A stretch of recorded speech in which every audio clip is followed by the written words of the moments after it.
Welcome back to Solynod Hex, everyone. Today we are holding session number 441.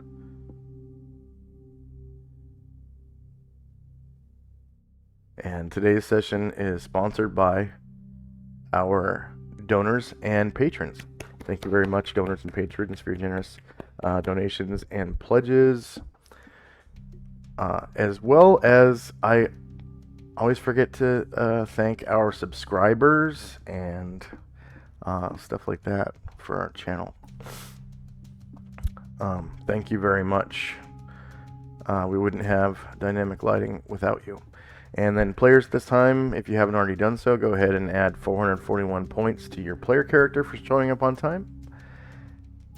And when last we left the Order of the Superior Star, they were in Adria, in Central Adria, in the Yanti Temple, in the swamps south of Hangmai. And they were in the middle of a combat.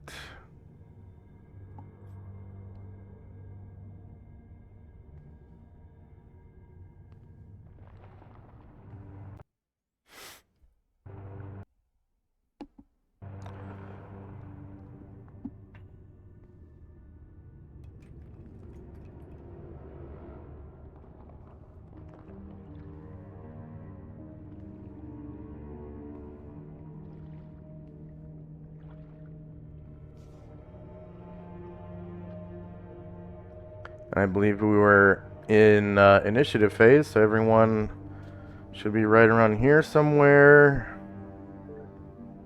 Wait, shift, ping, and then Alistair's token.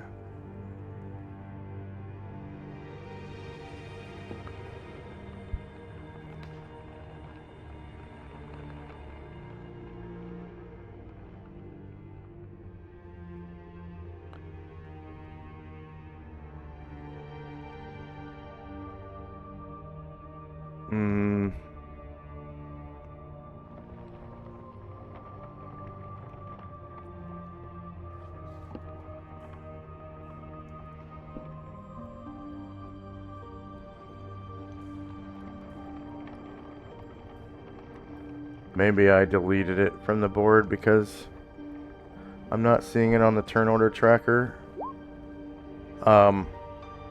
If it was still on the turn order tracker and I put it on the GM layer, I would still be able to see it on the turn. Oh, it is on the turn order tracker. I probably just need to zoom out. Is that him a little bit south of the Here door? it is. Oh no. You wouldn't be able to see it. He's on the GM layer You're right now. There you go, Alistair. You're right here. And then Dante, are you here with us? Only in body. Only in body. Yeah, I don't see your... I'm sort of hanging back. I'm kind of here. Yeah, he's Okay. back in the hallway. But you found your token? Okay, Yeah, I yeah, see yeah. it. I see it. Okay. Now we're rolling initiative, yeah? Yes, sir. And I'm switching the music to combat.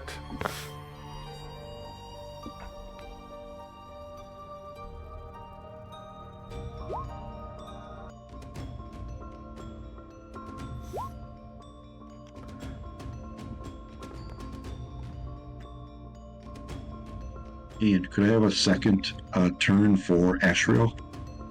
Yes.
Alright.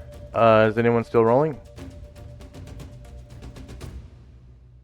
Okay, I'm just going to order the turn order tracker and then read off the spells that we have currently on the tracker and time, and I'll only do it once. So we've got Jim's Locate Object spell still in effect for 335 more rounds. Time now is like 12:07 on September the 22nd. So it's 7 minutes past midnight. And actually I should probably just change that now.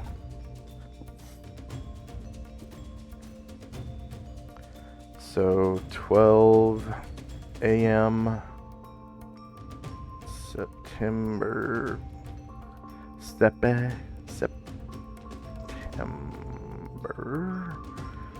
22nd, 11 AE 5.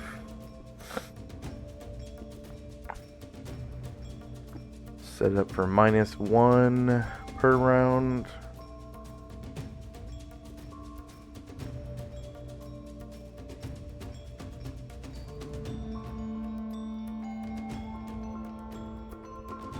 -7.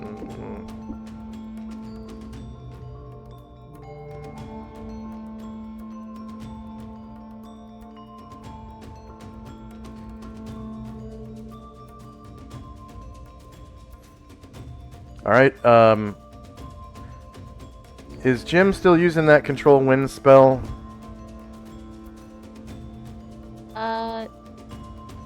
Oh, I still got that aura on him, and I don't think it travels with him. That's what we talked about. So I will take that aura off, and we'll say you dropped it. Okay.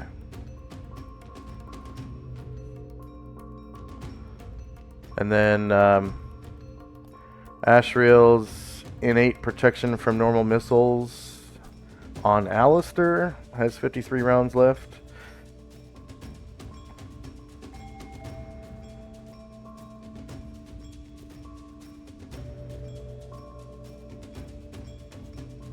And then Ashriel's detect snares and pits on himself, 11 rounds left. Dante still has a sanctuary spell cast on himself, 7 rounds left.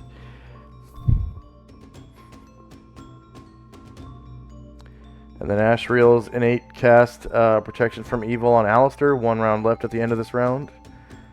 Anatar's fly on himself, this is the final round. And then Tenzi's Crown of Cold is now done, so you can take off the blue aura on Tenzi.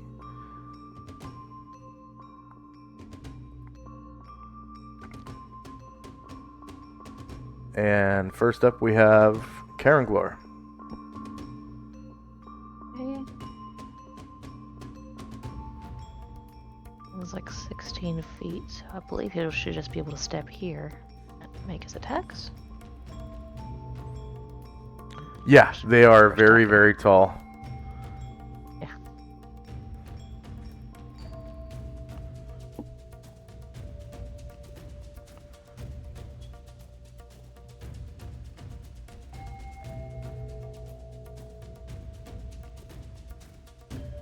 And oh, plus 1 from blades. That's what it is.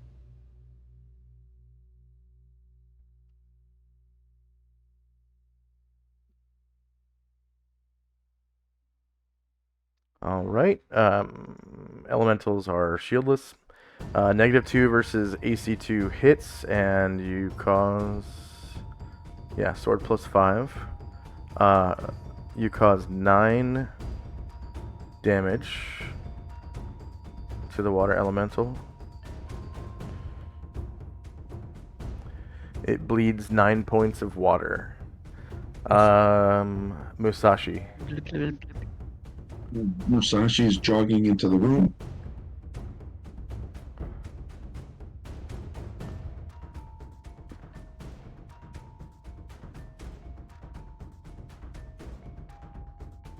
Up there.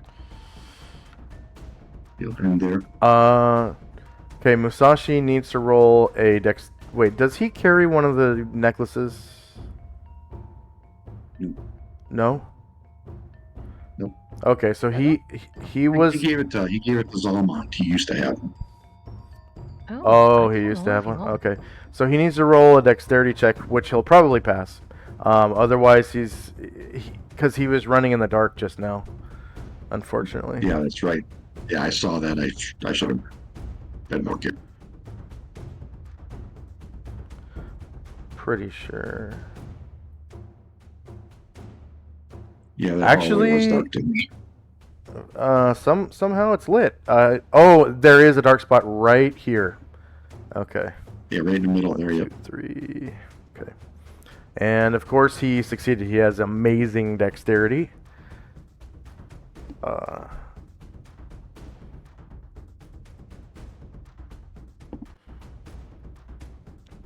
And then Shandrak. Shandrak will go from a jog to a run.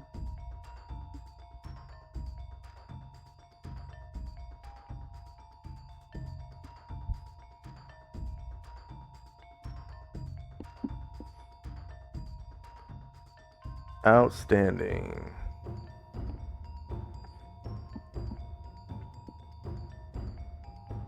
And he will make it there. And that's all for him.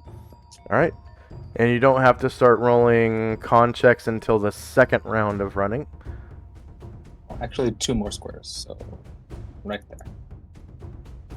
All right. Tinsy. I'm gonna hold my action. Okay.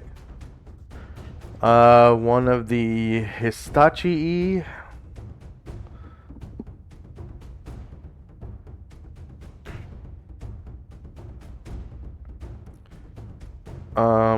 is actually going to jump into the water.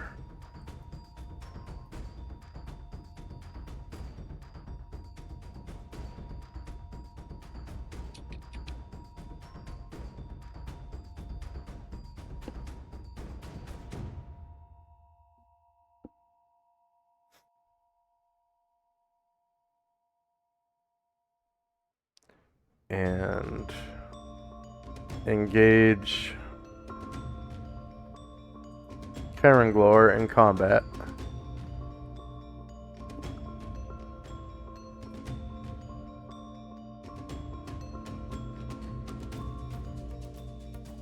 And he is just outside of Anatar's aura by like 10 feet, so no adjustments.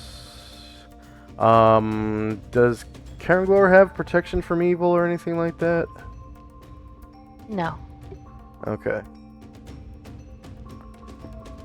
Alright, so this chicken-like man runs up to Karanglor, probably saying "bok bok bok" all the way,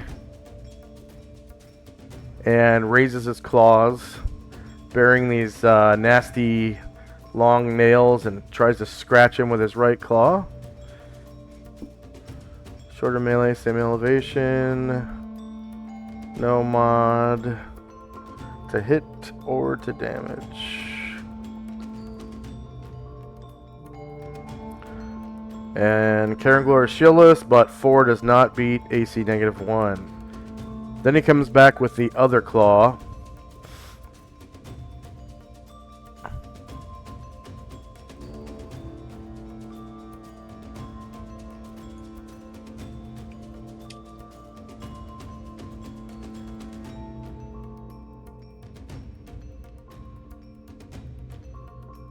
(16) versus AC -1 is not going to hit. Then he leans forward and tries to take a bite out of Karanglor.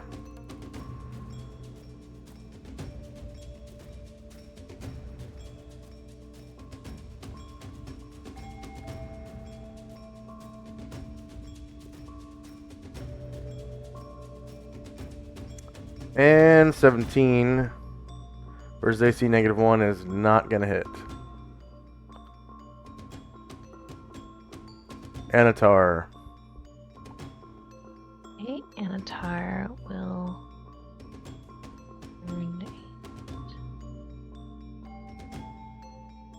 fly above Karanglor. He's He's already 10 feet in the air. And first he will... actually, we'll go for the water elemental.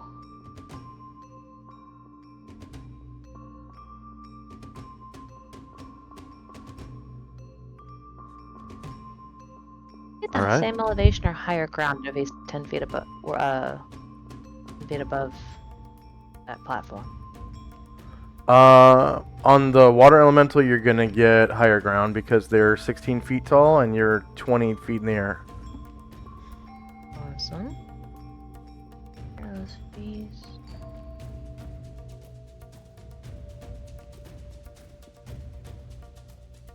All right, you manage a confirmed crit with your longsword +3, causing 26 damage to the water elemental. And it bleeds water all over the floor.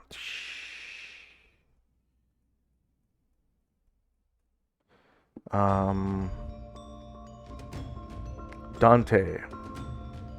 Dante's going to move closer, but not too close, you understand?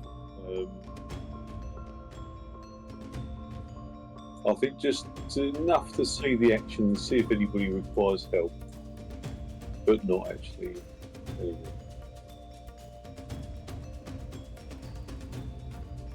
All right. Another one of the Hitachi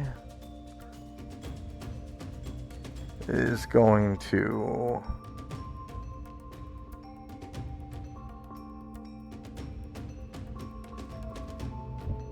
Sorry, Jump. are the rest of the party off to the right up here? They are up here. Is that straight on, or is that right and then straight on? Is it through this doorway? You can hear the sounds of combat through here. Yeah, cool. Okay.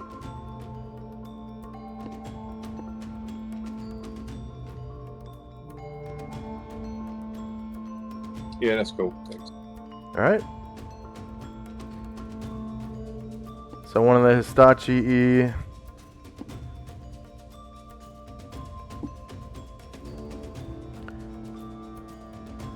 is going to plop itself into the water, come across this little channel, run up the stairs, and get right next to Karenglor again.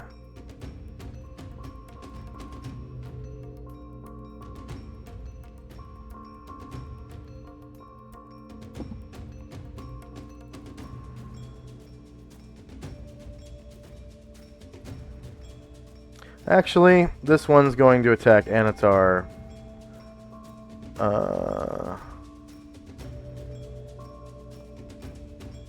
And Anatar is out of stone skins.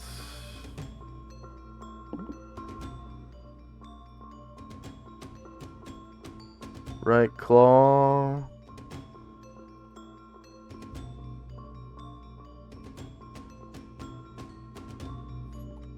So, shorter melee, lower ground, and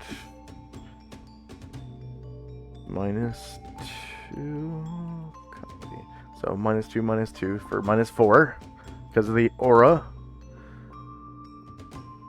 And no damage mod.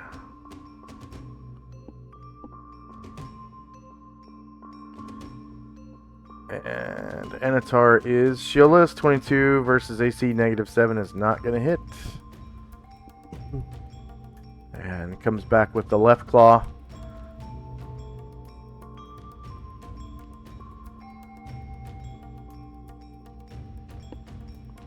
Shorter melee, lower ground.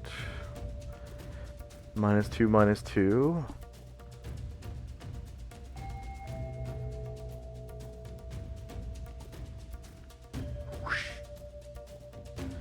And misses, and then tries to bite him as well.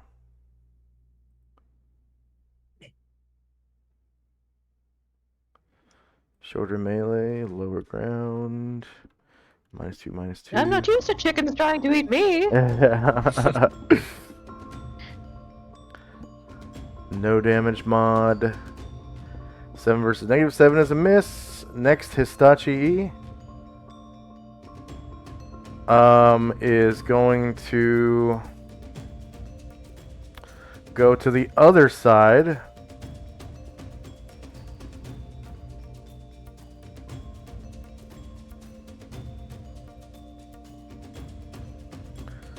Jump down into the channel, come across and come up the stairs and run up to Brine Druid, who is also out of Stone Skin charges.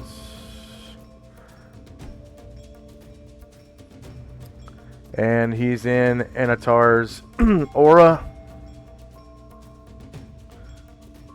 Comes around with the right claw to Brine Druid's face. Shorter melee. And he's not flying, is he? No. Okay, stem elevation. -4 to hit.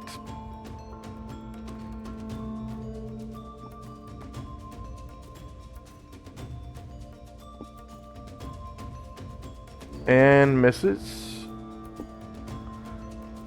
Comes back with the left claw.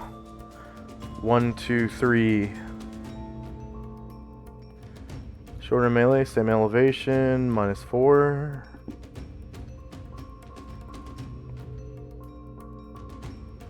No damage mod. 7 versus -1 is a miss. And with the bite,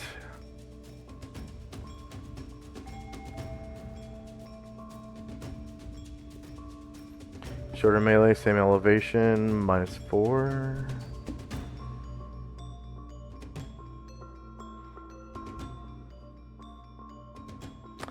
And a miss. Alright, the Kitate Ninja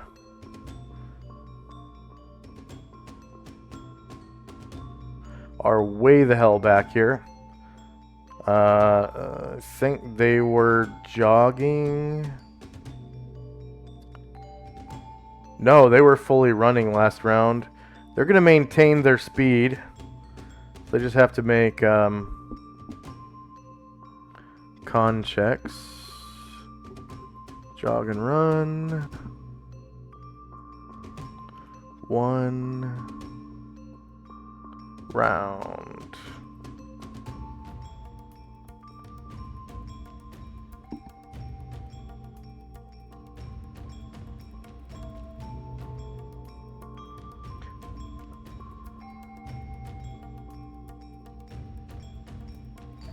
Okay.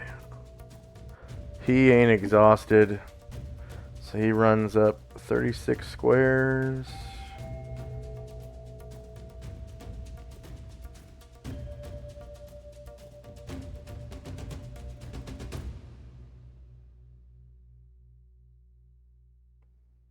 Let's see, 18.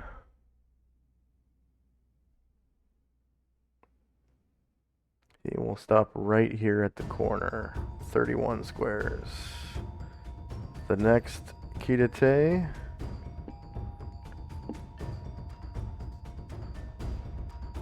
jog and run. Round spent running times 3, 1 round.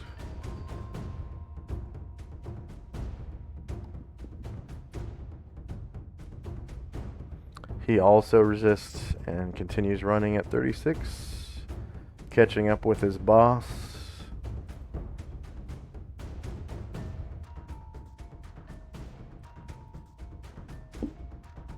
And the third Kitate was way back here. And this is the one that failed to run the first round. So he is just going to jog, continue jogging at 24. With no con check necessary.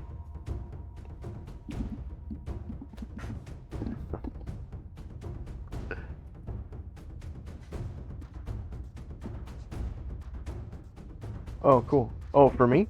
Yeah. Oh, thank you. You're welcome. Sweet. Yeah, I was at the store and I was like, oh my god. And I called her and I was like, here, please. That's cool. Sweet. Thank you. Yeah. And he makes it to there. Alright, next up. Let's see, we got a necklace of continual light on the tracker. Next up is Ashriel. Did we skip Bombosa? Hi. Did we? Yeah, we thought there did. was something Yep. after the Yeah, map. yeah, go ahead with Bombosa. Nothing's in his range for moving silently, so he will just creep silently 4 squares and attack anything that just happens to come to his range.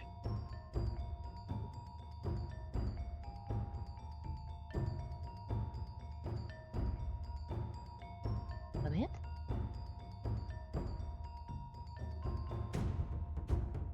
One second.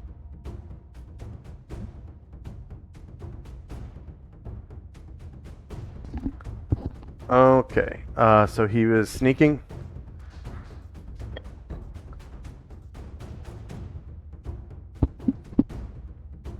Next level, he might be able to get Featherfoot. Very excited.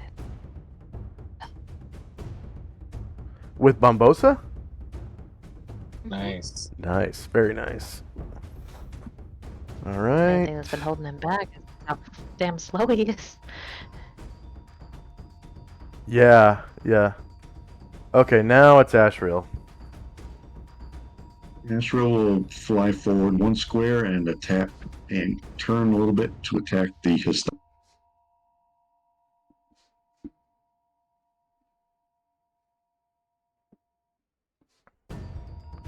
Histachi.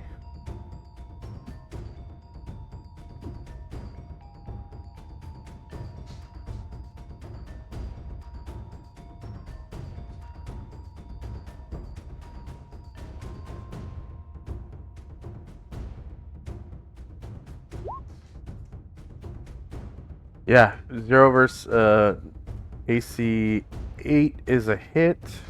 And they're medium creatures, so that's 9 damage. So they're shieldless AC. Minus 9. That's it for me. Okay. The next Histachi.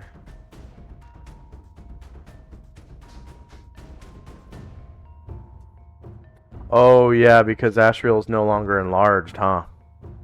Yep. Yeah. Okay. Alright, this Histachi splashes into the water, swims across the little channel here, and comes down to join its brethren in combat, and is going to strike. Actually, it can't strike at Ashriel because of his protection from... Wait. No, it just has a penalty to hit him because it's Yeah. not summoned. Okay. Which is -2, right? -2 to hit for Double strength. No, it's double strength, so is that 2 or -4. 4? Okay. Okay. So, oh, and it's cumulative with Anatar, so that's gonna be -8. Well, And he might have a stone skin left. you know, I don't think it should be cumulative because then you could like stack paladins. That would be Yeah. weird. Yeah. No, that shouldn't be cumulative. Yeah. So one of the claws is blocked by stone skin. So clang, and then the stone skin falls off or whatever, and he comes back around with a left claw attack.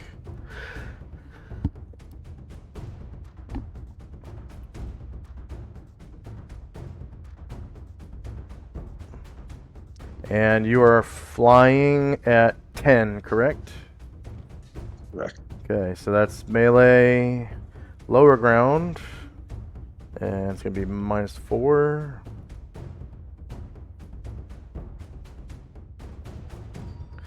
No damage roll modifier.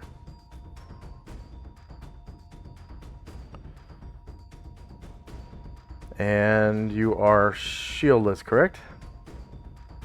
Yep. It's been a while since I've made an actual melee attack on Asheville. So that is a miss, and then it comes around with a bite. Buck, buck, buck, buck, bite.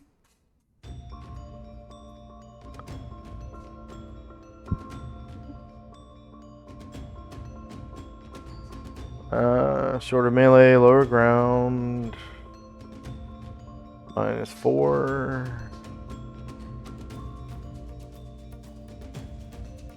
To hit. And misses. Next up is another Hitachi E. This one's just gonna join the crowd because it doesn't really want to take attacks of opportunity or anything like that. And it comes up to here. And then the next one is going to reinforce the water elemental, so it comes back here. And the next one is also going to reinforce the water elemental and come back here. Alright, next up is Brine Druid. You got a straight shot with that Druid. breath if you want. Yeah, that's not what I rolled for, so I'm going to hold my turn to probably change initiative. Varen's casting a spell, I'm guessing? Yes, may I please get a wall of fire, like, right here? Yes. Oh, let me turn it around. Thank you.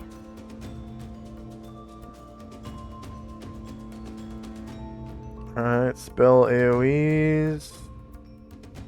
Wizard, I think 4.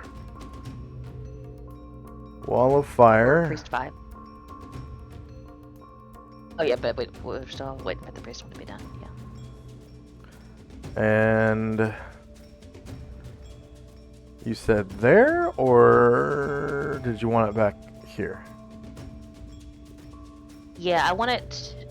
Yeah, I want it to have the heat side away from our people, obviously. Oh, away but- from. Okay, gotcha. Yeah. Okay. But get these guys. Okay.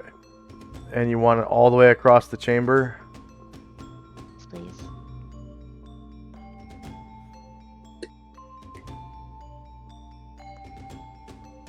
Alright, so LM. And then I gotta put down lighting. Come on.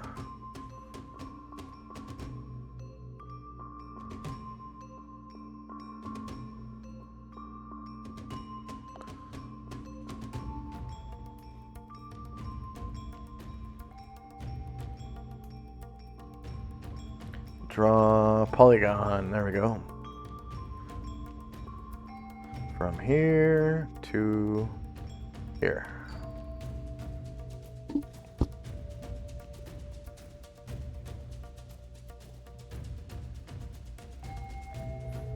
And of course it dips down into this little trench in between the two walkways.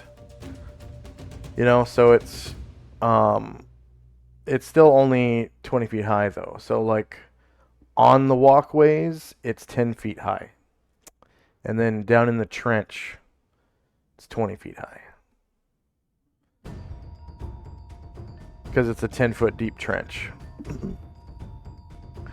Okay, so I'm going to do a group save for these Hitachi-E's. Save versus spell. No modifier. They count as Warrior 2.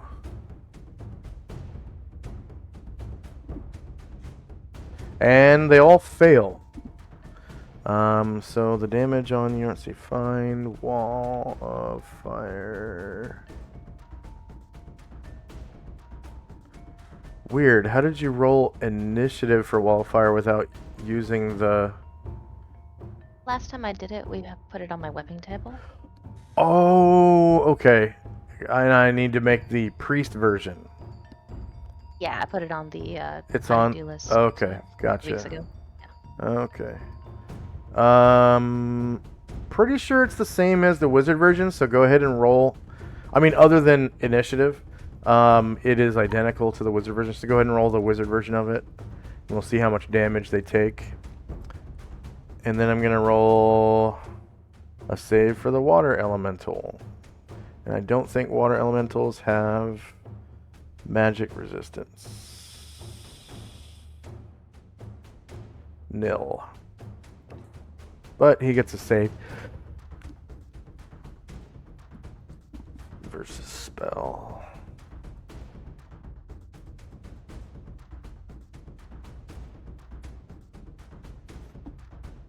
And this water elemental counts as a warrior 16, so it will probably save. Not multi-classed, not triple-classed.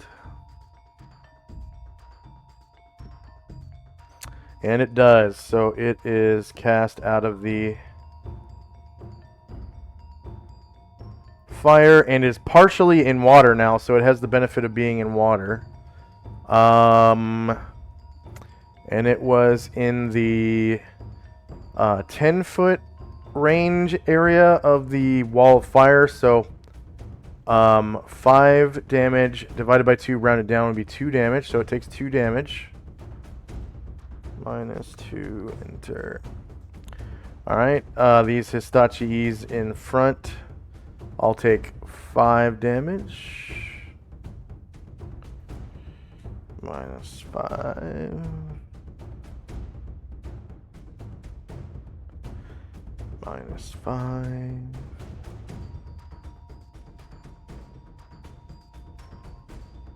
-5. And these ones in the back take 4 damage.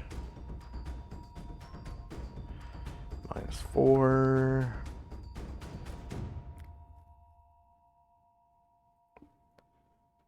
-4.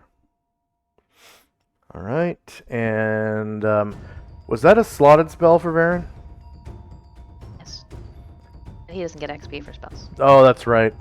Okay. Airjun. There he is. One more thing. Does Varen maintain concentration on the spell? Yeah, I'm trying to decide.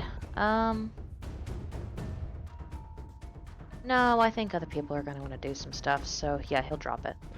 Okay, so I think for the priest version, the duration might be different. Find wall of fire.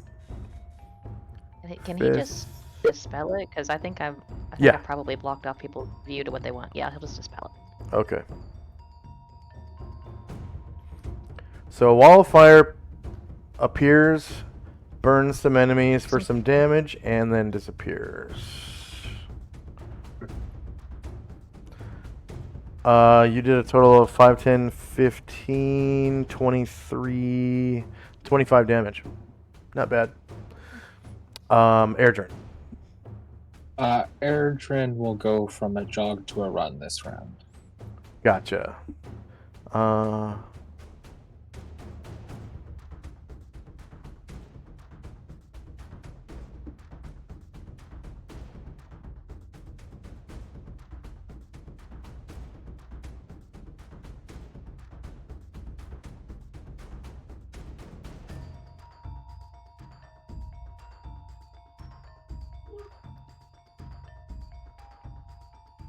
Alright, the water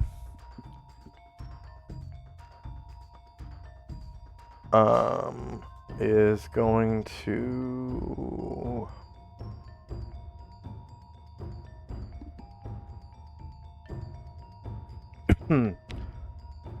yeah, I guess the water elementals don't have any projectile attacks, so it's going to close in melee with Jim. And let's see if Jim has any I don't believe he does. stone skins. Oh, he is fresh out. So, water elemental strikes down at him from out of water with a wave-like arm, causing a bit less damage. The water elemental is not evil, so is not affected by Anatar's aura. So that's shorter melee, same elevation, and no modifiers to hit or damage.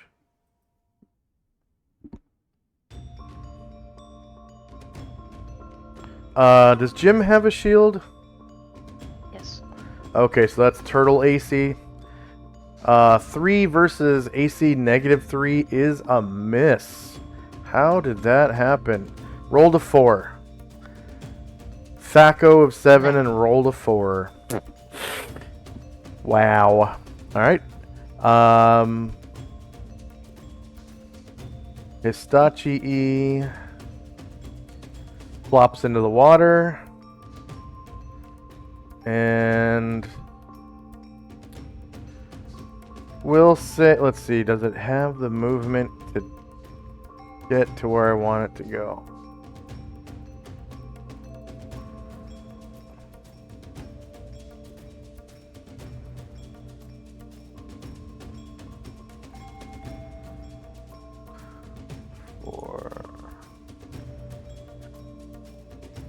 Alright.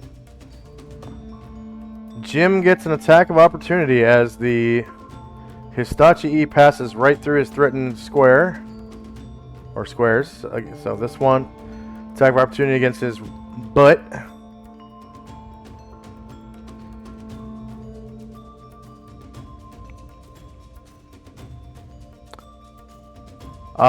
Natural 20. But it only causes 6 damage. Look, club. And the Histachi is going to turn and attack Jim. Does Jim turn to face? He'll kind of go catty corner here. Alright. So we got attack. Right claw against Jim. And because of the aura, it's going to be at -4. Shorter melee. It's going to be same elevation. -4. And no damage mod. Jim's got a hell of an AC though. 6 versus... Oh no. 5 versus -3 is gonna be a miss. That would have been a critical hit. If it had hit.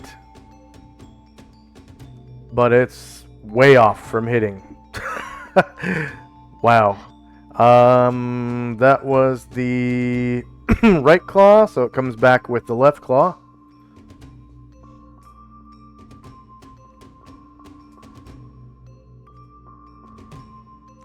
Shorter melee, same elevation, -4.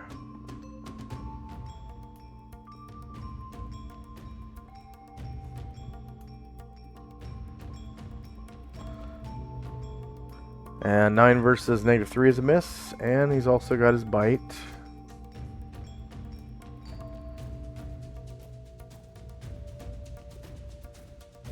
All to Jim's turtle AC.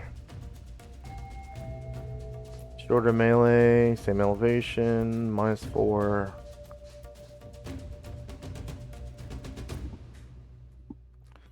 And that's it.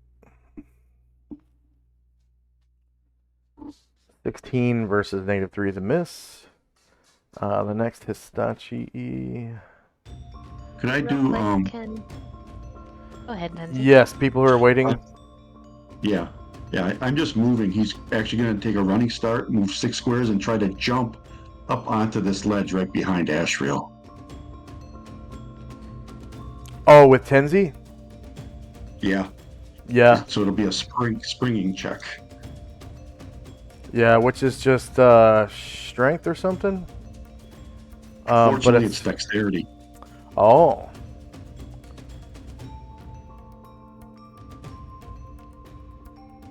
Oh, the springing maneuver or something? Spring. Yeah. But I'm going to do another check to see if he can try to gracefully instantly stand back. Oh, because he falls prone if he fails? Yeah, he gets to the spot, but he falls prone. Oh, but he managed to save. Alright. And because the instant stand is proficiency, it doesn't take any of your movement to use it. So normally to stand up, you have to use a half move, and that proficiency saves you from that. So that was it for me. Alright, and then anyone else want to act that was waiting?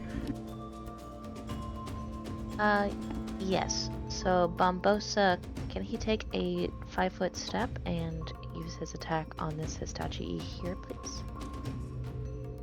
I don't know if they have a spine or not. Oh yeah. Yep, you can backstab him if you want. Wait.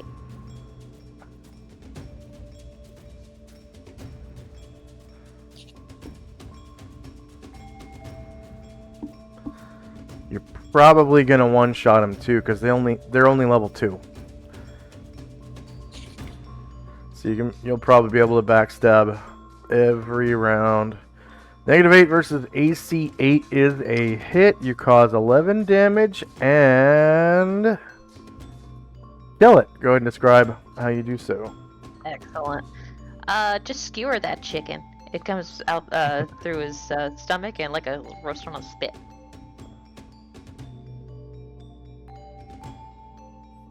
Drops down, and Bombosa steps back. Still in shadow. Still hiding in shadows. Okay. Back to this Hitachi E. It is going to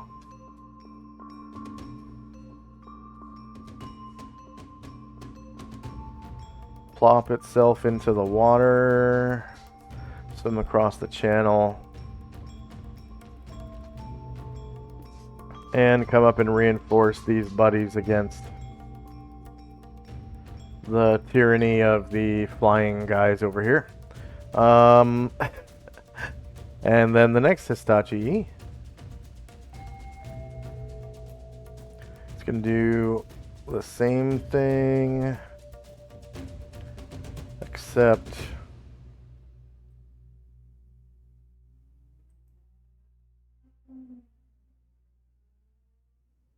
see, that's 4.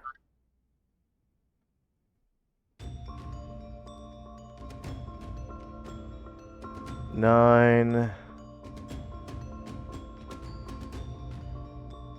Oh, he can't get there. Alright, so he will just stay right there.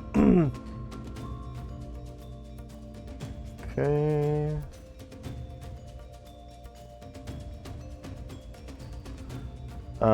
Asher. Asher, saying that she's been left in the dust, is finally going to jog. But she is encumbered, so she kind of like lumbers along at a reduced pace.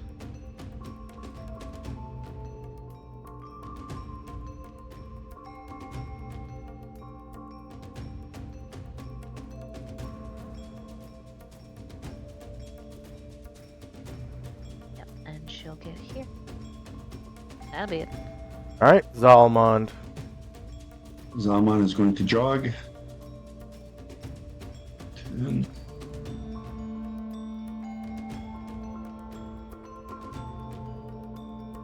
It's to there. And Ryder. Good for him. Ryer will also do his best encumbered jog.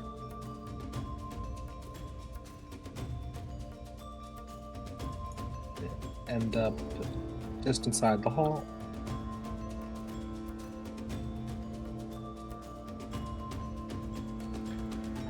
And And it looks like Alistair is doing something important, like maybe casting a spell or something. As this last Histachi gets across the channel and reinforces its buddies against the tyranny of this gold dragon.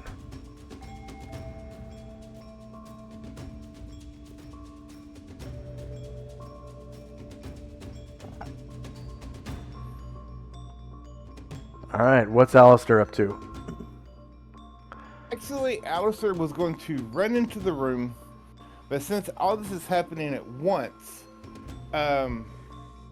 he will run into the room where the flash of fire shot across the room. Yeah. He will come to a stop right. He will come to a stop right here, right where the flash of fire and the dead chicken legs. Alright. Because he was running he would have been running at the same time as all this was going on. So he really wouldn't have had time to react to anything but what he's seen visually.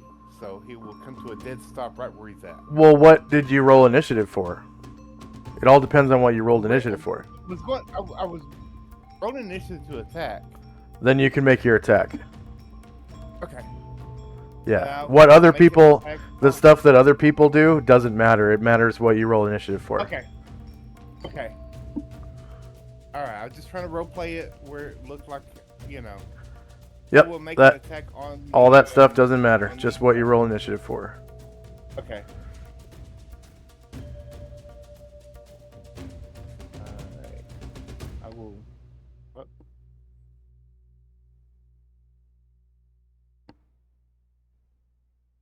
Click on the token.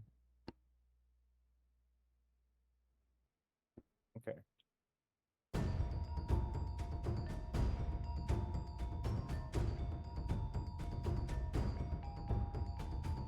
Alright, I'll make my attack at the water elemental. Okay. Out of game, yes, I know it's not going to do any damage to it, but Yep, but your Yeah, character good. has to discover that. Okay, so it is a longsword +1, but that's not powerful enough. So yeah, you you hack into the water elemental, and it kind of gets this like watery gash wound or whatever. And you're like, oh yeah, I did some damage to the water element, and then it just like seals up before your eyes, and you're like, damn it, you know. yeah. It's Jim. Jim, seeing that he's being surrounded and he's a lover, not a fighter, he's going to disengage. Okay, up to half your move. He'll come here.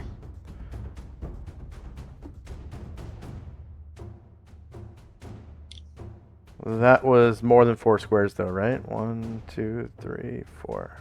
Yeah, that was 5 squares. Half his move is 6. Half his move is 4 because he's encumbered, right? I don't think he is. It says his Oh, movement is 8 right I guess now. it says that he is. Okay, my bad. 2, 3, 4. We forgot about that. Sorry. Let's check his weight. Yeah, he's encumbered by like 6 pounds. Okay. That necklace and a wall. I'll drop a new one. So that'll be it. He could move up to 1 more square because that's only 3 squares from where he was, if you want. Oh, you're right. And then Gargamond. Do that. Gargamon will attempt to run faster. Oh yeah, he's really good at running. He is super good. Yeah. Yep, there you go.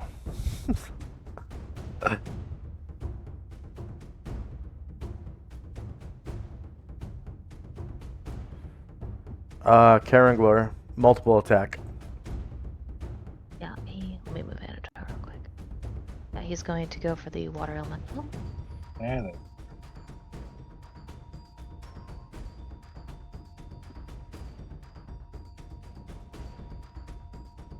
This one from Blade Song.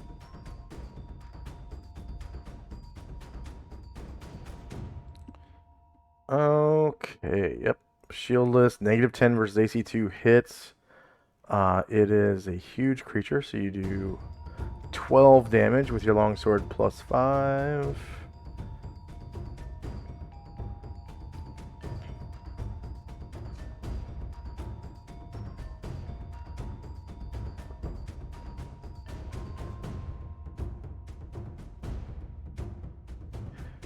And a Gargamond appears. Anatar. Alright. Is attacking the water elemental as well. Ground. A wild Gargamond appears. Wait, how come he's not animated? There we go. Alright, versus the water elemental, which is shieldless. -11 beats AC2, and you cause 15 more damage to the water elemental. And sensing that his ability to remain aloft is diminishing and not wanting to land on Caranglor, he is going to move here and to the ground, taking an attack of opportunity from the water elemental. Yes, that is true.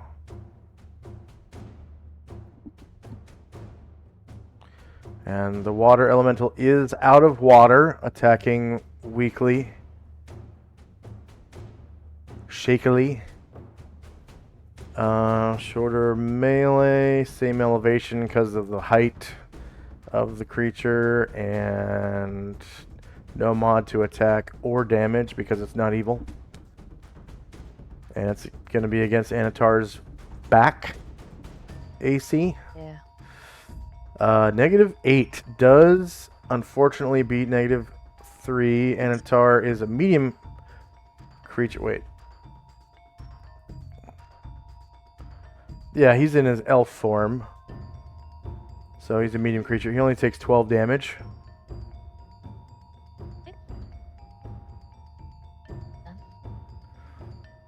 And Ashriel. Looking to his side, does he see Brian Druid inhaling to get ready to do a fire breath? No. Wait. Yeah, because that's what you want to change your action to, Yeah. right? Yeah. Yeah, you should be able to Then see. I'm gonna wait. Then I'm gonna wait till he exhales, and then I'll make my attack. Okay. All right. End of round.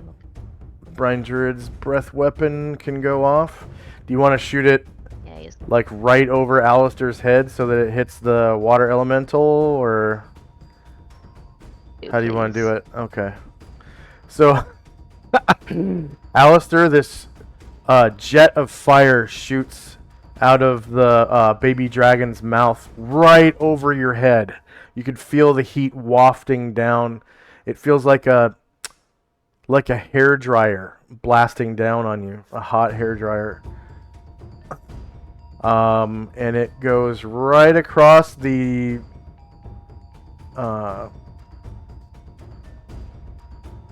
channel or whatever you want to call it.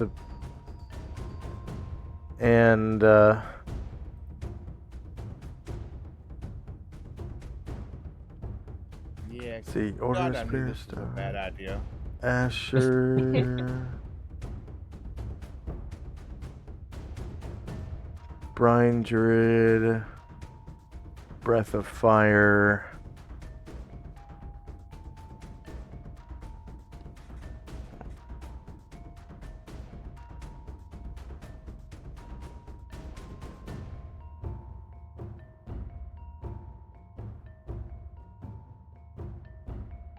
Oh. I gotta get Gargamon. I may need to move him. Yeah. This Gargamon's tall. He's as normal large. He's not huge. Yeah. So he's what, 7 feet tall normally? Yeah, 7.5, I think. Okay, so it goes right over his head as well. Looks like you're gonna get 2 of the Hitachi-Es on the other side. This guy right here, it's not quite hitting the middle of his square. Okay. So you get these 2 Hitachi-Es next to the water elemental, and of course, the water elemental himself, because it's covering at least one of the water elemental squares. And I'm going to roll a group save for the Hitachi-E. Save versus breath weapon. No modifier. Warrior 2. Alright, they take 26 fire damage each and die.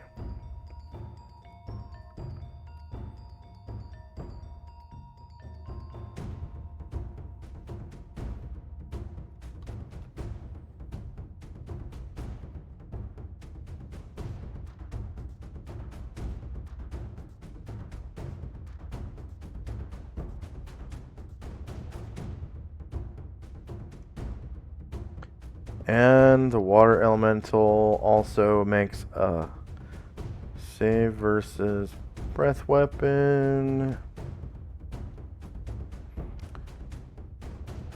Counts as warrior 16, so it will probably save, but I think you're gonna...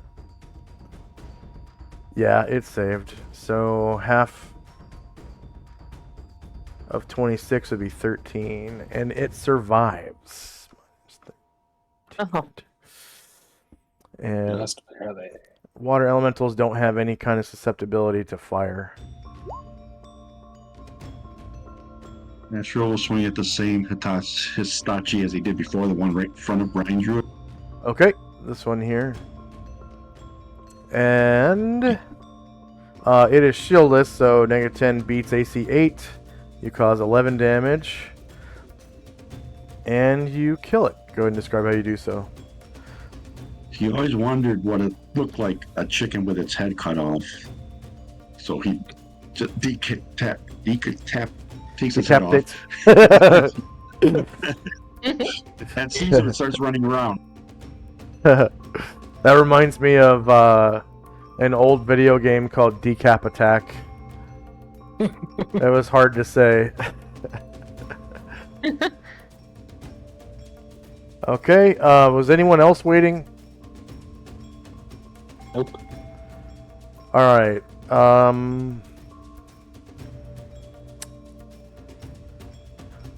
let's see.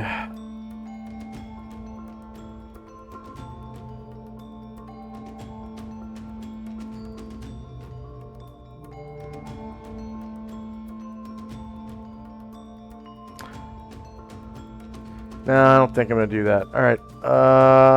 Yes, I will. I have to... It's my job to try to be a bastard. Otherwise,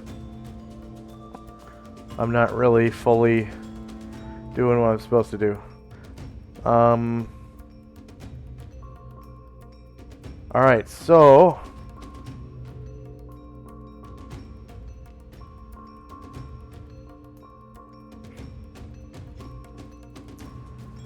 This door swings open.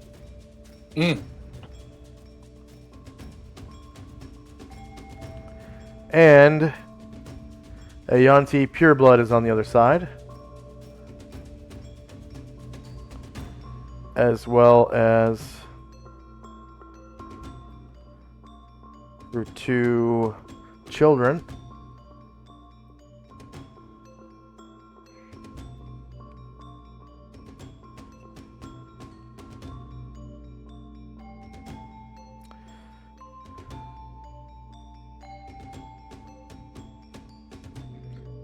And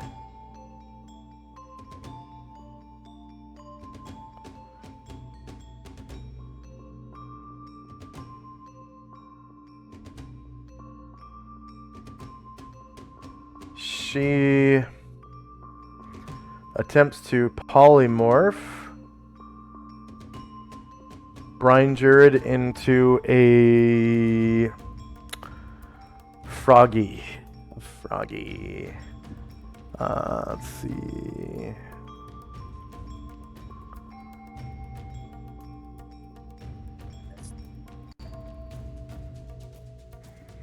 All right. So Brine Druid gets, first of all, magic resistance, if any, and then a saving throw versus spell. He has magic resistance.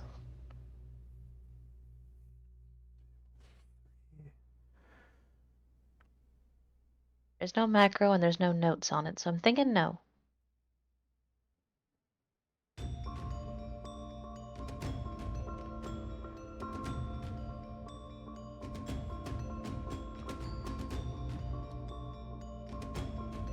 Level of a typical example of the resulting form. It's going to be 0.5.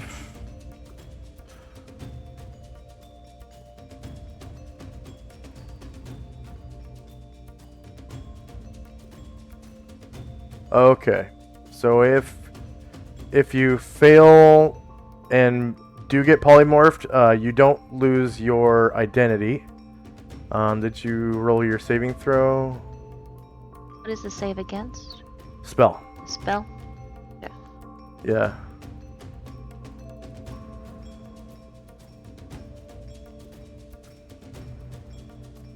So it goes the lowest thing on the list of saves first. So spell is...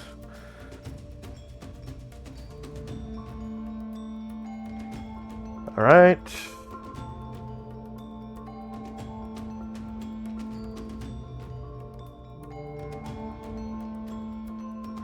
Or is it the higher thing? I think it's the highest thing on the list. Yeah, go ahead and roll. Go ahead and roll a save versus polymorph. Petrify, polymorph. Yeah.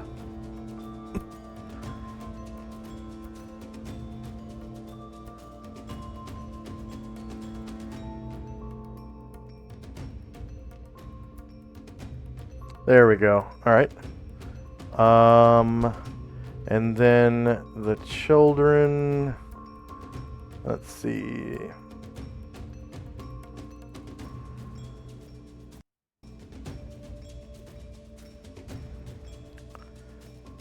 This little boy right here shouts out to Alistair to suggestion to sleep. So let's see. And you get a saving throw versus spell, Alistair. Wait, you're half elven, right? Are you?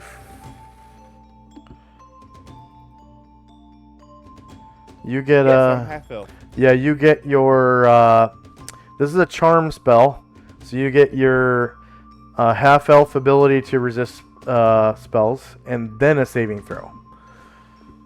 Okay. Until you pass either one, but resistance first. Where that would be. So at the top of the screen, you click on half elf, and then in chat there will be Okay. options for that. Or magic resistance. That's what I'm going. Yeah. And it's a suggestion spell if it asks you what you're resisting. Suggestion. Charm. Suggestion spell. Oh, suggestion.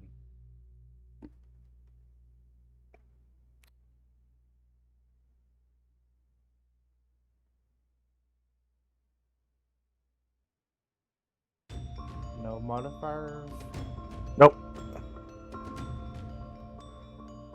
Okay, and then you get a saving throw versus spell. Right. Looks like your target number was 30 as a half elf, and you rolled a 64, so that was, and that's a check, so it has to be the number or lower. Saving throws are the target number or higher. So when you roll that, saving throw versus spell, and remember to put in your multiple classes as well, because that will affect your base number. So your, priest,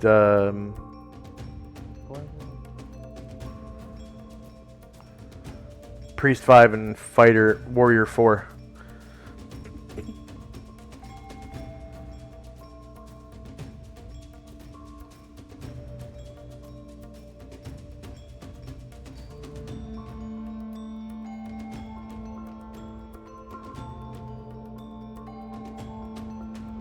And those drop downs are way faster if you just type in PR5 for Priest 5 and then hit enter, and then WAR4 for Warrior 4 and hit enter, and then select not triple classed because you only have 2 classes.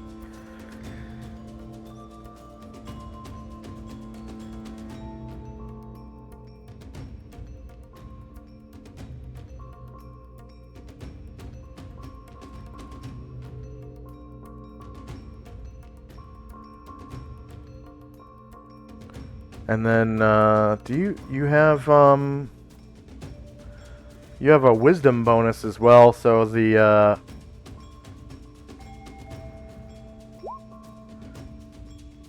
nice. Yep, your target number was 14, you rolled a 16, so you, save against the, effect of the spell. And then this little boy is going to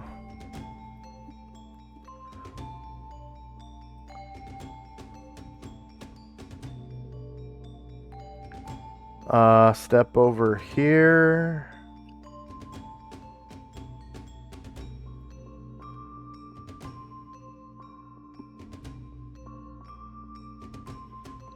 And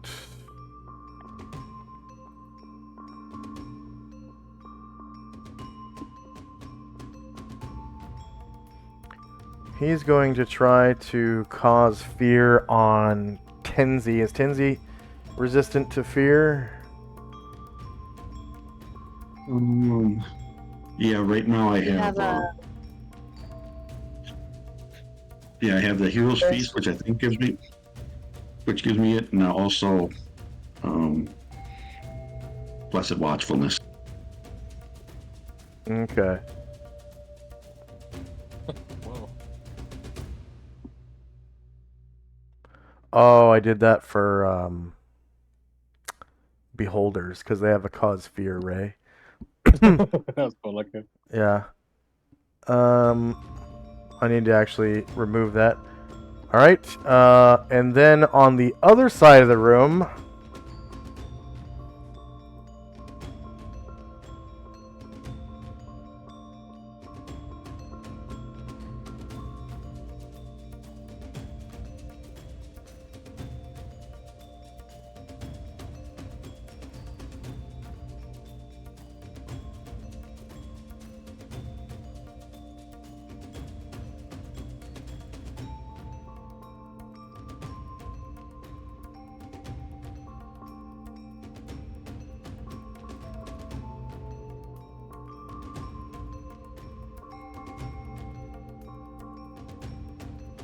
four,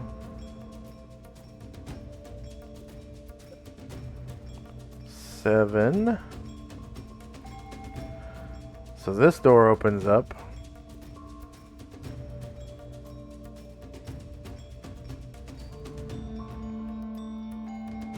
Seven. And a half-breed steps out.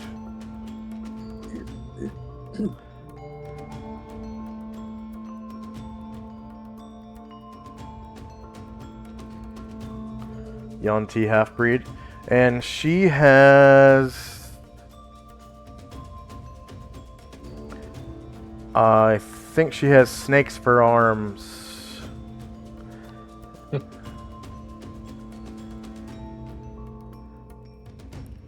And she is going to threaten both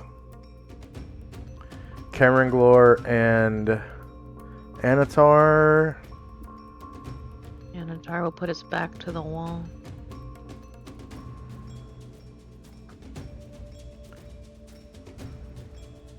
Let's see, snake head, flexible torso, no legs, snake tail, snakes instead of arms, scales instead of... Oh, she has a snake tail.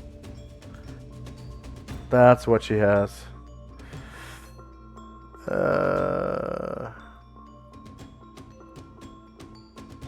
So she is going to try to, I guess, grab Karenglor, who didn't turn. Is Karenglor turning to face anywhere? I'm sorry, I forgot which direction he was facing. Oh, you're right. He's facing right at the water elemental. You know. Okay, so she gets a back. I don't think he will. She gets a back attack against Karenglor with her snaky tail. Oh, and they're also armed. She has a katana wielded 2 hands.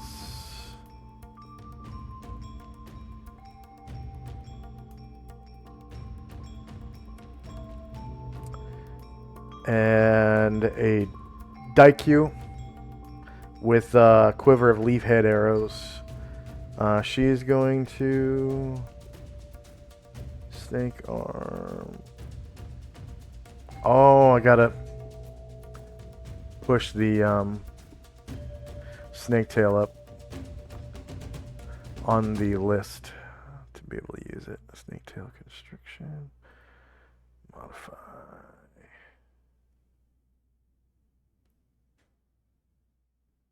Done. Okay, so she is going to attack him first with the katana, 2-handed, against his rear AC. Shoulder melee. Same elevation and -4 to hit. Probably gonna miss because of the -4 from Anatar. Back 0 versus AC5 actually hits, but he only takes 3 damage from the 2-handed katana attack. She rolls a 2 and a 1. Lucky. She's got her snake arms are like wrapped around this katana. This stuff of nightmares. No, I misspoke. She has a snake tail. The Oh, okay. snake arms one looks different. Actually, you know what? Yeah, you're right. This is the snake arms one. So disregard the 3 damage. So she I just wasn't criticizing it. I was just visualizing it. she has 2 snake arms that she uses to bite at Karenglor. So shorter melee, same elevation, -4.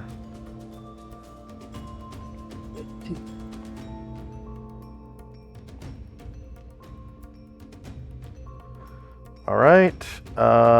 Rear -1 beats AC5. He takes 6 damage from the bite. And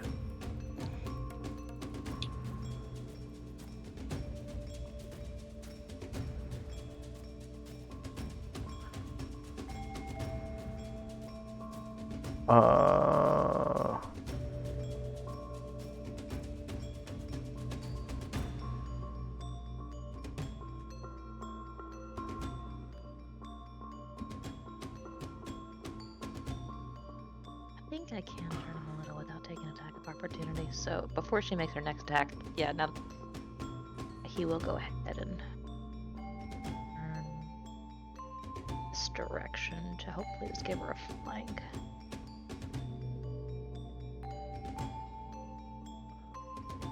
Yep.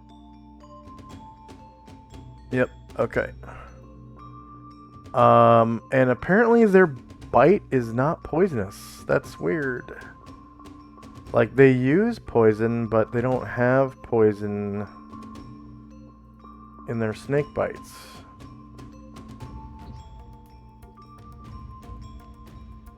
Huh. Snakes instead of arms. Each bites for 1 to 6 points of damage. Okay, and her other snaky arm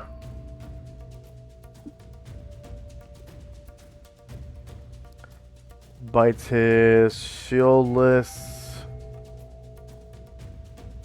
Let's see, snake arm bite. Shieldless flank.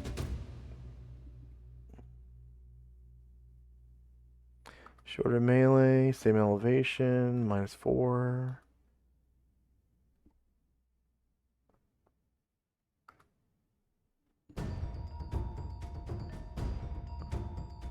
Shieldless flank. 9 versus AC, -1 is a miss. And then these other two start heading towards the door. It's 4, 5, 6, 7.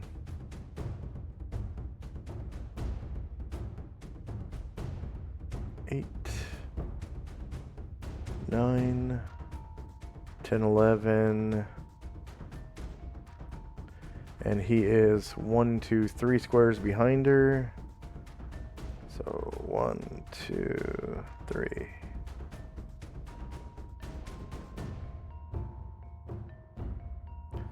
All right. That is it for that round, unless someone else was waiting. And we're in initiative phase. Asriel should regenerate if he's hurt. Doesn't look like he is.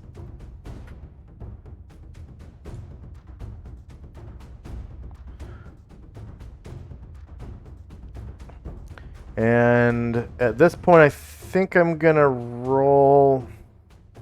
Well, they just got reinforcements. Yeah. I don't think that they would. Roll an initiative? Yes. It's round 2 initiative phase right now.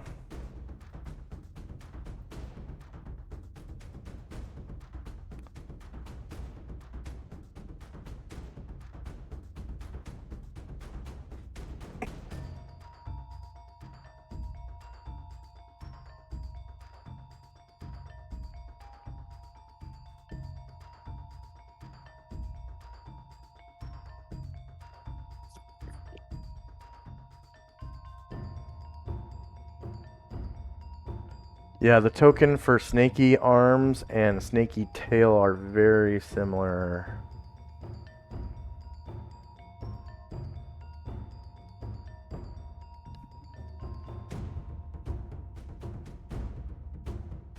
No, that is the snaky tail one. Disregard that 6 damage. Sorry. Okay. Yeah. Just disregard that 6 damage to Karanglar. Did I put back the 3 damage? Oh, he got hit twice?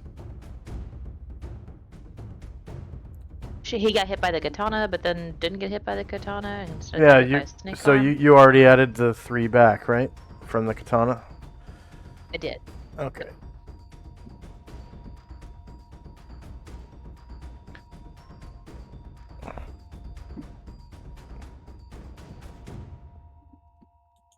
Temsey will need 3 more turns.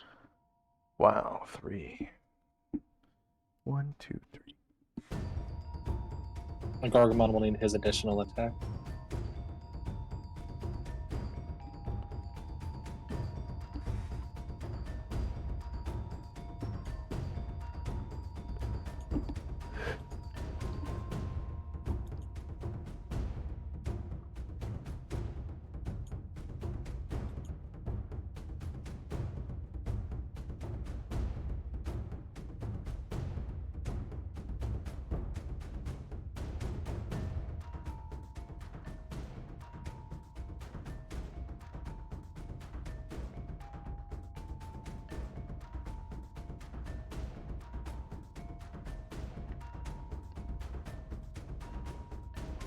All right. Is anyone still rolling? Yeah, just a second.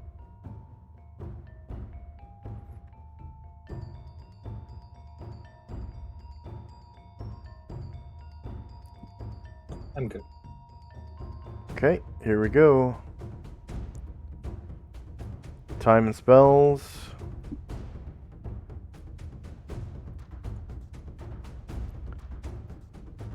So Asriel's innate protection from evil on Alistair will run out at the end of this round. Antar's Fly is now over. And first up is one of the Yuan-ti Pureblood children.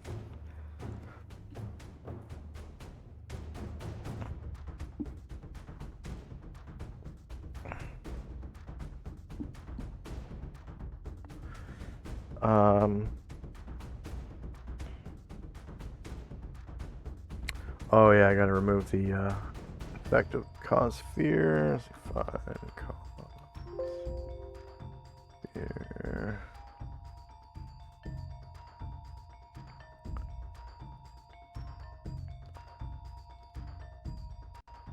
Save changes. All right.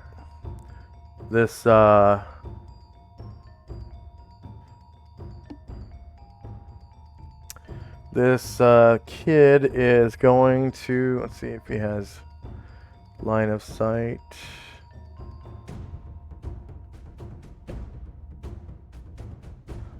Yeah, should be able to see it from that height, or see him from that height. So Alistair, this kid is innately casting cause fear on you, and it is also a charm spell. So you get to do your resistance, your half elf resistance, and then you also get saving throw versus spell.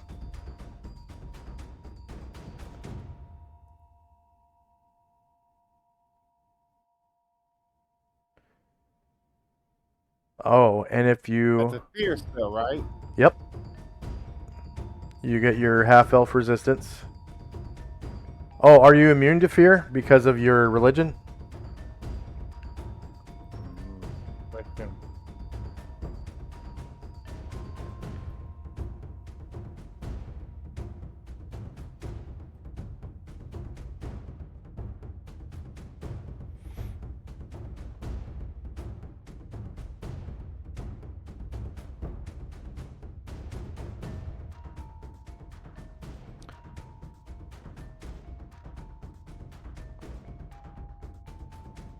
It doesn't say you're immune to fear.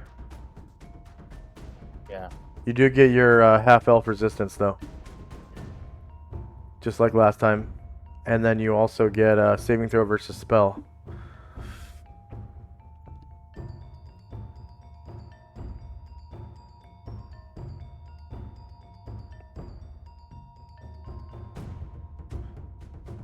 And your target number was 30, and you rolled 47, so you still get your spell save though. And remember to use both your classes, Priest 5 and Warrior 4.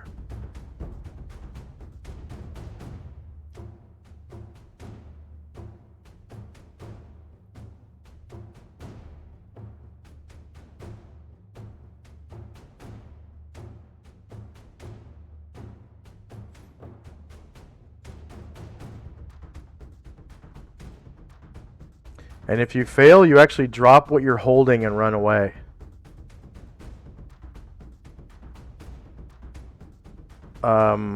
Which is your sword and I believe a shield. Yeah, you're holding your medium shield.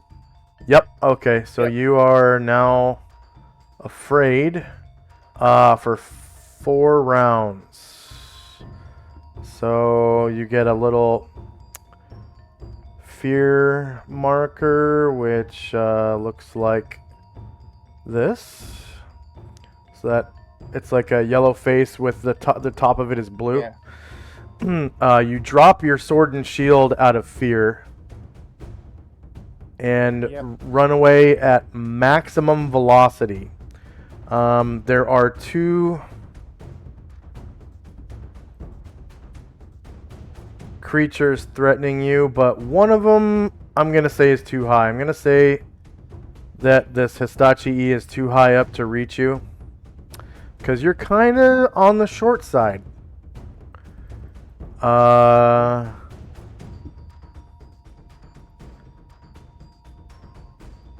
And then this water elemental gets an attack of opportunity against your backside. It is out of water, so it doesn't do as much damage as it does normally in water. Right. So shorter melee, same elevation. It doesn't have any penalties to hit because it's not evil. It's inside of Anatar's Does he run thing. now or does he run on his turn? He runs now. Okay. His turn is over. Okay, -4 beats your AC of 7. You take 13 damage as you run away. So minus, yeah. You know how to do damage, right? You click on your character, click on the green, the number in the green circle, and you hit -13, enter. There you go. Yep. And then run away at maximum velocity, which is a jog for you right now. 12 of 24. And you'll be afraid for 4 rounds. So Alistair, fear, add.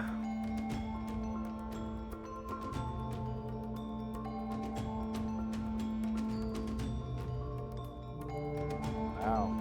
-4, enter.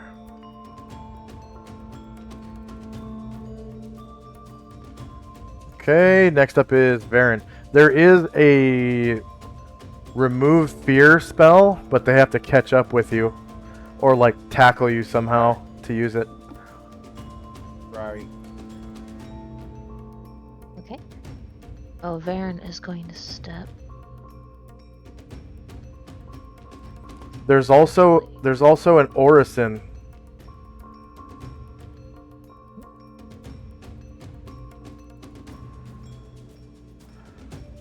And you did not go that way, you went this way. Oh, went the other way? Yep. Okay. I already moved you. I got you.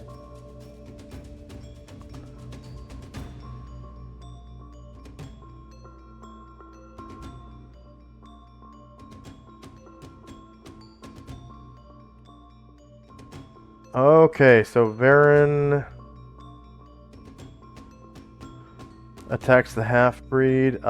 She is going Sorry, to I turn need to to reroll Karanglar. I didn't use High Master. I need to reroll that. Oh, your mind is still open too. Nice to know. Yes. Nice to know. Moohoo ha ha ha ha ha ha.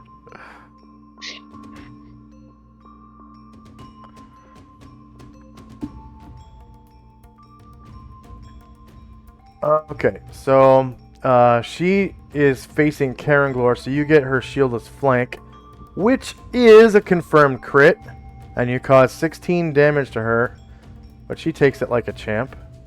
You have more attacks though. Alright. Dude.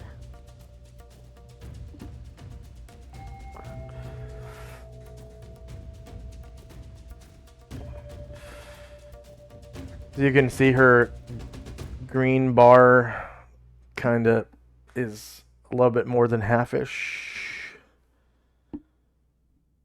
All right. So your shield to her shieldless flank, -10, beats AC 4, and you do 10 damage. Pass a natural fighting check. Oh yeah. So you get, in addition to your other bonuses, you get +1 to damage on your talons. Okay.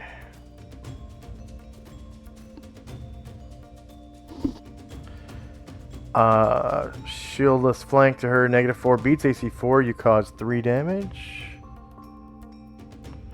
That's 3 enter. And you should have another one. There it is. Alright, -2 beats AC 4, you can do another 3 damage.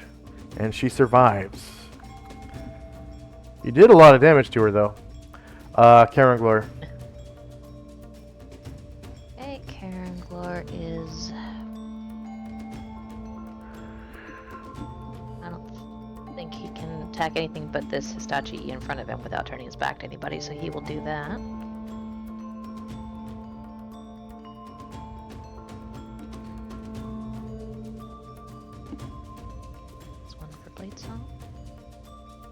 Alright, it is shieldless 1 versus AC 8 hits. It's a medium creature, so you do 7 damage. And you kill it, actually, because it took damage from Wall of Fire or something. Go ahead and describe how you do so. Does it have wings? It cuts a wing off. No, they look like...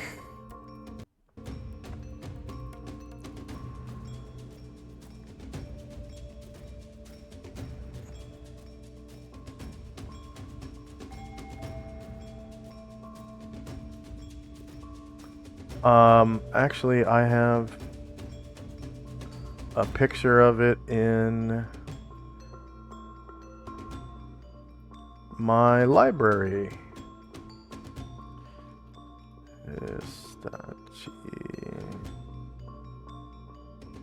What? No, what?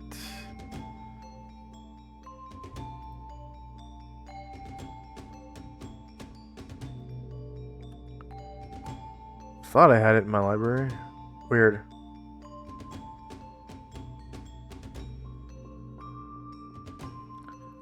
I guess I could just show you the stupid character sheet. Show to everyone. That's what they look like. Ew. Noise. Alright, so it's double over like that, and he swipes off one of those little chicken legs, and he falls over and starts bleeding arterially. Yeah. Alright, Gargamond. Oh, Gargamond, yeah. Alright. Fucking damage. See if we can finish off this elemental. So remember his headbutt requires 10 feet to close with the target. I think he's just got that perfectly. Yeah. As long as he kills. As long as he kills, yeah.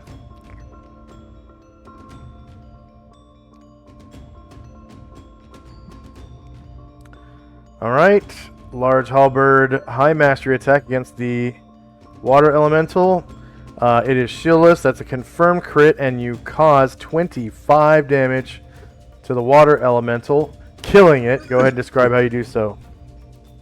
Gargamond just, with the diagonal swipe, kind of cuts it in half diagonally, and then charges forward with its horns to the Hitachi right in front of it. Alrighty. Bam! Says, good to have you back, buddy. 10 feet, and you get +1 damage on top of whatever your other bonuses are. Oh, okay. It is also a Must have charge. been Say again? Okay, sorry, let me roll that. Yeah, go ahead and do +1 damage. And I believe the +2 to hit is already built into the attack, because it's a charge attack.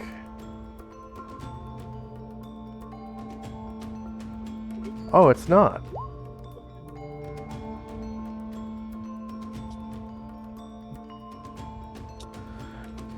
Alright. Oh, shieldless. You rolled a 1. Oopsie. Gargamon the goes first off charge. balance. Let's see how many shits we can get in chat on Twitch. That water was slippery.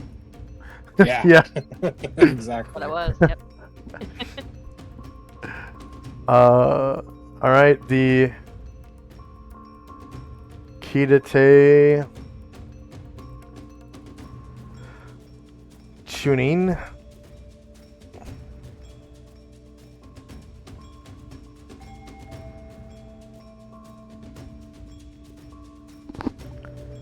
Is see, he's gonna come over to this wall. Try to hide in shadows.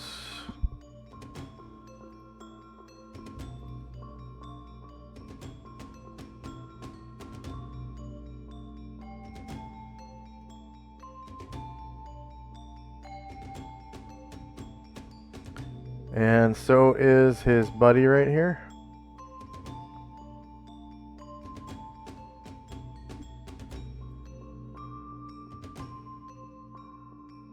To no avail. So this guy looks like he's trying to be sneaky. And then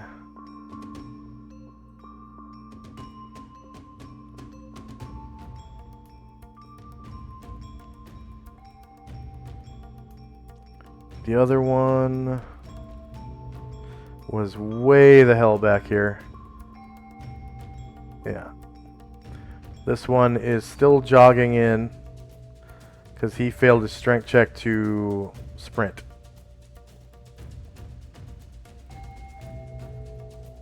Five.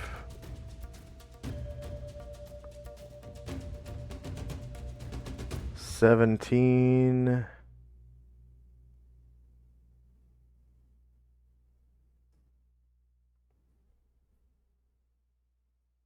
$24. So he's with his compatriots now.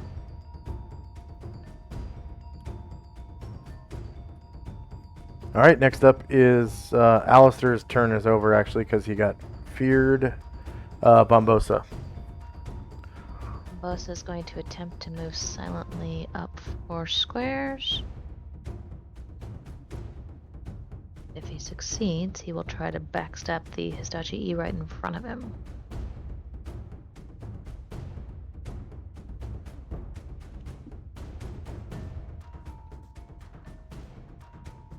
Okay, so that requires a sneaky checky.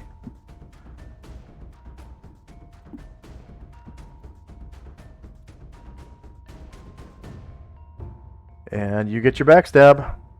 Weehoo!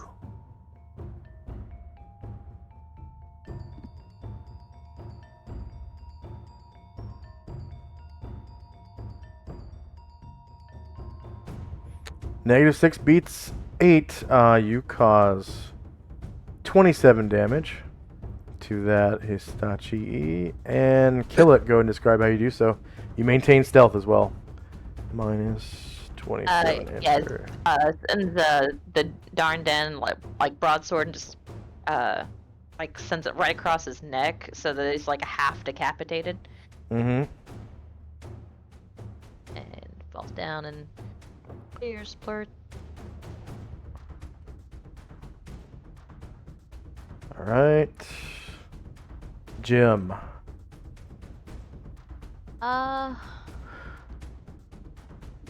Yeah. He's just going to wait. All right. A wave of Hitachi's has their attacks next, but I'm going to roll morale for each of them before they act because shit's not going good for them. Hitachi morale is average.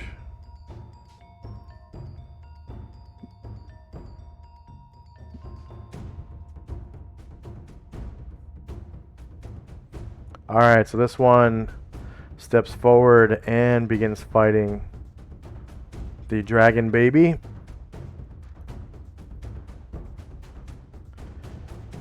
Right claw.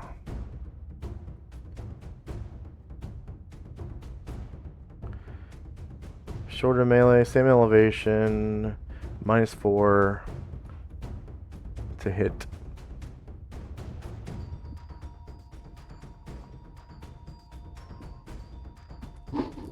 Shield is 8 versus -1. -1. With a THAC0 of 19, that means it has to roll a 20 to hit Brine Druid. So I'm just going to roll 2d20. The next one will be a claw, and the one after that will be the bite.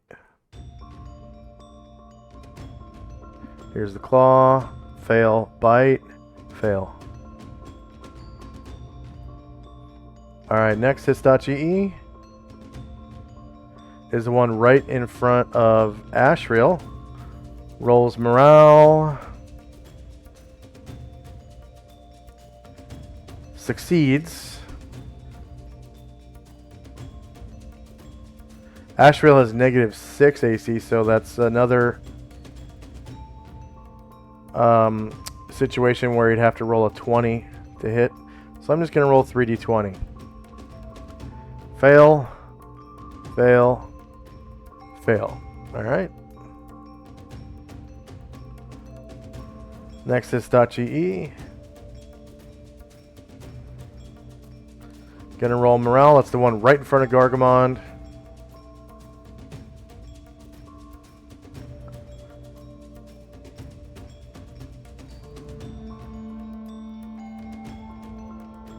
Passes morale and attacks Gargamond. I'm actually gonna roll these because he gets a penalty of only -2 because Gargamond's off balance. So attack. Right claw, Gargamond. Oh, wait. I forgot to check. See if Gargamond has stone skins or not. He does not. Oh, and do you think he's in the aura, I believe. That's what I just said, yeah. Oh, sorry. Okay, right. Claw. Gargamond. Shorter melee, same elevation, only -2.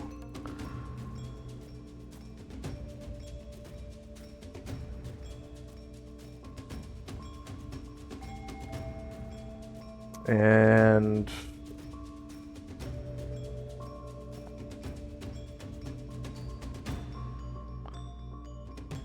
Sheila's 8 versus -1 is a miss. That's another situation where he has to roll a 20.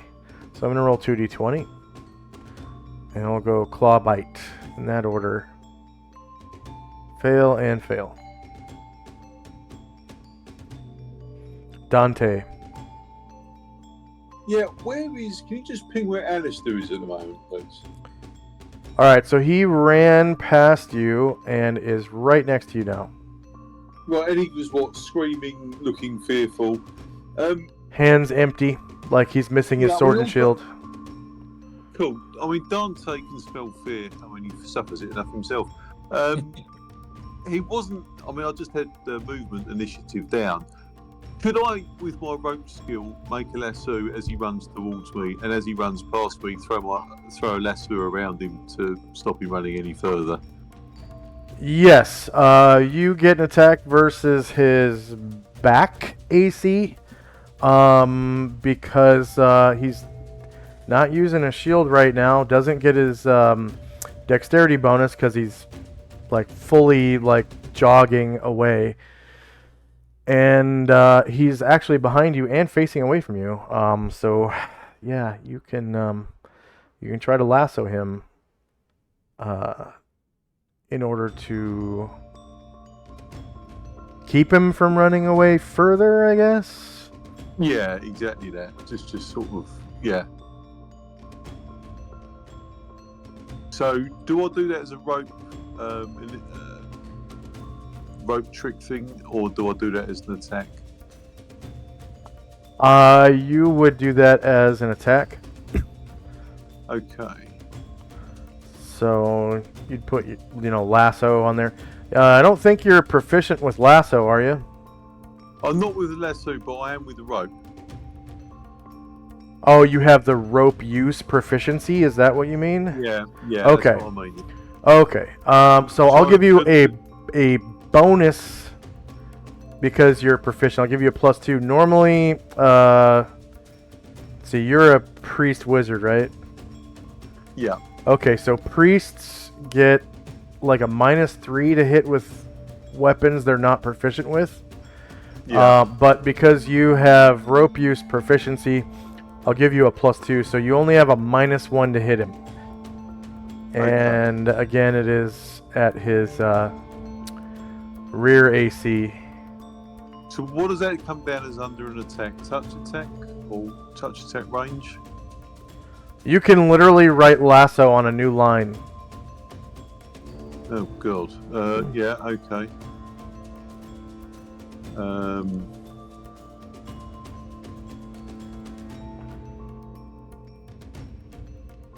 All right. So just add that to my weapon list. Yeah. Yeah. And then just roll the at the end. I'll do -1. Yeah. Yes. Yep. Okay.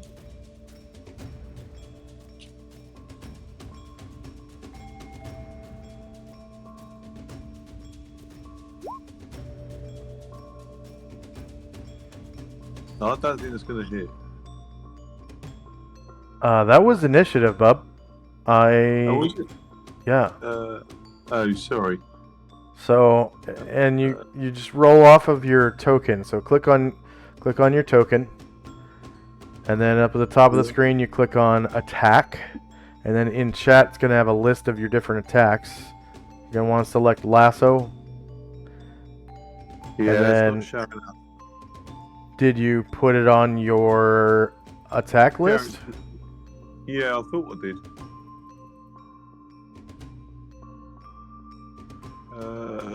Is it at the bottom of the list? Might have to drag it up. Oh, right, okay. I don't think you should have that many attacks. You don't have that many I've got weapons, quite a dude. few from being Oh. a bard beforehand. Okay. Yeah, if it's not one of the first 8 lines, you're gonna have to Yeah. slide it up the list. Okay, fine. Yeah, I've got quite a few because I was the bard before. So, okay, that may be it.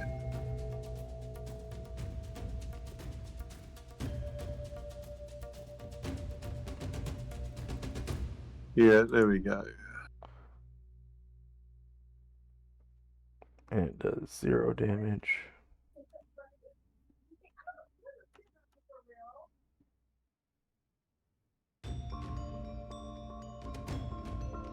A short range, I'll take it.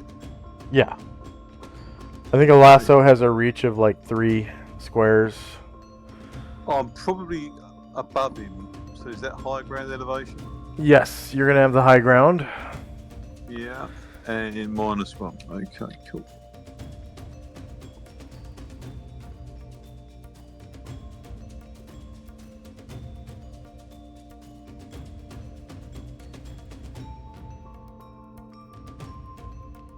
Does that come up? Nope.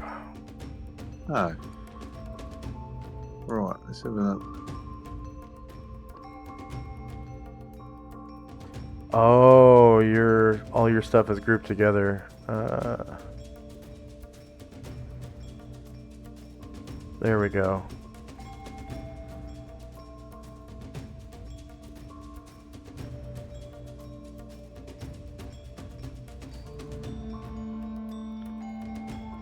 So you gotta put damage on there. Does 0 damage. I just put 0 damage in for you. So now Oh, you fine. should be able to roll it.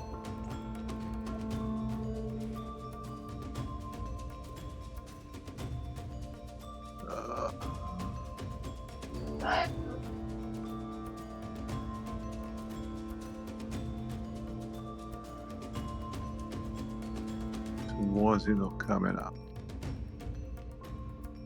Well, I'm sorry about this. This is not Let's my see. so- I'm plugging in a -3 for you to hit with it. Does 0 damage. Lassos have a speed of, let's see, gear and equipment, weapon and armor data. Lasso, I just passed it. Speed of 10. Ah, there you go.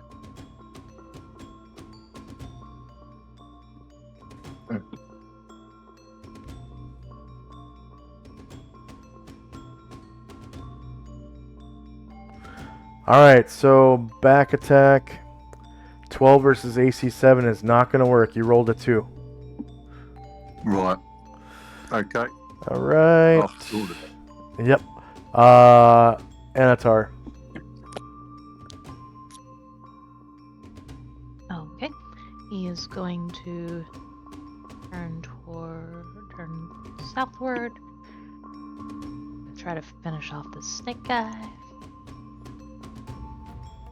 Or lady. I think it's a lady. Actually, Dante, go ahead and re-roll that, but give yourself a +2 to hit instead of a -1. Because I programmed in your penalty for non-proficiency. So you can go ahead and re-roll. +2 to hit. Yeah, okay. And then Anatar just flipped around and is attacking the half-breed, correct? Yeah, I just paused so that Dante could do his thing. You can do yours simultaneously, it doesn't matter. Yeah, it could Okay. take me a while.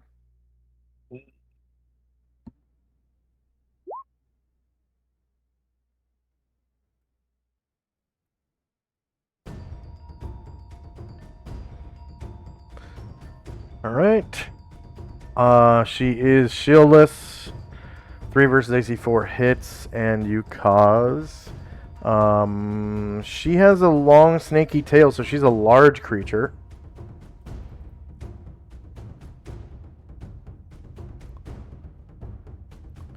So she takes 14 damage and dies. Go ahead and describe how you do so. How you kill her. We're just gonna cut that long snaky tail off. Oh yeah. And Dante's lasso +2 +1 +2. Okay, you rolled a 14 this time.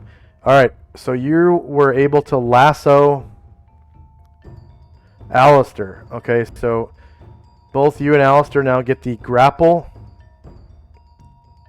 token marker. It's all the way to the right on the top line. And you have to roll opposed strength checks.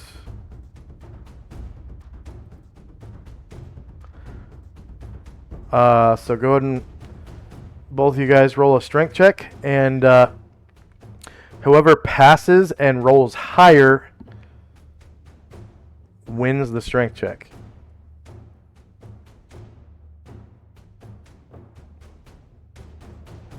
Sorry, you've lost me. So So- the checks? Yep, under checks. Yeah. Ability score check, strength.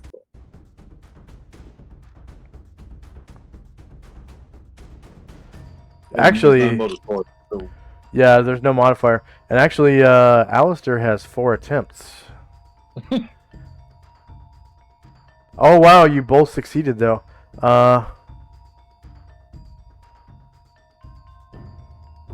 Let's see.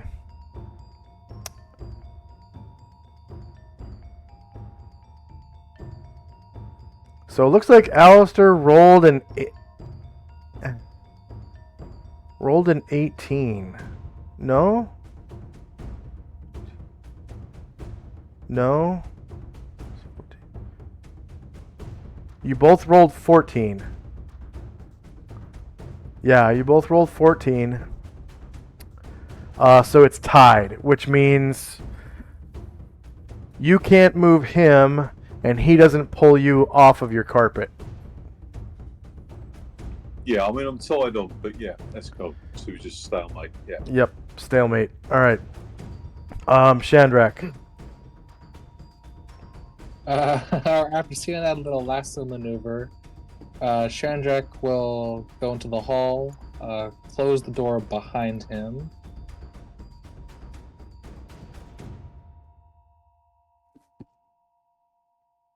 And let's see.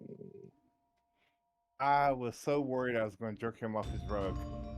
Yep, it was a stalemate. You both rolled 14, which means next round you guys have to roll again. Oh, great. Alright. And so Shandrak will stay there, but he'll call out, Ashrael, if you remain, I'll enlarge you. Thank you, my son. And that's all from me. Alright. The pureblood at the door.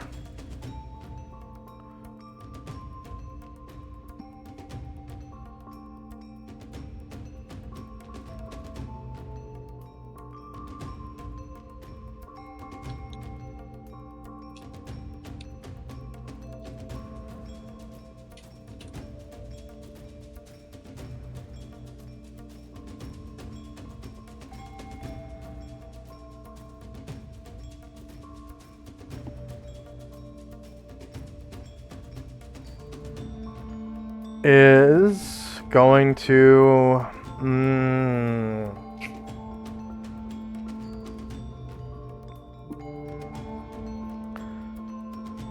she's gonna cast innately darkness 15-foot radius.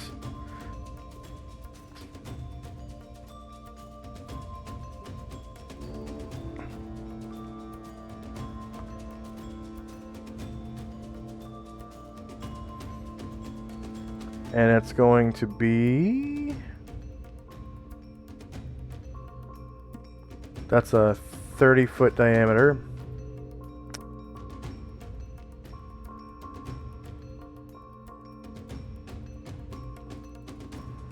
Spell AoEs. 30-foot diameter.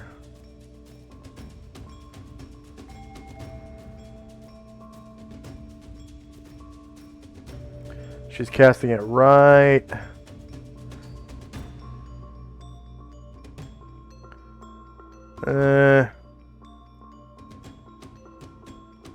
Right there.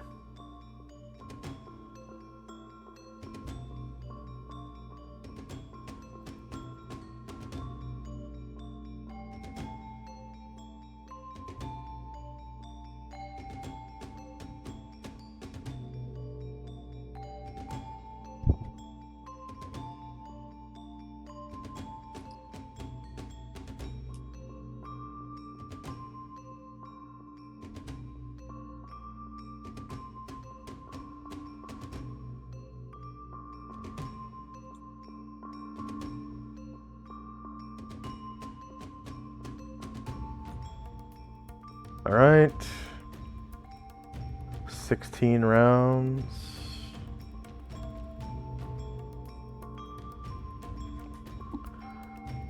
Darkness, 15-foot radius.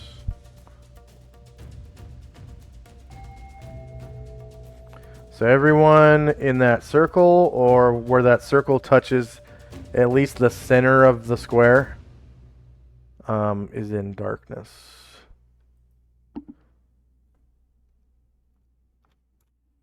Magical darkness. Which is canceled by continual light. So, okay. The AoE touches this necklace here.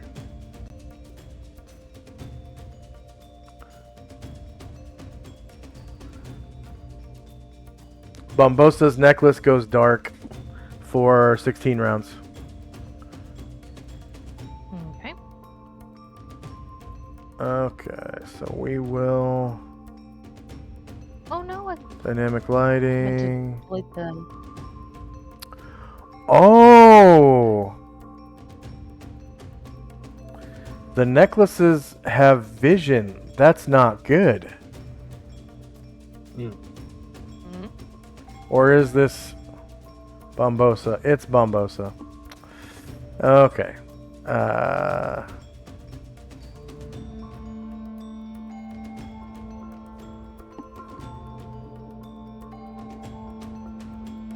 Weird. Where did Bombosa's necklace go? I deleted it. I thought it was supposed to be dark. Oh, okay. Well, it's not quite because there's another continual light necklace down here. Okay. Tenzi. Ramsey will attack this person. He's going to do psi attacks, left and right hand.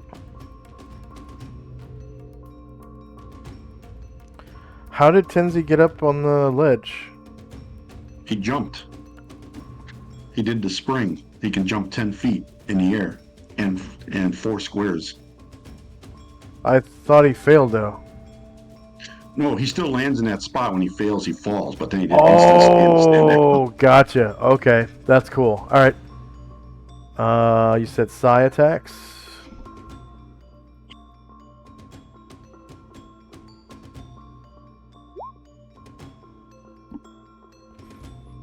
All right, she's shieldless.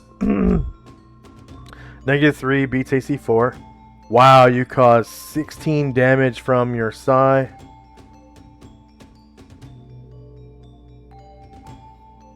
-16, enter. And you have another one too, right? Yep, here it is. Alright, shieldless 2. Oh, you rolled a 1. See how many shits we can get in chat. Oh.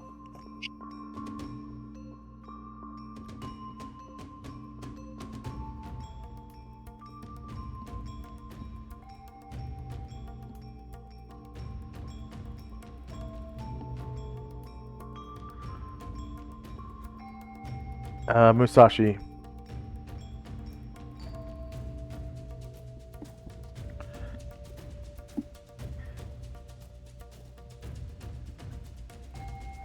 Musashi is going to wait, sorry. Okay. Ashriel. Ashriel will turn slightly. Attack the Yanti.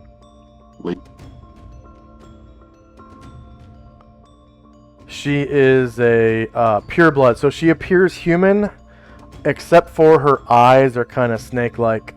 So, what's the name of the guy who owns Facebook? Zuckerberg. Yeah, she kind of looks like the Zuck a little bit.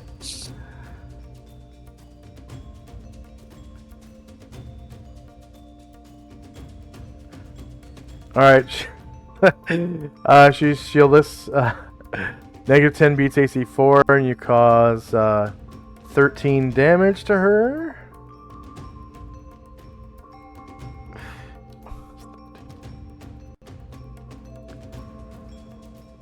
And Asher. Is going to go from jogging to running. God help us. Let's see. She looks like the Zuck.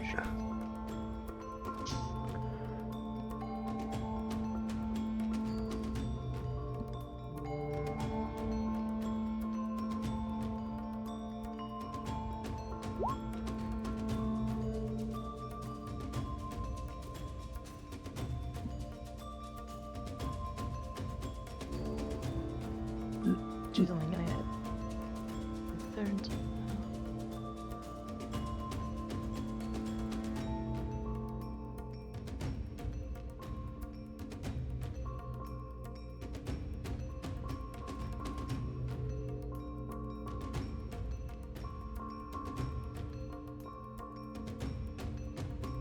So Ashriel is, Asher is trying to catch up with you guys. I think That was her first attempt to run at ×3, right? Yeah. Okay. Yeah, I think that's as far as she gets. Yeah. Oh, she gets 4 more squares. There. Alright. One of the Histachi E. This is one of the. It's the one in the back. He's gonna get a morale check. This one's gotta fail. The others. Okay, yep. So he white flags it. He's like deuces, and he's gonna run this way.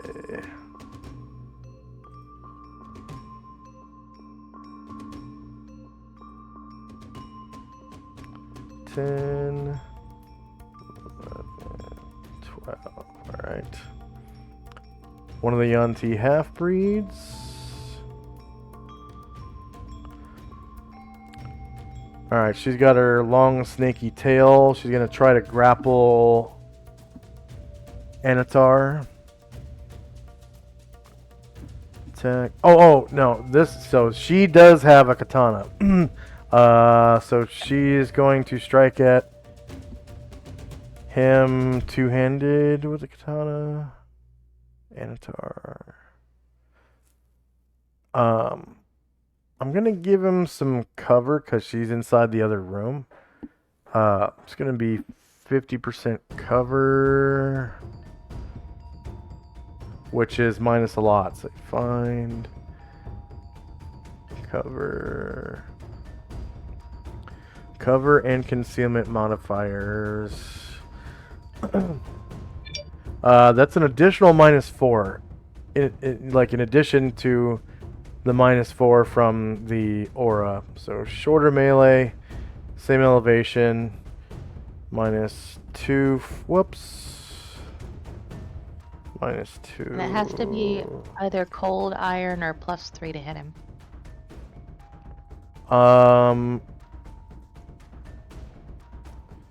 That's right, because it's not a multiple attack. It is none of those. And she...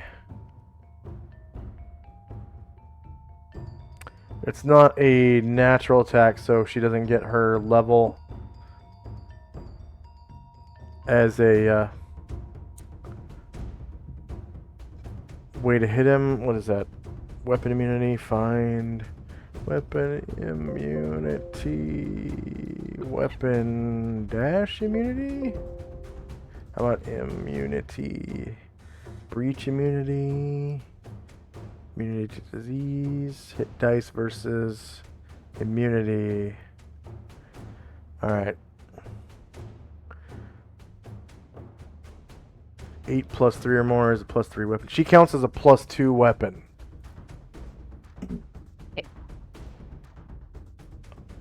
Is that able to hit him? No. Nope. Okay. So she tries to grapple him. Well, grappling is different. That's not... She can grapple him, but can't do damage. Let's see. Attack. Snake tail. Constriction. Shorter melee.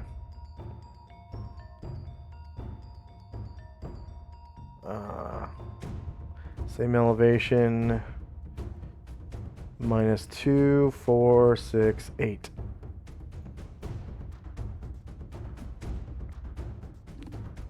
No damage roll modifier.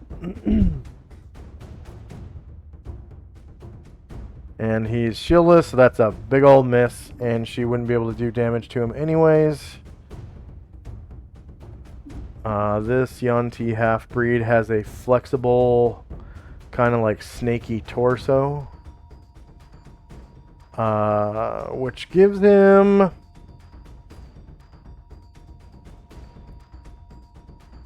+1 to his saving throws that use dexterity.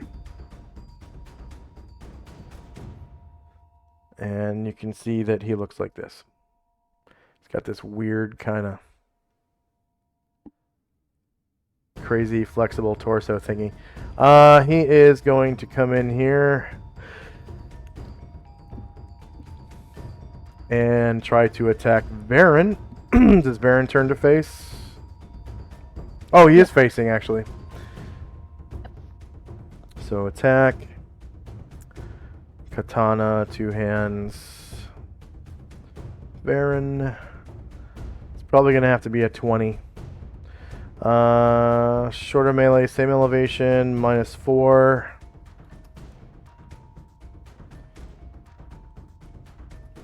No damage mod. And he is shielded, so that's turtle AC. 7 versus -10 is a miss. Airdren. Airdrin will they'll come down this hall and Tobacco Tuesday's here. Whee! Hey, I Tobacco. only shit for the bad guys. I knew you were a real one. Watch your pants says my shit is equal opportunity. That's awesome. Airdrin is going to close the door and try to hide in shadows.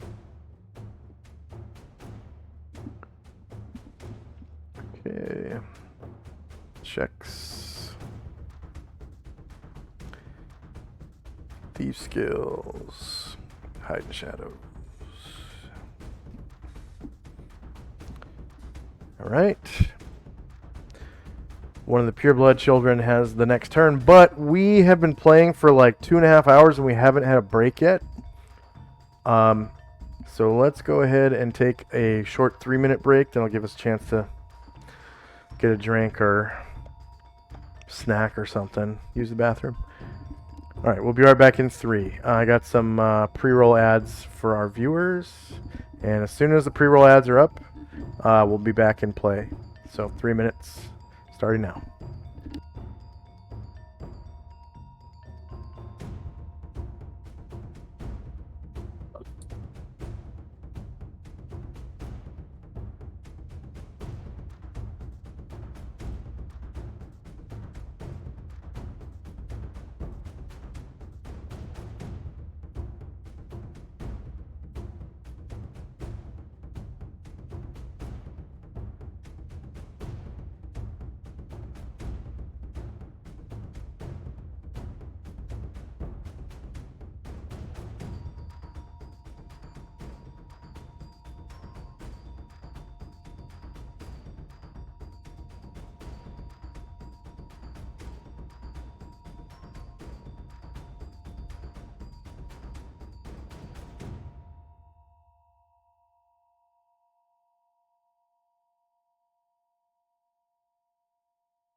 And we're back. So let's see. The Yanti pureblood child in the room is going to try to polymorph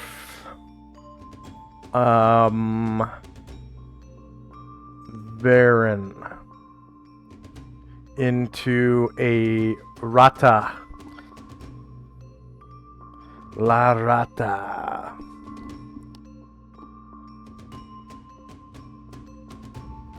So Varen gets magic resistance and then a saving throw versus polymorph.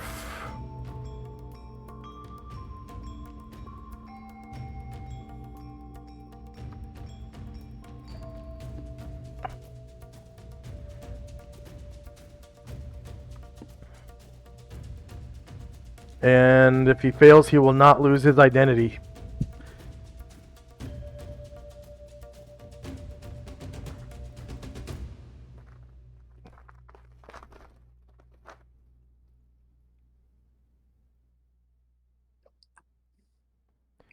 So he gets his Amber either. Mic check. Oh, I hear you. Okay.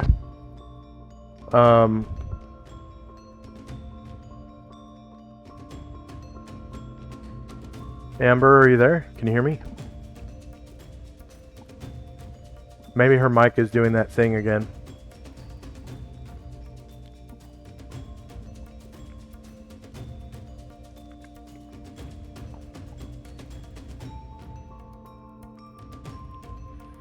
No, I don't think she's back yet. I bet. Oh, okay. Just come back. The Yanti pureblood is trying to polymorph Varen into a rat. Okay. So he gets his magic resistance and then a saving throw versus polymorph. Okay.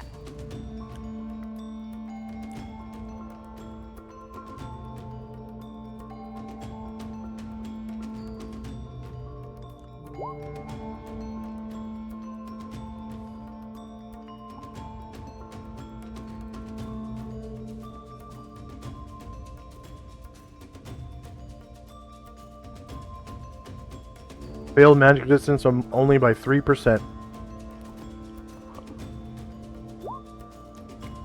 Made to save. Very nice. Ryer.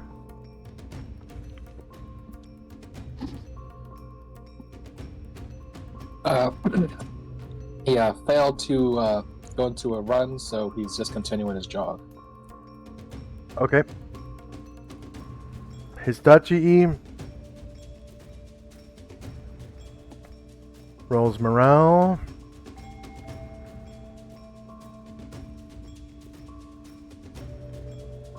Maintains morale.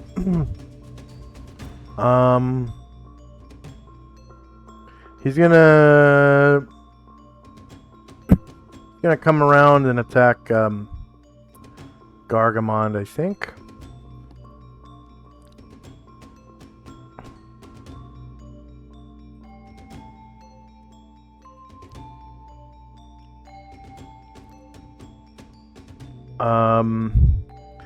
At only -2 because Anatar's aura and Gargamond is off balance still. Right claw, Gargamond.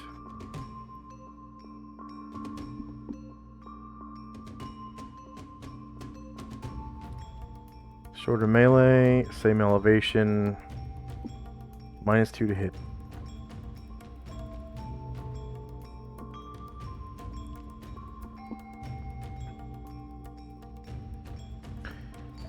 And he is shieldless 12. Rolled a 9, so to get to -1, that would have to be a natural 20. So I'm just going to roll 2 more d20s. Fail, fail. All right. Next up is Brine Druid. All right. Going to try to bite the one directly in front of him. Okay.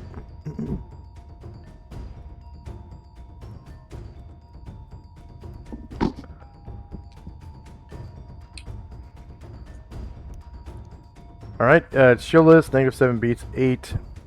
You cause 17 damage with your bite. Seems a little light, but it's enough to kill him. Hey, how do you do it? So you know how you're not supposed to give dogs chicken bones because they're too small? So he like crunches down, like kind of like gags a little bit, and like, ugh, and like knocks it back up.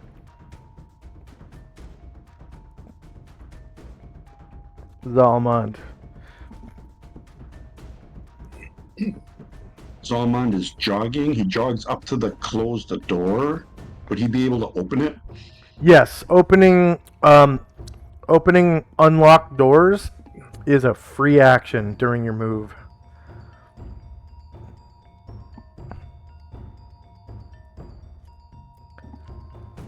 He'll get up to there and stop.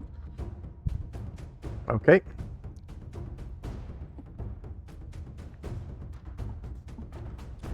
Varen. Alright, is going to attack the snake guy right next to him. First with sword.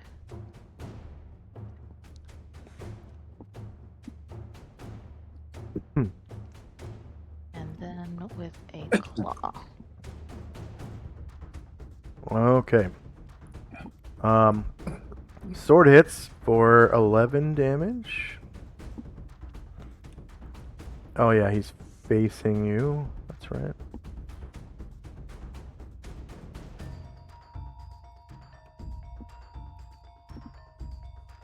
And the claw hits and does 4 more damage.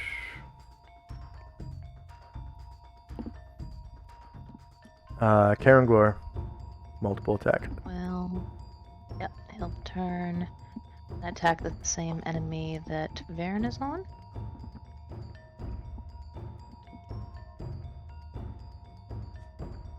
Using Blade Song.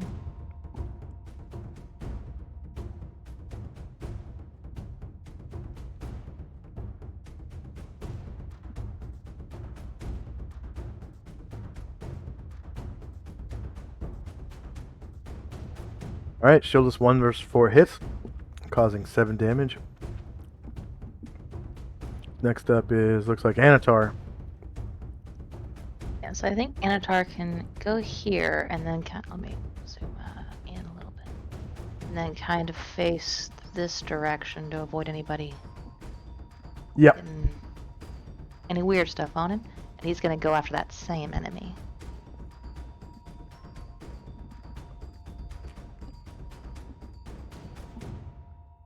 Everybody's ganging up on poor snaky torso boy. Alright. Shieldless 1 versus AC 4 hits for 15 damage.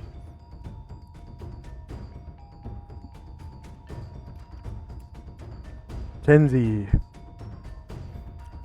Benzi's like trying not to fall over. He's Yeah. circling his arms around. That's right, he's off balance. Ashriel. Astro will attack this lady.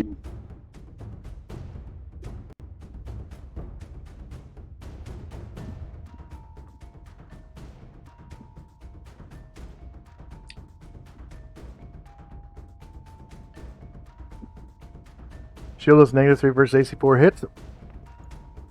9 damage. 2 of the pure blood. Kills her. Go ahead and describe how you do so.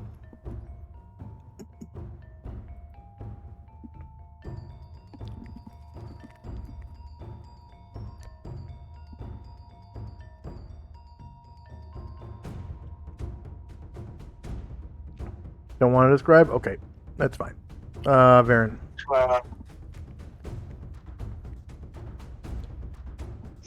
Sorry, we're shooting chips. Oh, Alright. Oh, no long high master. I'm gonna try to finish this guy off.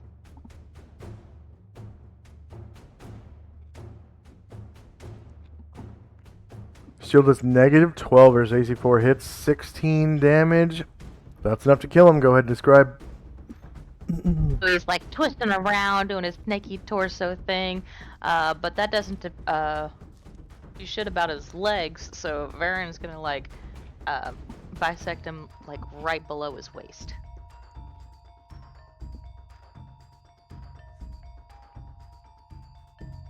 And snaky torso body goes one way, and snaky torso legs go another. Let's see, Tenzi's off balance. Anyone waiting? Yes, Musashi was. Musashi's going to move into the room, switch to his Daikyu, and do 3 called shots. He's going to start with this guy right here. Nice.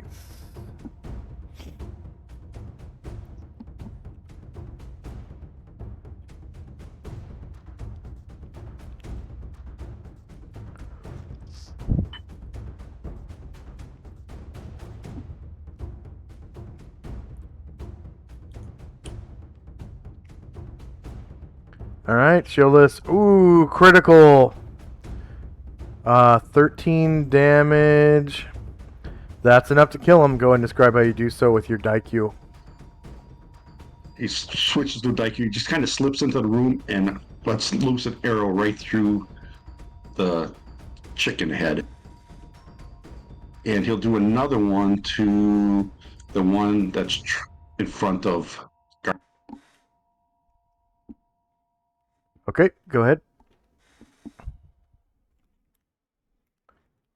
So for our viewers, normally in second edition, when you fire weapons or shoot weapons into a melee or throw weapons into a melee, you're supposed to roll randomly to see which creature you actually hit or attack, that is.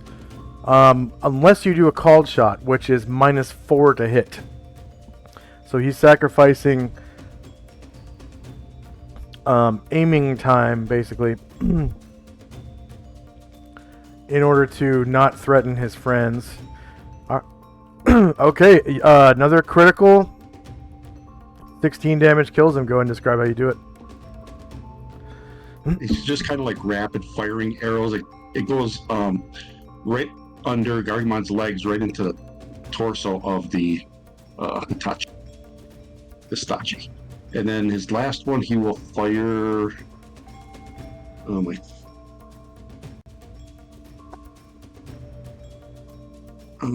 Yeah, he will fire to this Yanti up here. Okay, the half-breed. And now he's lower. And she is a large creature. So she'll take large creature damage if you hit her.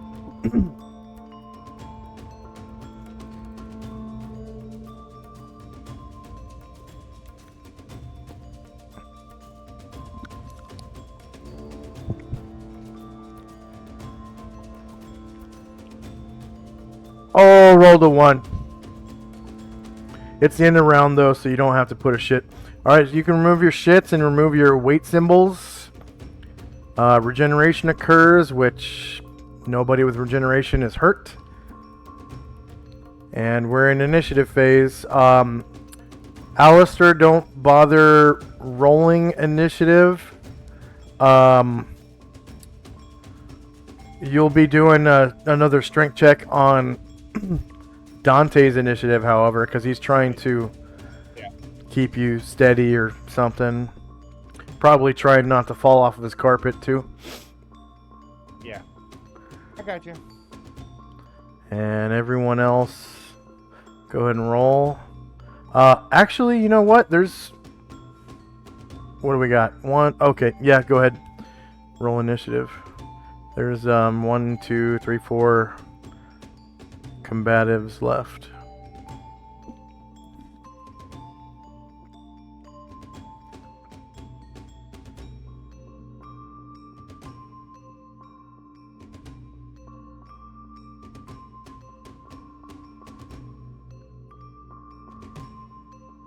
They're all going to be rolling for morale when their turns come up.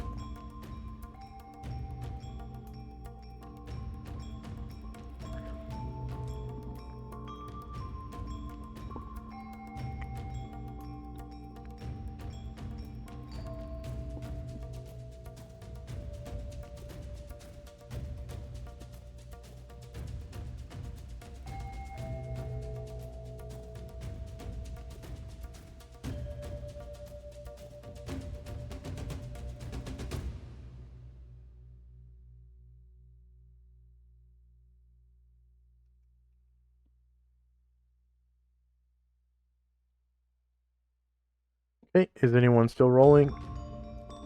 I'm still rolling. Yeah. Alright.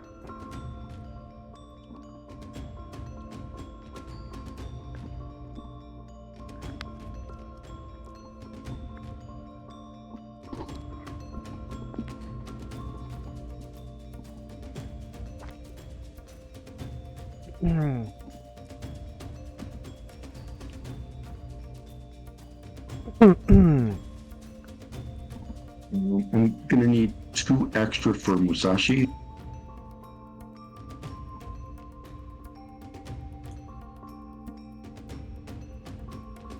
That bow is pretty effective. Remember to keep track of his arrows. I think he's got 12 sheep arrows total. I've got I'll look on my sheet again, but I have I've been acquiring leaf arrows from the Yanti. Okay. And leaf arrows do slightly different damage too, so keep that in mind. I think that's what I have. That's what I have on the on the table right.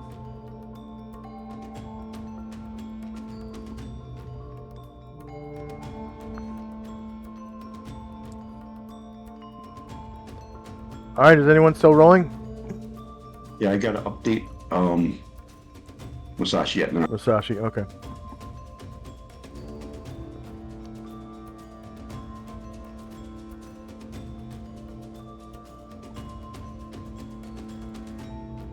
I'm good to go. Oh, you got 2 at 215 with Musashi.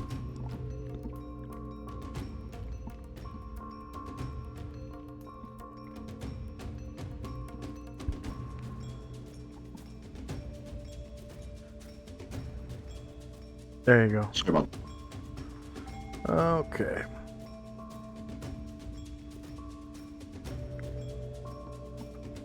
Alright, we got spells and time.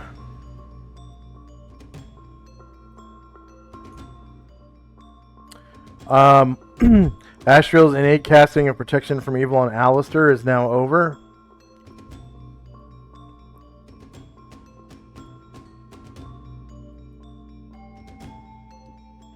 Okay. This sneaky Kita Gaining is sneaking around the corner.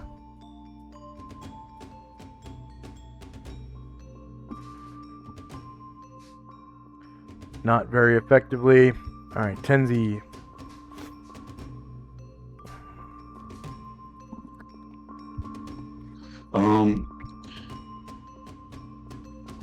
Tenzi's going to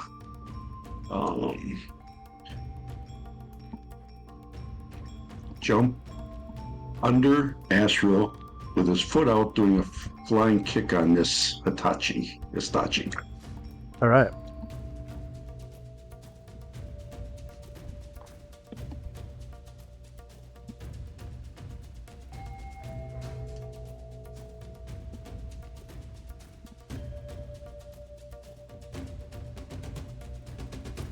Yeah. Shieldless -6 beats 8. You cause 20 damage to the Hitachi E and kill it in 1 hit. Go and describe. His foot hits the main torso of the chicken-like creature so hard it knocks him back onto the stairs, crushing his. Anatar. Okay, going to turn to the big lady right next to him and attack her.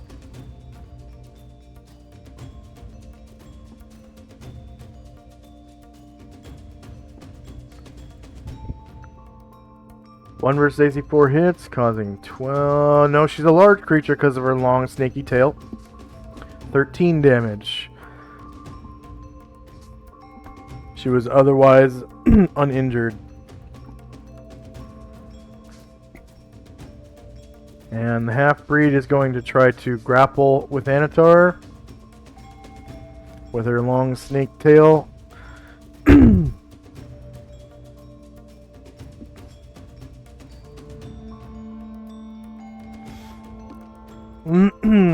Shorter melee, same elevation. -4.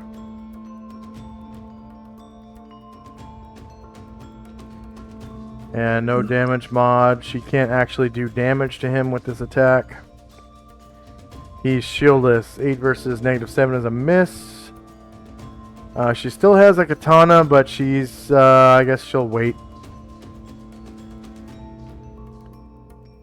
She will wait.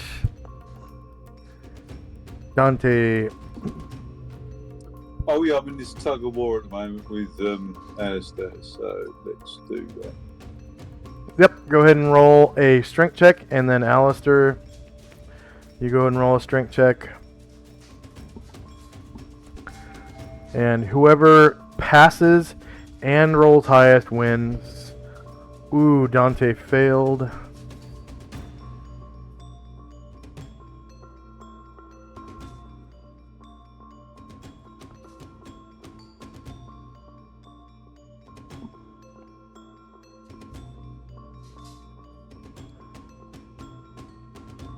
Okay, so you're only 10 feet in the air, right, Dante? Yeah. All right. Do you have tumbling? Yeah. Okay, so basically what happens is, Alistair, you can go ahead and roll, or sorry, move through the door here towards the entrance of the dungeon at 24 squares, and Dante, you get pulled with him. But go ahead and roll a dex check to see if you can stay on your carpet. If not, he'll pull you onto the ground, but you won't take damage because it's only 10 feet.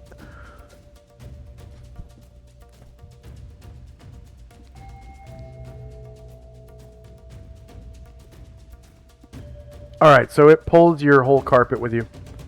I think the exit's towards the south. Yeah. Alistair. Oh, he's probably stronger than me, so I want to just try and hold on and slow him down. Like he's like a reindeer on my sled kind of thing.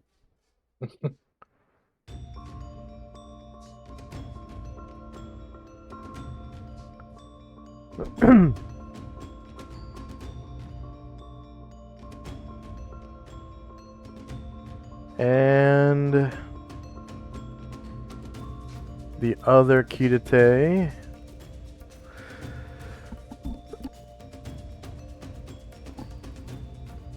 is gonna snug up against this wall,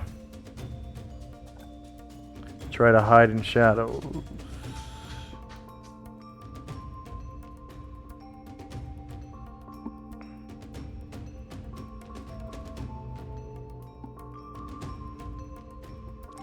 And be sure to move your full 24, Alistair.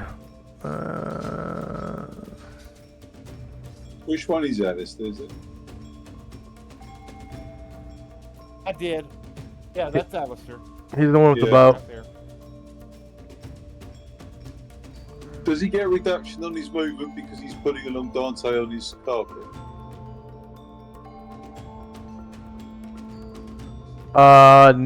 No. He beat the snot out of your strength check. Okay. Oh, did that not? Whoa, whoa, whoa, whoa.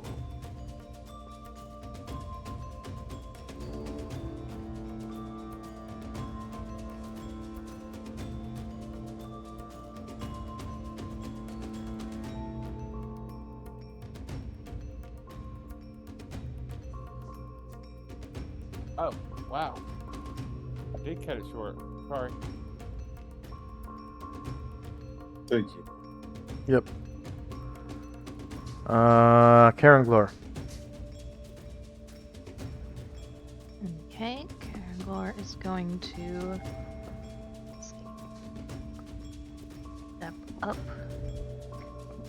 Snake Lady, which he doesn't know, but I do, that I think she gets to go with her katana first if you want to. Oh, attack of opportunity. No, I just know she was waiting, so I didn't know if you wanted to go before I went. Oh, right, yeah. Actually, she will take a swing. attack. On two-handed. Caranglore.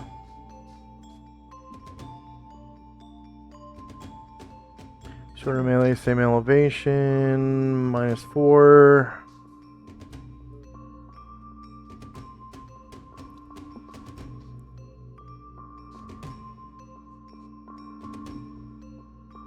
Oh, she crits him.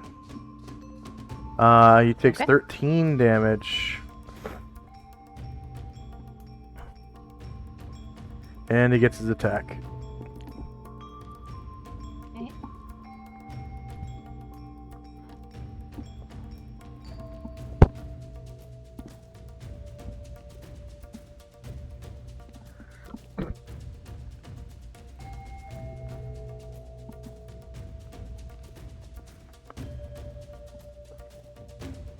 Alright, she's shieldless, -6 beats AC 4. She's a large creature, so she takes 7 damage from his longsword attack. Okay,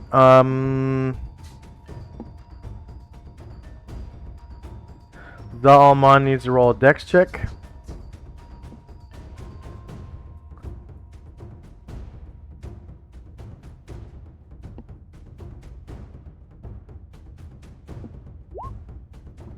Okay.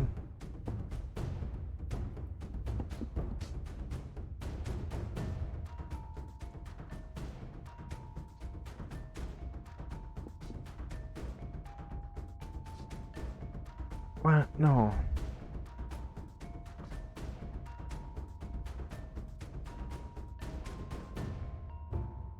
You want me to move him out of the way for you? We'll see. So as Zal-Almond approached this area, he kind of felt someone invisible right here. All right.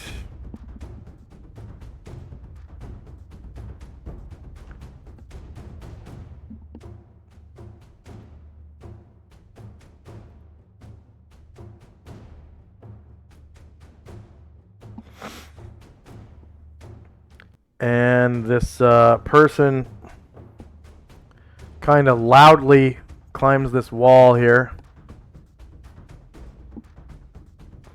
revealing himself to the rest of the group. Climb walls, vertical wall or worse, leather or none, dry conditions, no modifier. And he gets up to here.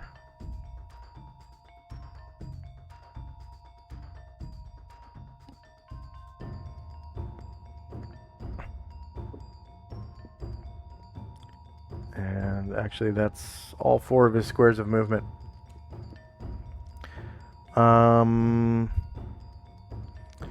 And the Yonti Pureblood, observing him coming in, is going to try to polymorph him. Probably goodbye to this guy.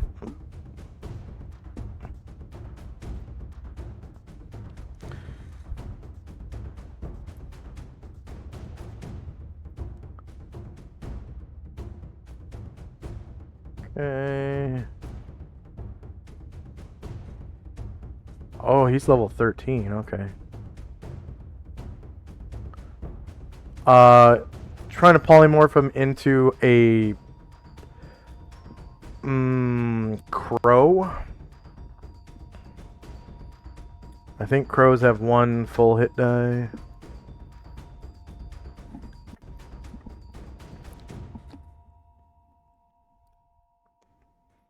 He gets a saving throw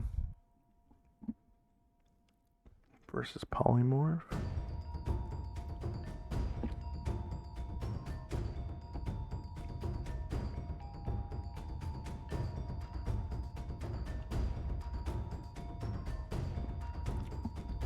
Counts as Rogue 13. Passes his save. Nice. Gargamond. Alright, once Gargamond steadies himself, he turns around to Musashi and says, "Thank you." Then I'll come up these stairs. 9, 10, 11, 12, and he's got 3 reach, so he's gonna attack this kid right there. Oh, yeah.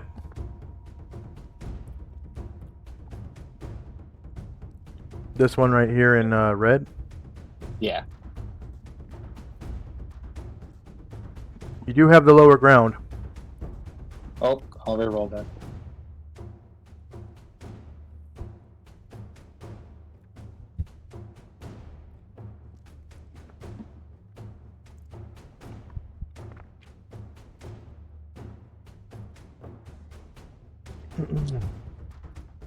Alright, shieldless negative 11 beats AC 4. You cause 10 damage to the boy.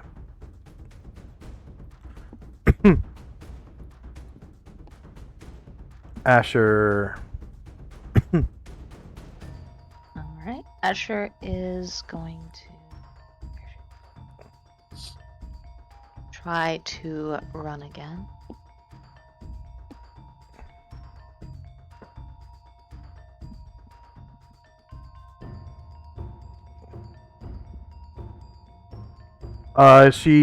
Is she trying to go faster than what she was before?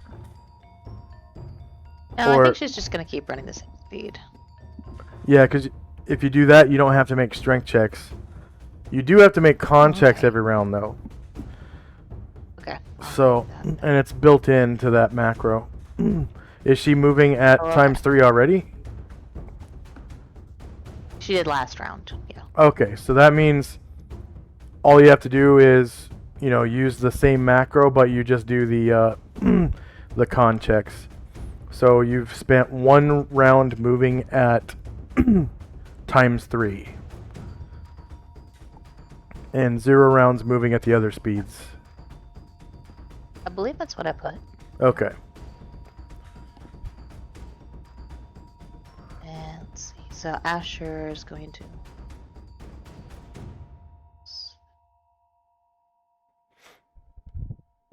As she gets here, 8 movement, she sees this cartoonish tableau.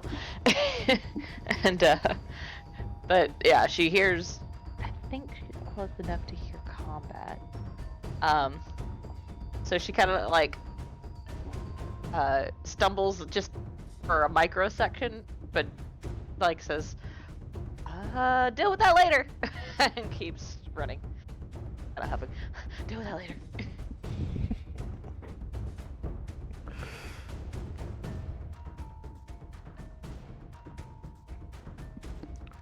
Ryer. So Ryer was jogging, but after seeing the weird circus that came after him, he's actually going to wait and change his action to try to see if he can help slow down Alistair. Okay. Varen.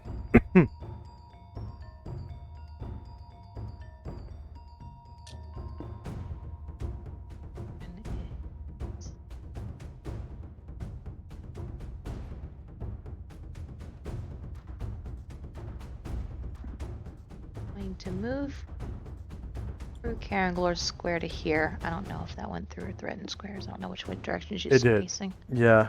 She gets...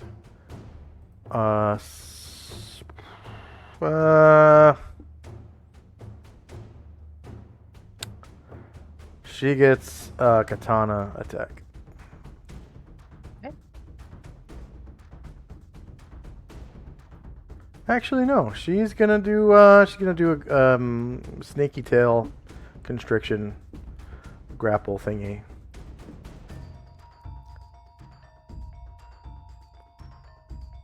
Bring it, Snake Lady. Shorter melee, same elevation, -4.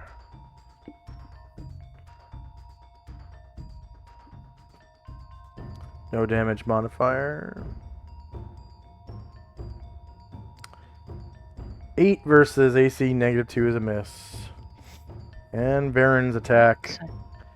She's going to turn to face all 3 of you. Okay. Whoops.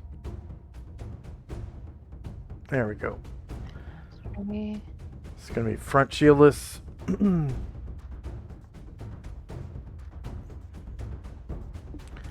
You managed to crit her for 18 damage on her front shieldless AC.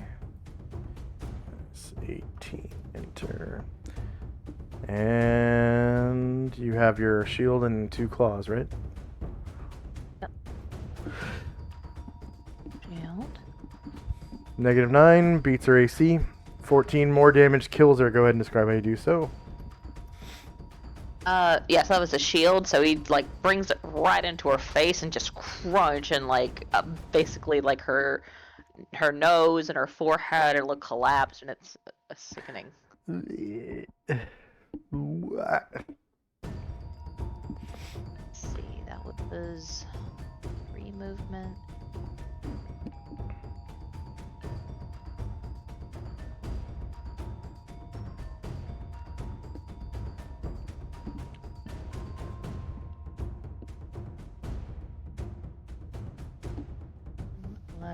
Well, so he'll be out of movement there and just save his attacks in case something comes up to him. Alright, Ashrael. He's flying. Ashril, just a moment. Just one more Yeah. moment. Yeah, he's flying in the air, kind of hovering. He looks over at Shandrak and starts to get an impatient look on his face, and he'll hold his action.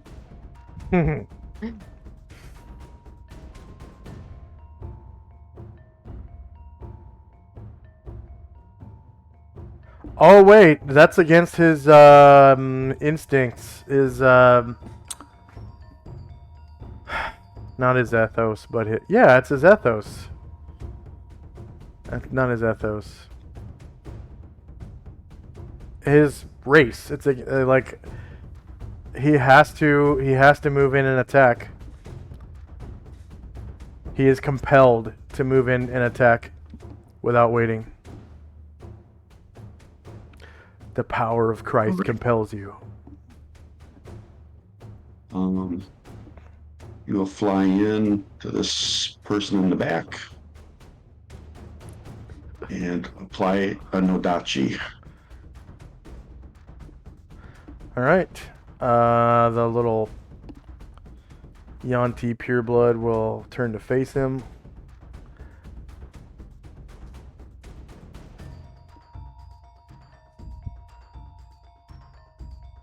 He's shieldless, so -5 beats AC 4.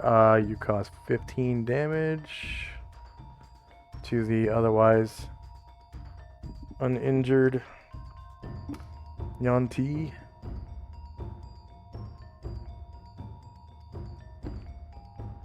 And Shandrak. Hopefully you can still see him. Where is Shandrak? Oh Nope, no, nope. definitely not. So You got other targets, though. Yeah, CN Ashrael go away. How high is the ceilings in here? Okay, so the doorway is only 15 feet high, and you're looking through the doorway. This ledge in front of you is 10 feet high, so you can see the feet of the people on top of this ledge, and nothing on the other side. So that means you can see Zaalmond, you can see Brine Druid's feet, the Kitate Ninja's feet, and Tenzi's feet. As far as targets go, that's pretty much all you got. Yeah. Can I see like how much like room there is above Brine Druid's head? You can't even see Brine Druid's head. Oh, okay. Okay. Yeah. He's the size of a horse. So yeah. you wouldn't... Well, alright. I'll try to enlarge Brine Druid then. Okay. How tall is he? He... in inches...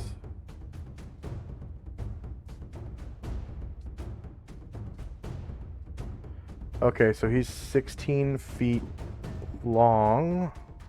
Height 16 feet.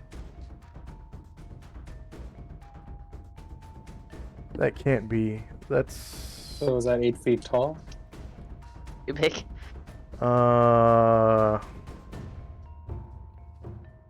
16 times 12.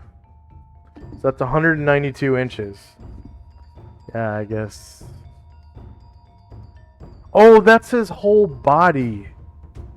Damn it. That's like his tail and... Yeah, just do that. 192 Makes inches. sense. Yeah.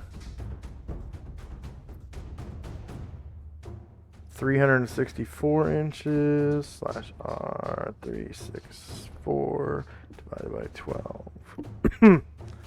30 feet. So he's now huge. Okay, so that means he's 2 squares wide.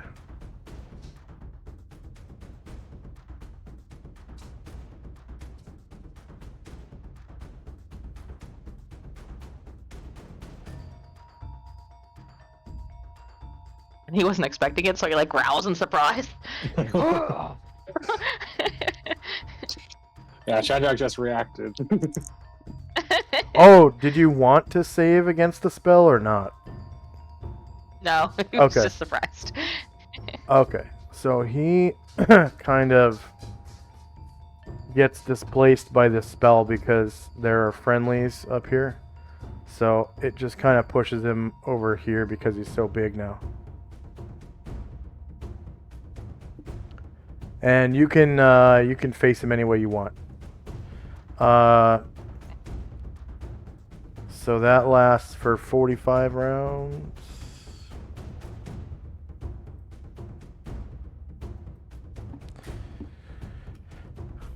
Bringe, reared, embiggened.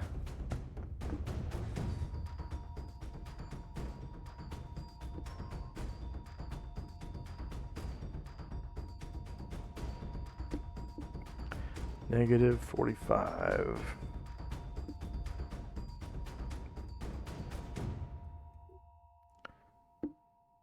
All right. Yanti Histachi E. So this is probably the one that ran away. Yes, it is.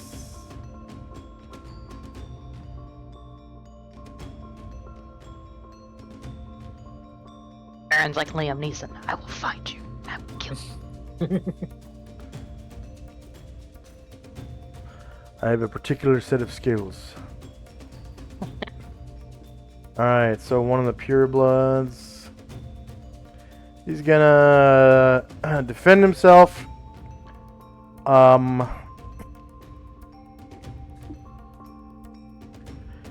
He's gonna cast darkness on Gargamon's eyes. Gargamon gets a saving throw versus spell.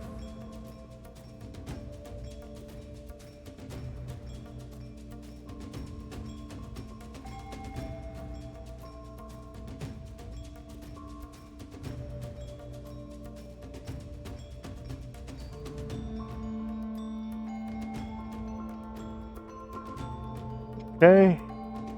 Bombosa. Is not going to get to any enemies, so he'll just move silently here.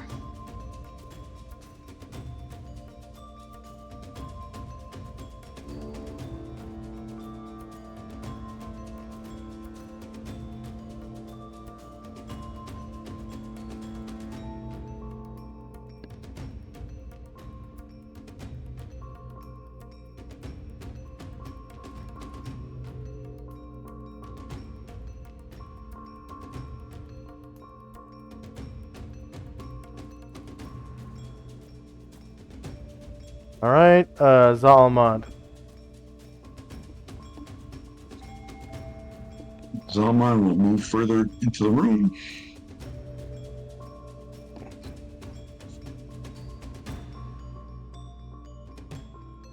I'm gonna stop there.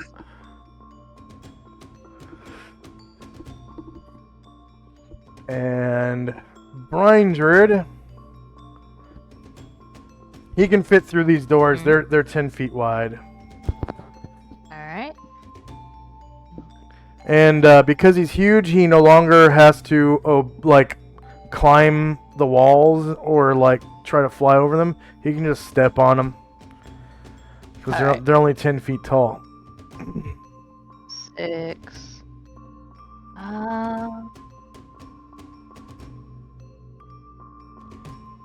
Just be careful because now you're standing on Gargamond. There you go. How high? Asriel isn't that high either. Hold on. Put him back at 6. Think about this. Yeah. And he can be halfway up on a wall, and it doesn't. 10. Alright. Yeah, like that. So you're threatening this one now, and he will turn to face. That's a 1.5 damage. 1.9. It's yeah. So okay. asterisk. It's asterisk 1.9, and then Asterisk 1. and then if you add damage, then you do it after you multiply. So asterisk 1.9 plus 1 or whatever it is from whatever.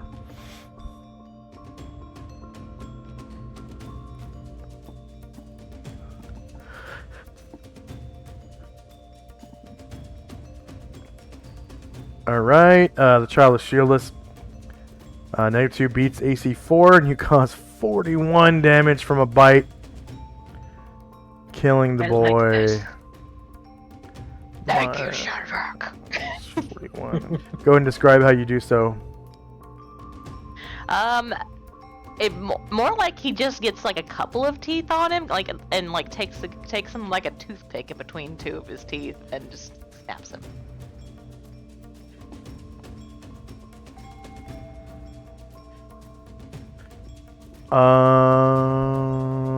You.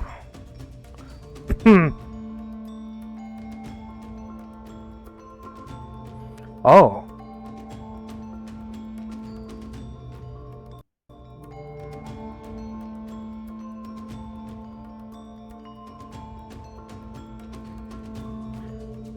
For some reason, his age went up to 2. Oh. Where's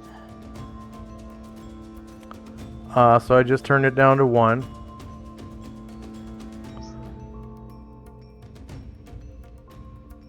Oh, there. Okay. Thank you. Should I re-roll that then? No, just leave it. And then Musashi. I kind of want to get through this. Musashi moves up to here. Would he have line of sight to this EMT? Just barely. Yeah, just barely because of you can see his head from there. That's all I need to see. That's all you need to see. He did roll a cold shot, so yeah. It's gonna be minus an additional -4 to hit from 50% cover because he's half head. The child is. And I have lower ground as well. Yes, lower ground and a -8.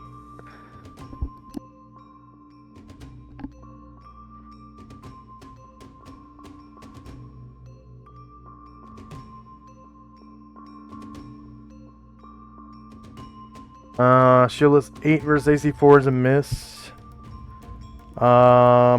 Jim.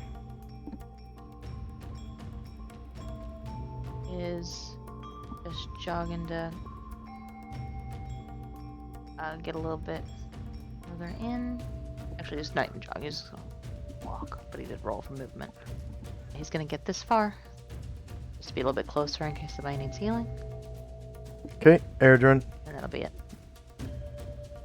He will move silently into the room. End up there behind Musashi.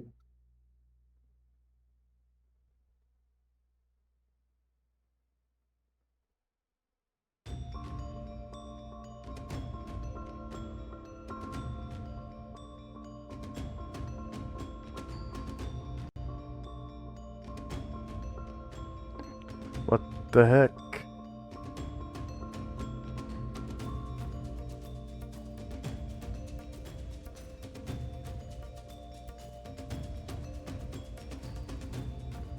Oh, the necklace. Okay.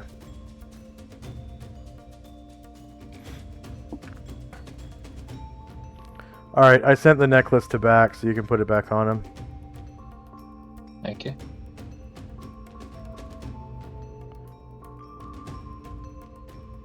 There we go. Alright. Kenzie. Tenzi will move. 2, 3. Yeah! That's all the movement he has. So if anybody comes by him, he'll kick him. But other than that, that's it for him. Okay. Antar. Okay, he is not taking any movement, so he will.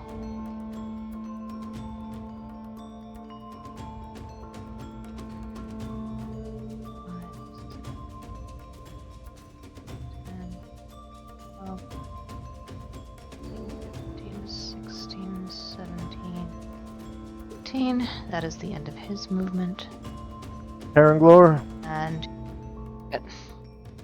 I was only taking one movement, so he will also just move and not be able to reach anybody. And Gargamond. With his 15-foot range, could he hit this kid? Hell yes, with lower ground and -4 from 50% cover. All right.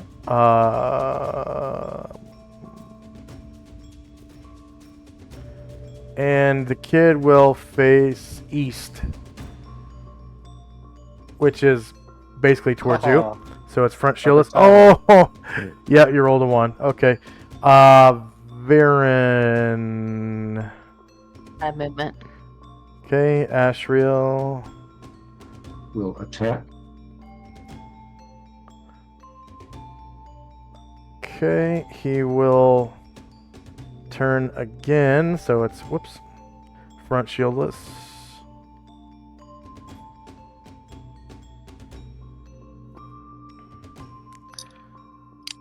Ooh, you just hit 4 versus AC 4, causing 12 damage. And he survives it, -12. Musashi's second shot. Lower ground and -8. One of these has to hit. He should have phenomenal Thaco by now.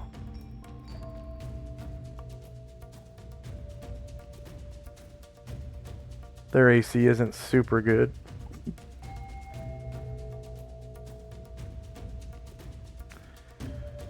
Uh, 12 versus AC 4 is a miss. And then Tenzi's out of movement. Yep. Varen's out of movement, right? Yes. And Musashi's third Hey. shot. Hey, Josh. Yeah. Josh, I hate to do this, but Uh-huh. I live with my mother and help take care of my mother. She has an emergency going on. I need Okay. to go handle her. Yeah. I'm going to head and log out. Yeah. Okay, that's fine. I'll catch you guys next week. Sorry, guys. All right. Have a good one. Sorry, it's That's right. I hope alright. everything's okay. Yeah. I'm just going to put his token on the GM layer. And Dante is freed from lassoing anyone. And Musashi's third attack, shieldless. 14 versus AC 4 is a miss. And end of round. But to make things easier, I'm just going to roll morale for this guy right now. Probably going to pass, though. We'll see. Their morale brave this kid. is See, the morale is elite, but abominations are champion. So they're pretty brave.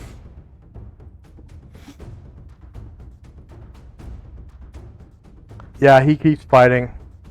Wow. And regeneration. Nobody that has regeneration is injured. You can remove your shits.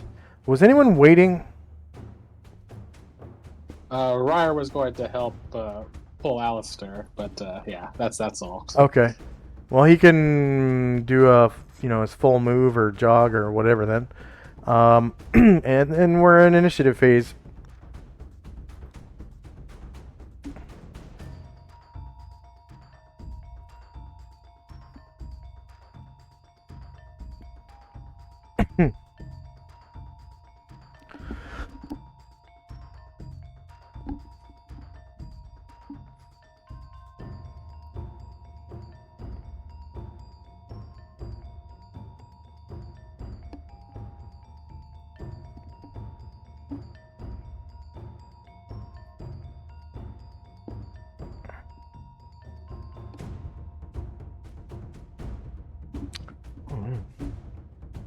I'm just going to step away for a second while you guys are rolling initiative.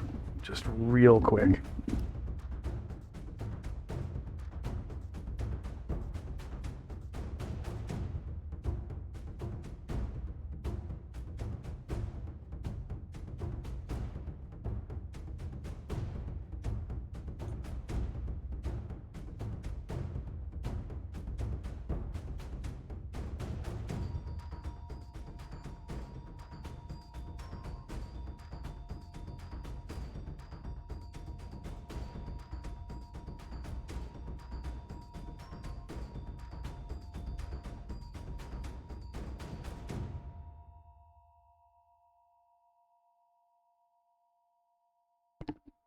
And I'm back. Is anyone still rolling?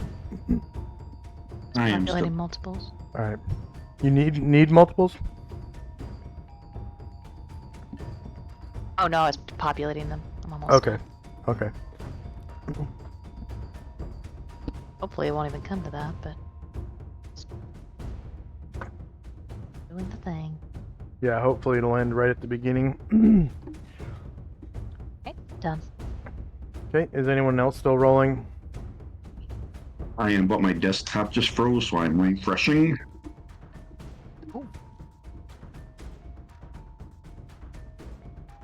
I'm good whenever.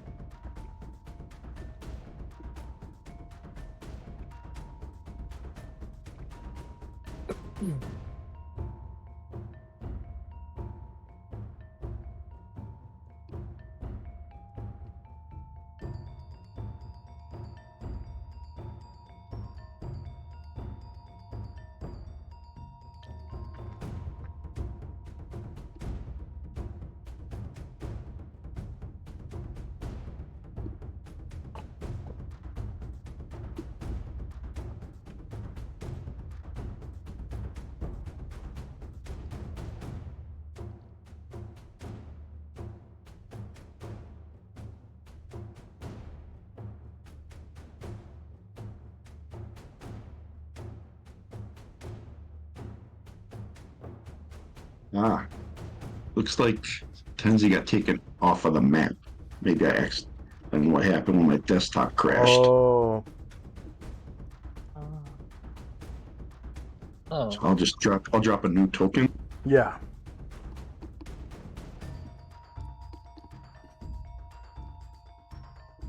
I'll have to re-roll everything. So there's going to be, I can see what I rolled is on a turn order tracker, but my name's not on it.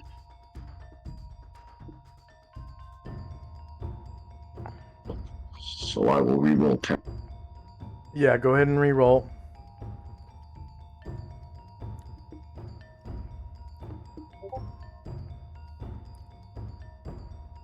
And then you had 3 additional slots or 2? 3. Okay. And You can go ahead and use your original initiative that you rolled.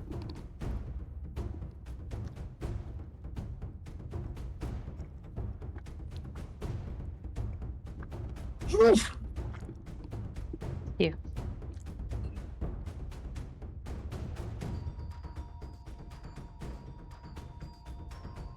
9.7.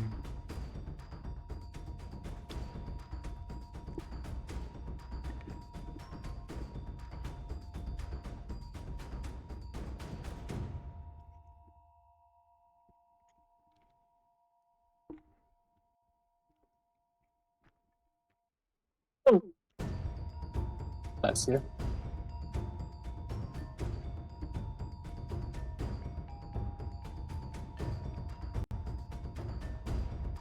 All right, I'm done. Sorry about that.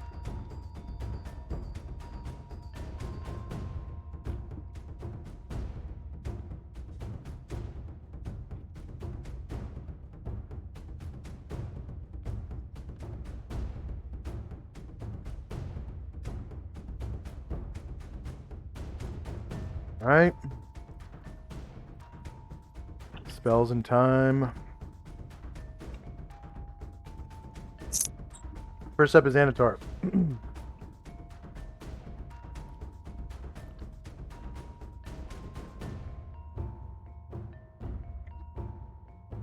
At 5, he'll be here. And make an attack.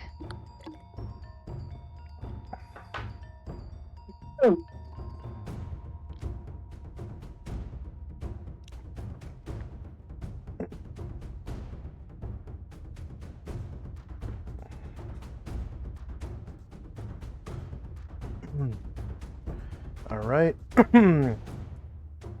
Negative 8 versus AC 4 hits. 16 damage. Will kill him. Go ahead and describe how you do so.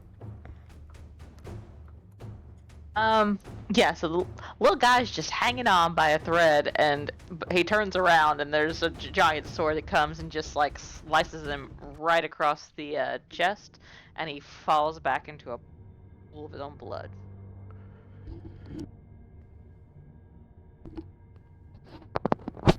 Alright.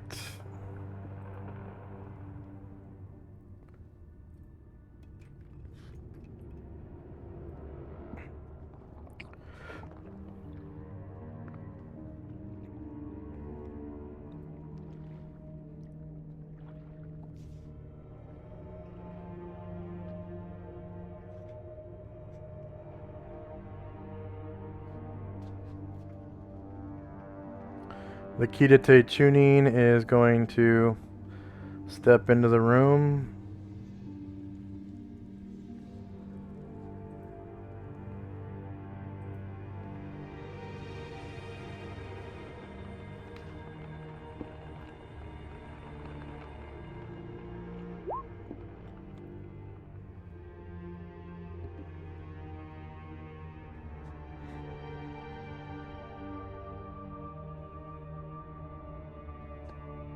And he climbs this wall here. And the gaining...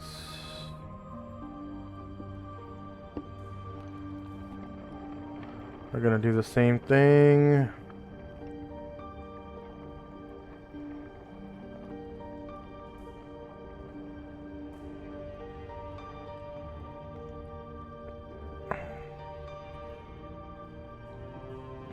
So that's 1, 2, 3, 4.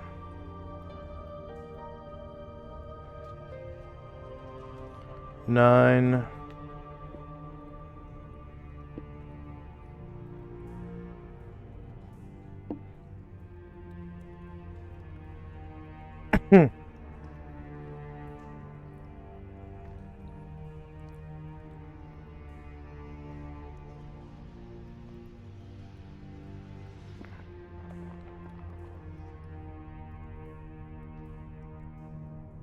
And first up is Shandrak. Okay.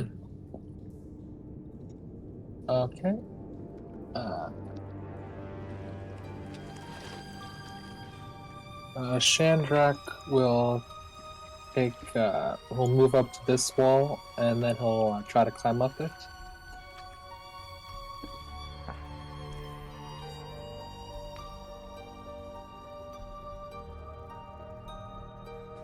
Okay, vertical wall or worse. What kind of armor are you wearing? None? Nope, no armor. None. Dry conditions. Do you have any climbing tools like those cat claw things, Nikode? I'm pretty sure I do have a climbing dagger. Are you going to use it in this instance? Sure. Okay, I'll give you a +5. You have a climbing dagger.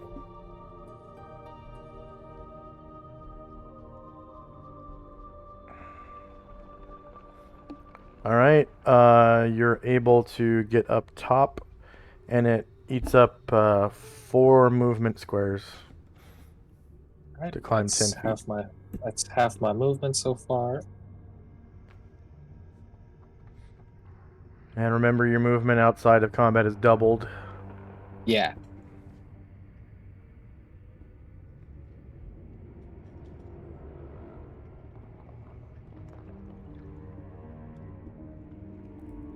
I'll just continue up the stairs and end up next to the ninja and Ashrail. That's all. Alright. Tenzi and Company. Asriel says to Shadrach, "My son, I could not wait. I had to destroy the evil." And then he turns and comes over, flies over by these eggs, and destroys the eggs. Alright. Tendy's going to walk over and take a look at this chest. Is it locked or is it open? Or I mean, closed or? It is wide open, and inside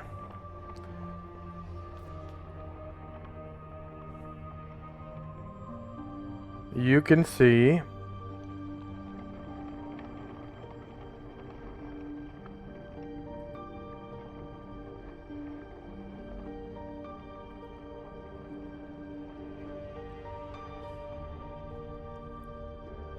an ornate girdle and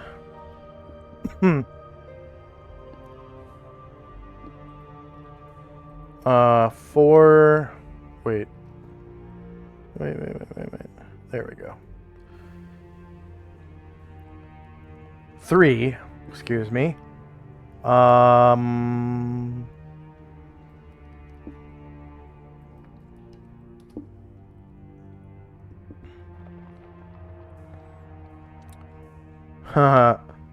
Three iron quivers, on the outside of which is etched images depicting catastrophic disasters.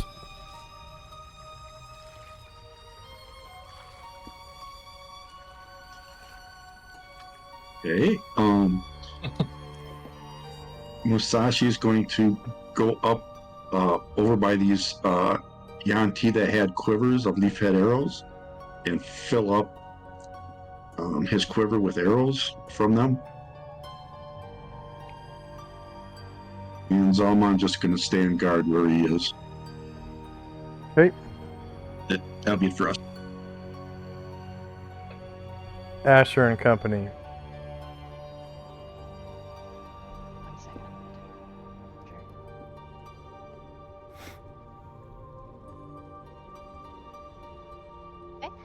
Okay. Yeah, Asher is going to continue moving, and since we're doubled, I imagine she'll get there.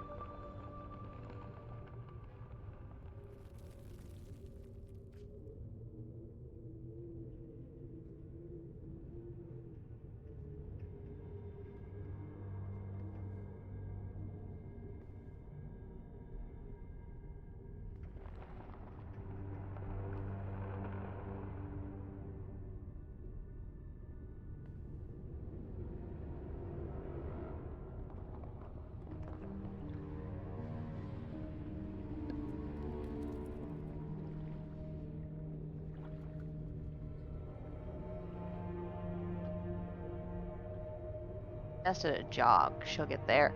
And she... Okay, I'm ready. Who are we fighting? She looks around at all the dead bodies and says, great job. Keep it up, everybody. And that'll be it for now. Okay.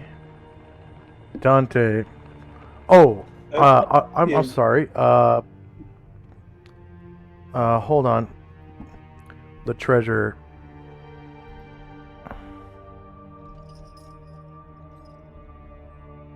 There are also 4 stones.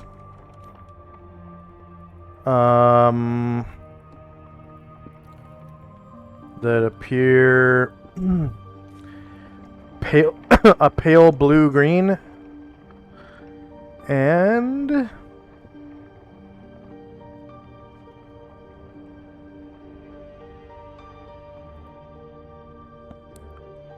two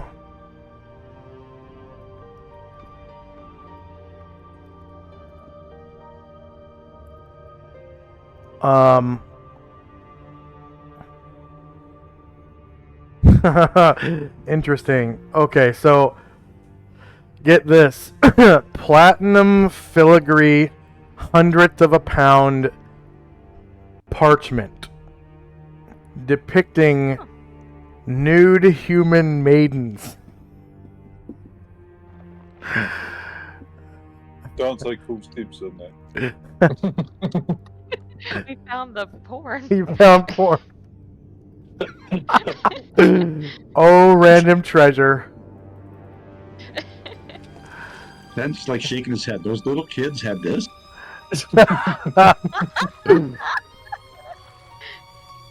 Dante's not much older.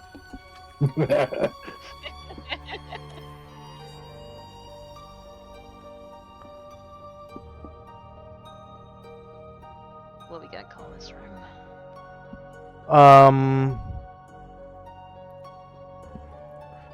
One second.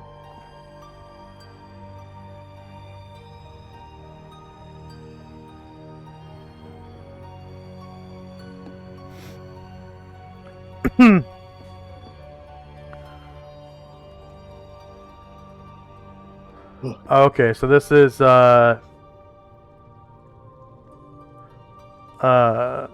Northwest Hatchery. Thank you. Yeah.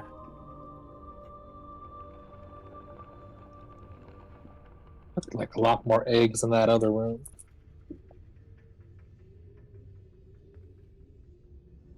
At least you won't go hungry.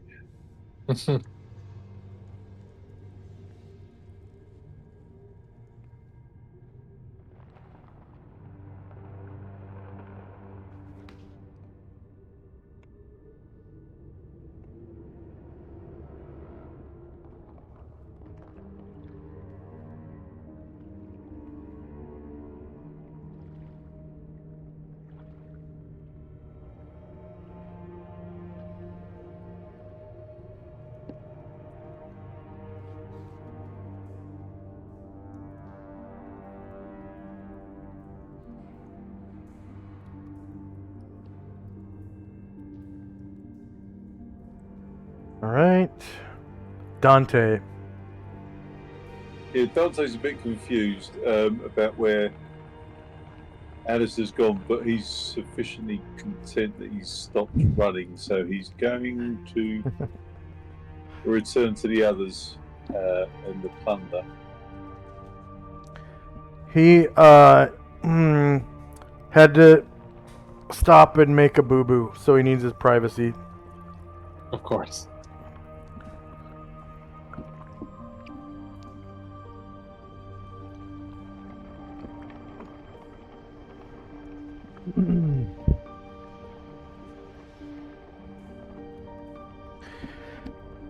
That'll do for Dante. Okay.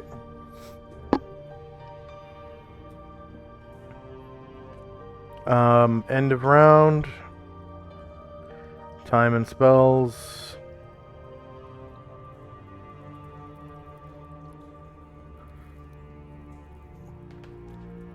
The tuning just kind of like Comes over here by these eggs.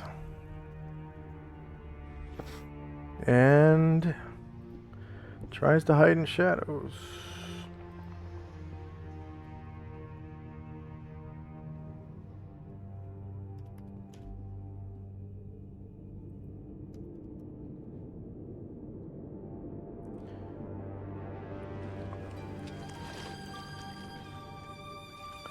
And this one tries to climb the wall.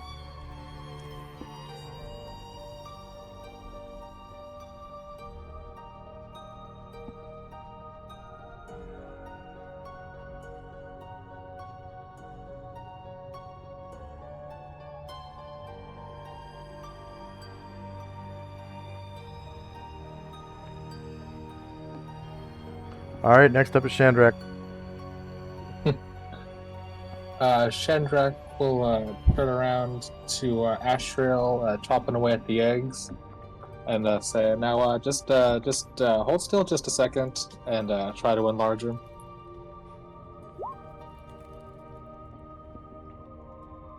Alright.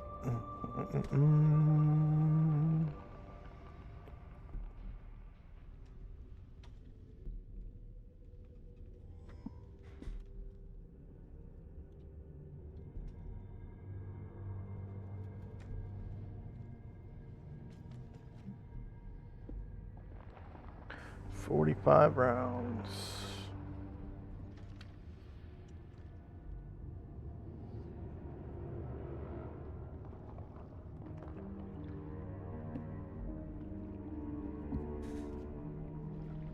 Thank you, my son.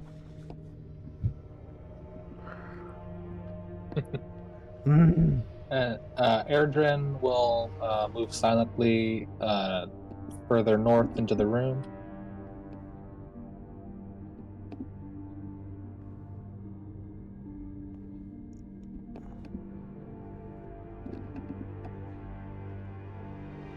Alright. His necklace. And, yeah. His necklace illuminates what appears to be a protected hatchery. There are eggs in machicolations along the walls, and you can see egg-laying pits on the dais in the center of the room. It's not really a dais, it's just a raised area. It's really high. He can only see the ones on the edge. Looks like it's 20 feet above the platform he's standing on.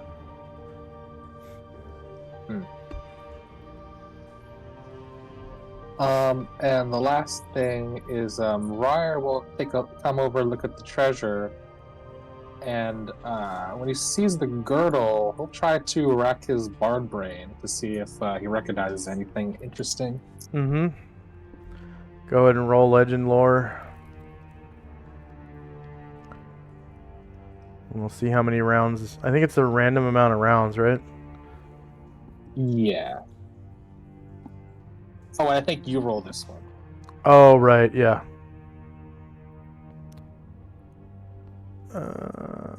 Bard. Legend lore. Bard level 11.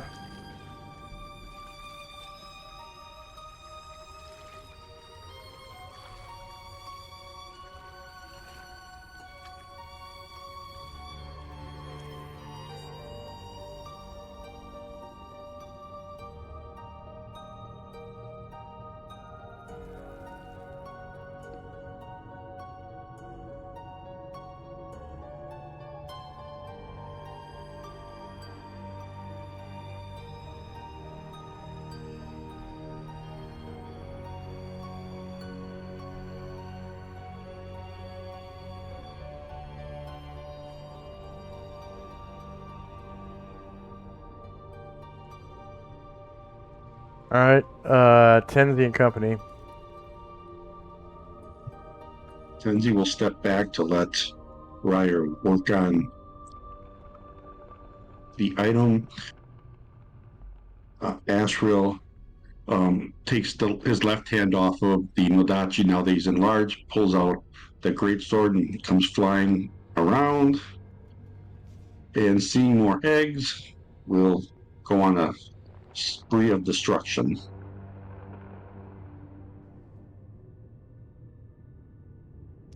Oh, yeah.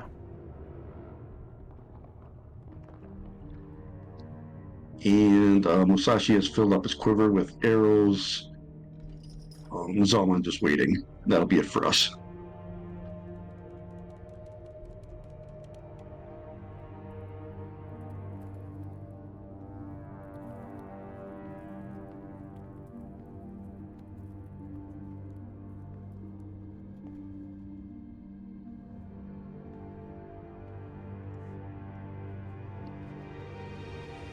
All right, Asher and Company. Okay. Varen seeing Ashriel breaking some eggs, wants to do so as well. So he will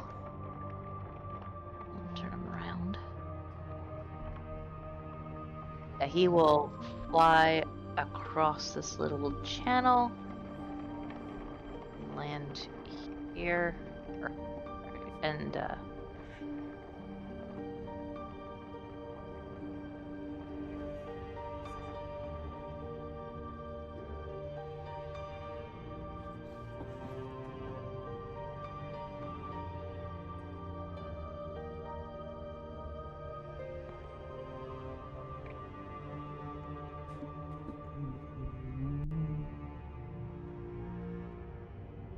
Squish.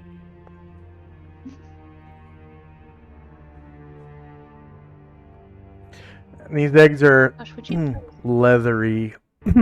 What? would you please put Varen here? I was just gonna fly Yep. him and land him right there. Thank you. And yeah, he will turn and start working on these eggs. And Asher is going to. Sorry. I'm sorry, it didn't. Oh, you're fine. Did you say that the eggs were Asher's leathery? Leathery.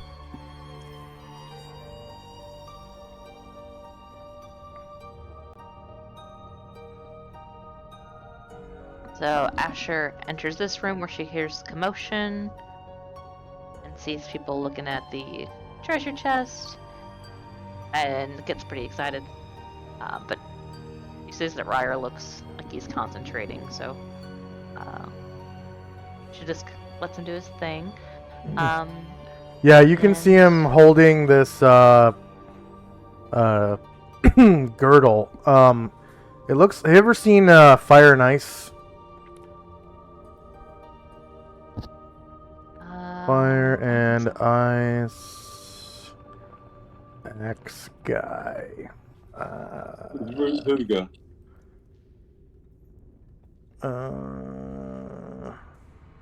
1980s. Yeah, Dark Wolf. That's his name. Dark Wolf. Perfect. Perfect. Right here. This is what it looks like. Copy image. I'm gonna put it in Discord. Okay, I'm ready. Nice. That's what a girdle looks like. Yeah. Cool. Yeah, so Asher sees that, and then, unbelievably, it takes her until now to see that Brian Druid is gigantic. She looks, oh, you're huge. She looks over and like falls a step back, and then puts her back to the wall. And then, she remembers that Chandrak's been making people big all over the place, and like catches her breath. Okay, got used to that. And let's see. That'll be good for now. Here's another one. Shows front and back.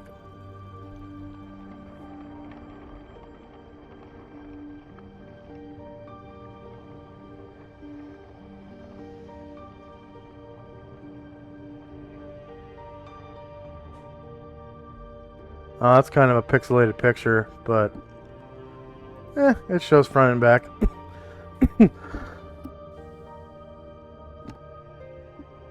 All right, Dante. Yeah, Dante's going to fly through. He's heard something of some art, some fine art on some platinum that he's quite interested to appraise. Because he's a bit of an expert in such things. So. Yep. So is that in this room on the left? Yes. Yeah, he's going to flutter through in there if he can get up a step. Yeah. Cheers.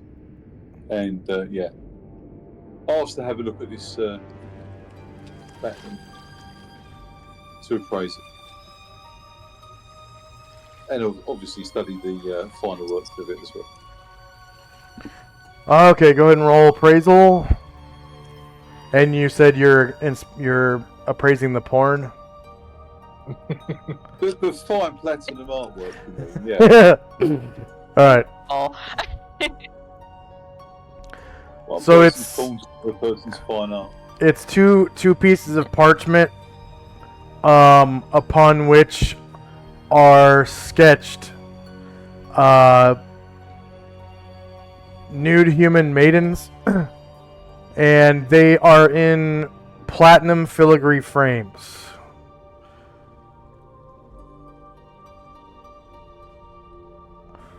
So it's like framed artwork.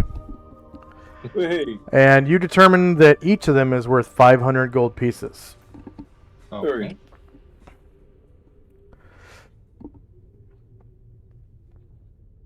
But he thinks they might need some closer study. Privately.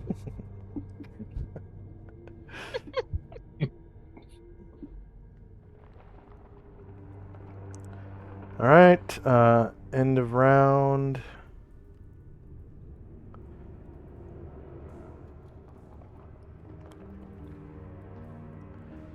The Kidate are waiting. And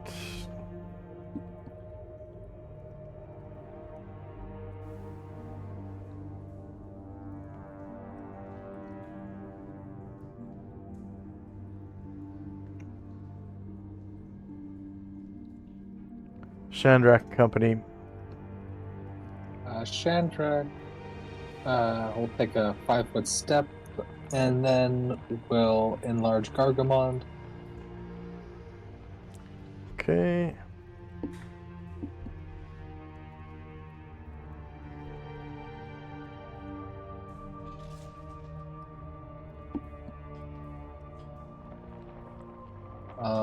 And Erdrin will move silently a little deeper into the chamber.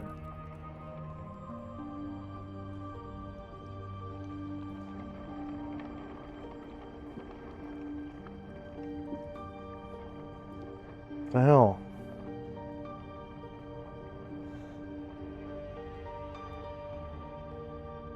There we go. Tenzi.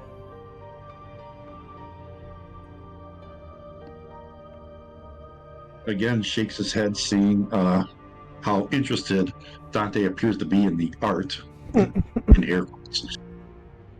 And he's gonna kind of walk out of their room, leave them to their devices there, and Astra will fly over to another set of eggs and destroy them, and that'll be it. Okay.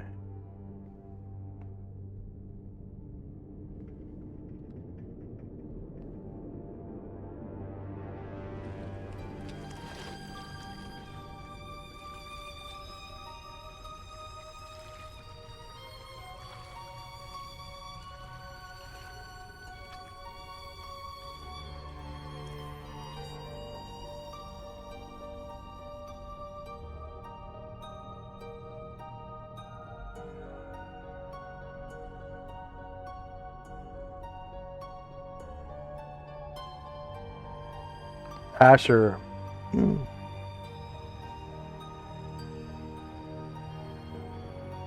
Seeing Dante appraise the artwork and continuing to study it closely, she's going to go over to the chest to see if anything else needs to be appraised. Yeah, you see 3 quivers made of wrought iron inside, and then there are also You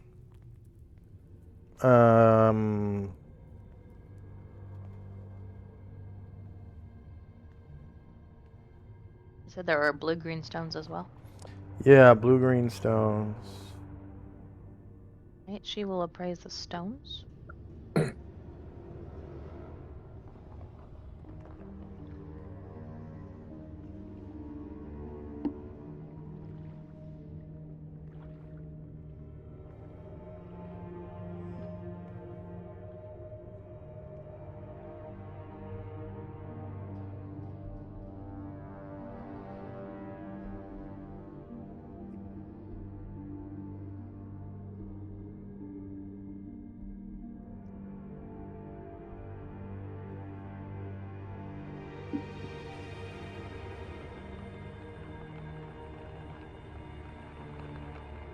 Okay.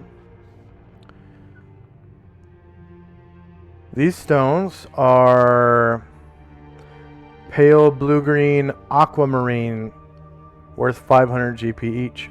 There are 4 of them.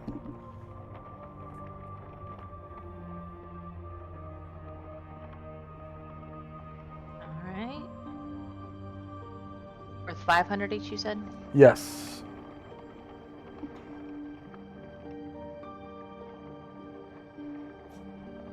And she will tell her companions that. And Varen will move over. Actually, Varen's going to stand still a second and close his mind. Or try to close his mind. I forgot that was still open. What a save is that, or check? Saber's paralysis.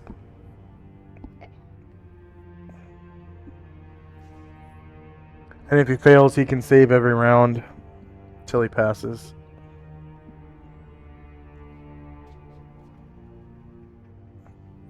Anything else from Asher and Company? And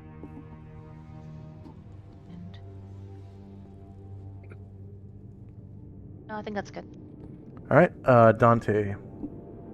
Dante's going to continue appraising the hell out of these platinum bits of art, so we'll time that for a round or 2, I imagine. Okay. He's appraised the monetary value, but what other value? Yeah, absolutely, yeah. I mean, there might be hidden meaning in it, sort of beyond the obvious. So you remember that movie, The Titanic, right? Yes. You remember when he sketched the gal naked like one of his French girls? Yeah. That's what it looks like. It's straight up like sketch porn.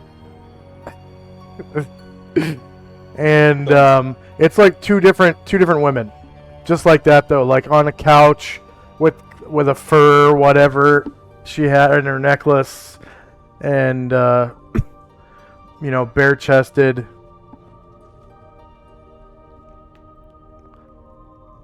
Yeah, that'll do for Dante.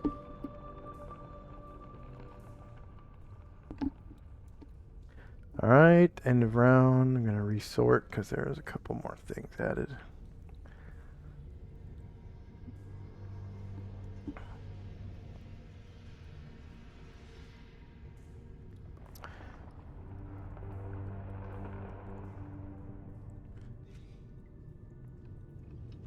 First up is Shandrak.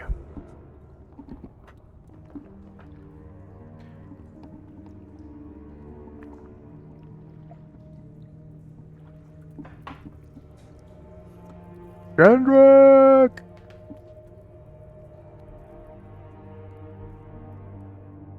Sorry. Seeing Ryer do his thing, I'll cast Protection from Evil on myself. Okay. And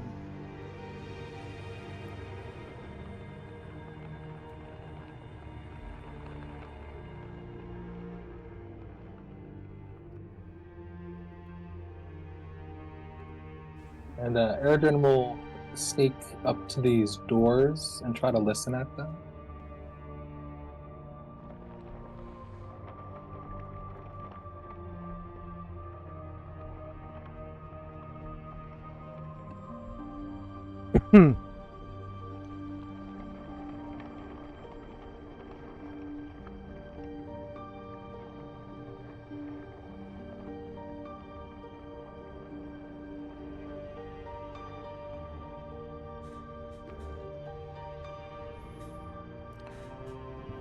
He can hear his own heartbeat. Yeah. And that's all.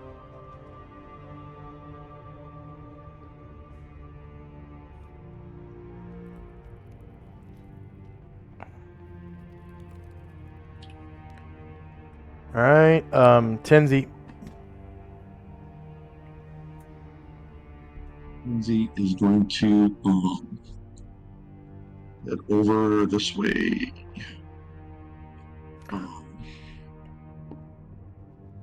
He's going to walk up to the door. Oops. Yeah, and then he'll try to listen at this door.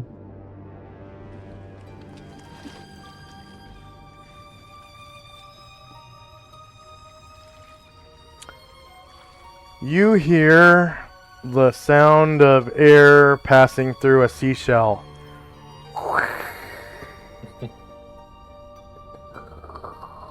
Zalman will come up to this clutch of eggs, and seeing his father going to work on them, he'll start smashing these here.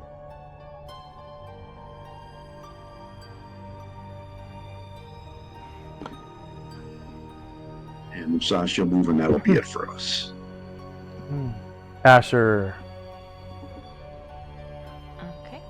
Asher will come. He sees Dante studying this art piece like so intently. There's that also two quivers in there. Yeah, but she has to come look and see, like if he needs, like if he needs help or something, because like she heard what he said, and then she looks, and she looks at it, and she looks at him, and she looks at it, and she looks at him, and then she shrugs, and she's gonna come over and praise these quivers. Dante doesn't even notice it.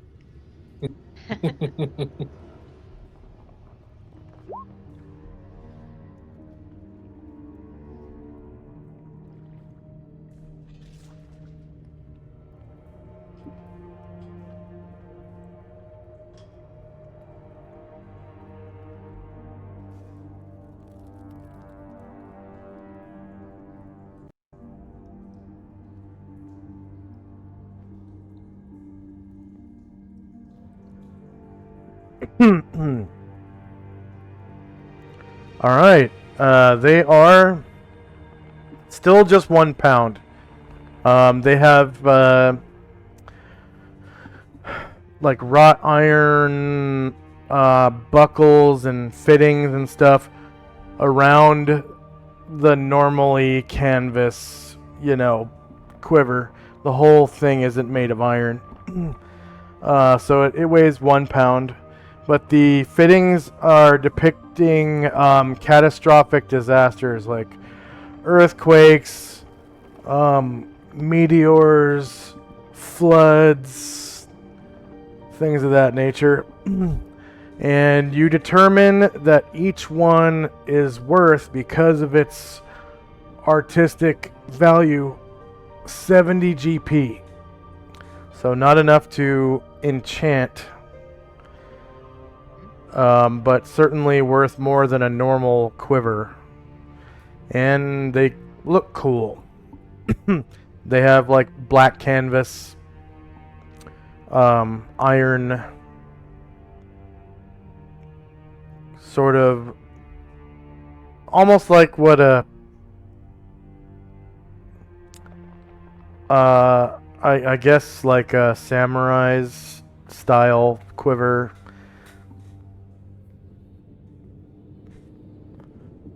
Um, but because of their iron fittings, they're kind of barbaric looking.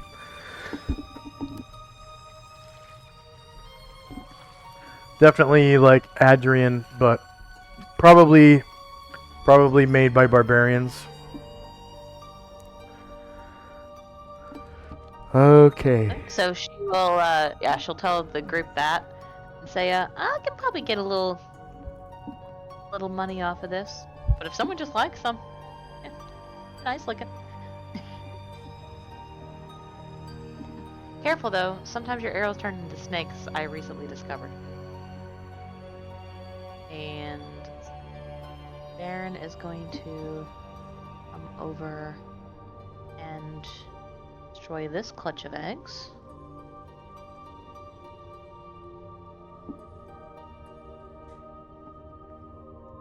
Alright.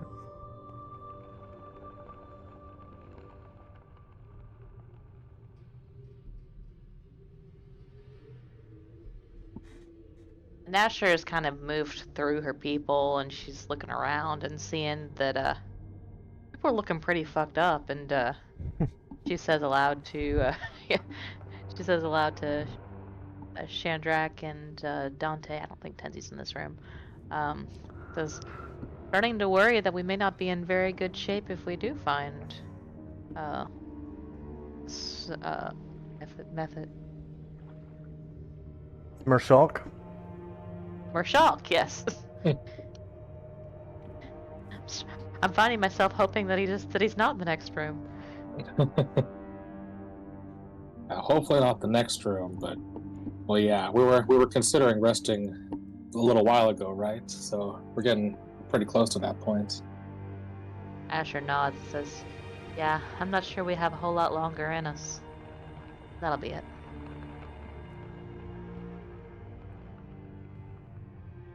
Dante. Dante's carpet is slowly ascending as he's still appraising these platinum pieces. But that's it. End of round.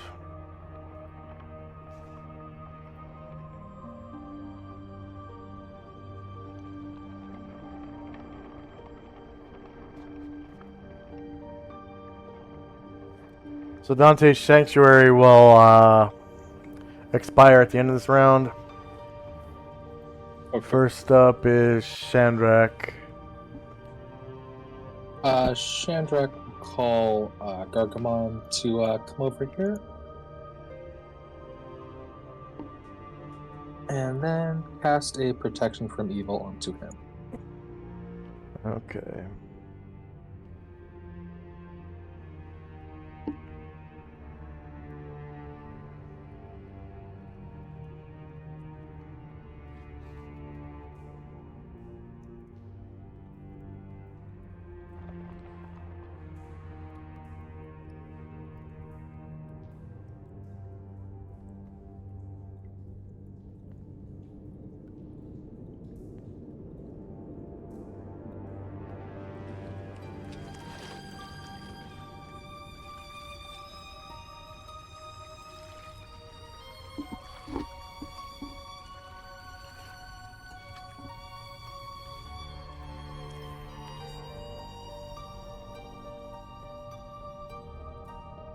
Anything else for Shandrak and Company?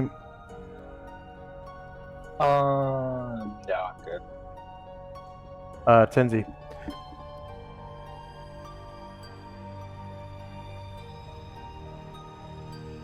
Sorry, Tenzi's moving up here. Zalman's going to come up this other clutch of eggs and destroy it. Oops.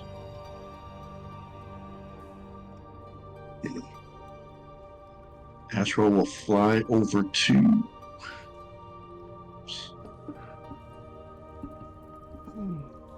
one that he passed up by accident and destroy that. And Musashi will just stand and kind of guard, watching these doors. That'll be it for us. Asher. Alright, so Asher is yeah, she sees that everything has been identified and Briar's still focusing on that girdle, which looks really nice, and she stops to admire it. Mm-hmm. But then just, kind of leaves him to his work.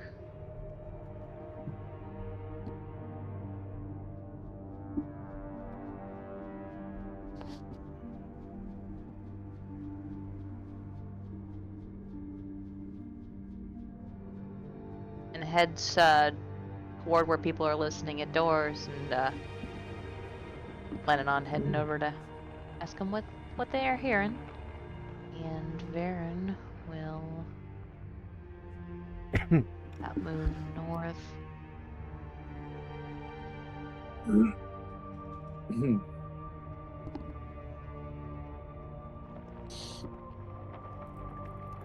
Yeah, he can get here, but he jogged to get there, so he won't be able to destroy this clutch until next turn.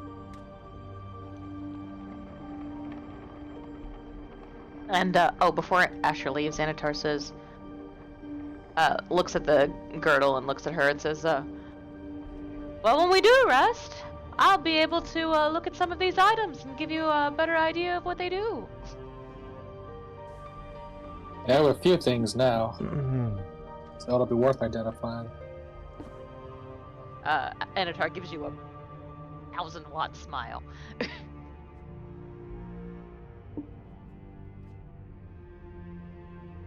That'll be good.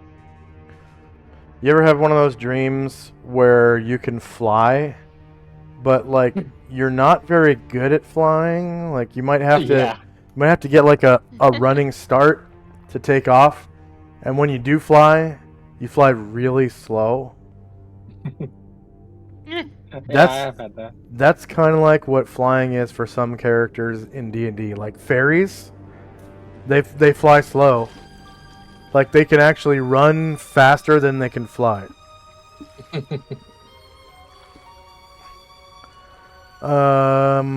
Dante and Company. If people are moving out, Dante will move north. Still clutching the artwork.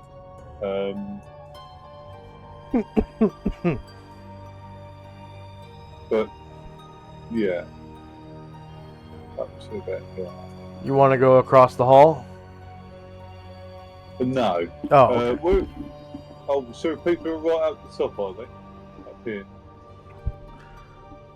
Yeah, there are people in that room. Yeah, Is that- he might? Yeah, if he could, yeah, go across. So to the He east. doesn't want to miss out any more artwork.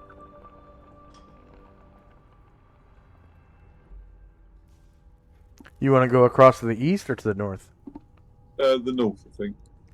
Up there. Okay, across the water. Yeah, he just fly across it. Okay.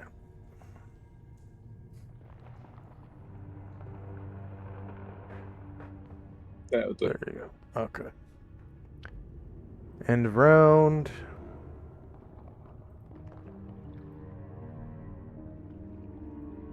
Spells in time.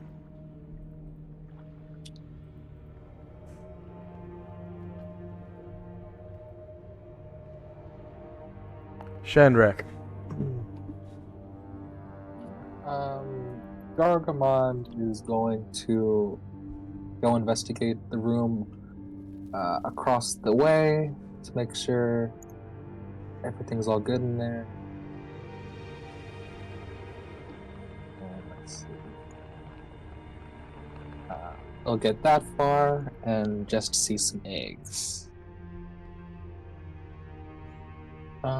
Yeah, there are 2 clutches of eggs in this room. 2 pillars hold up the ceiling. And then to the left, which is the north side of the room, there's a staircase leading up to where the eggs are laid. It's a 10-foot climb to get up there otherwise. Alright. And, yeah, Erdrin will just move silently. Whoops, if I can click on him and not click the door. Hmm. And he will move silently away from the door. So Asher doesn't accidentally step on him.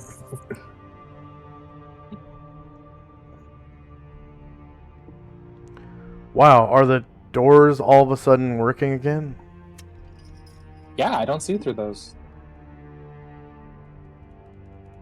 Cool. Alright, anything else for Shandrak?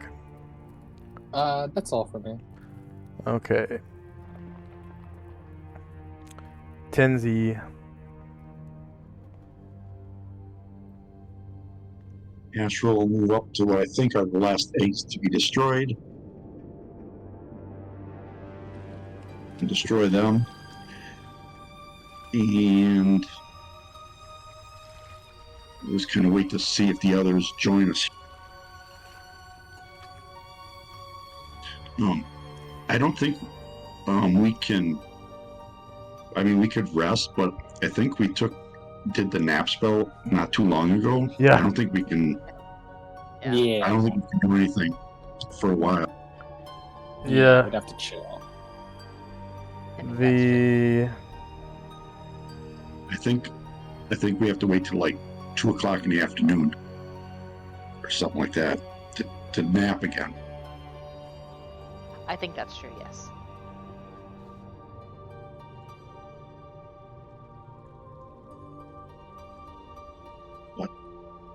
But I hear your concerns and I understand them.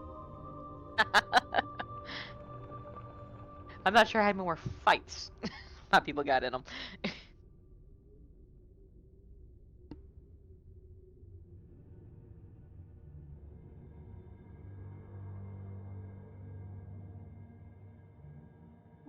Okay. Anything else for Tenzi? That's it. Asher. Asher. Head on over to the doors.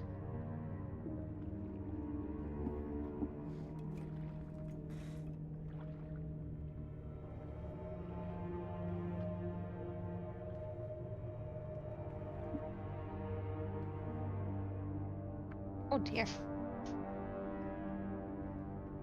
My cat has a cold. Oh.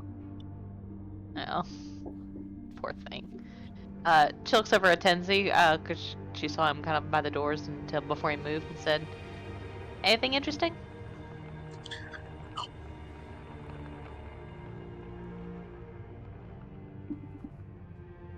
And just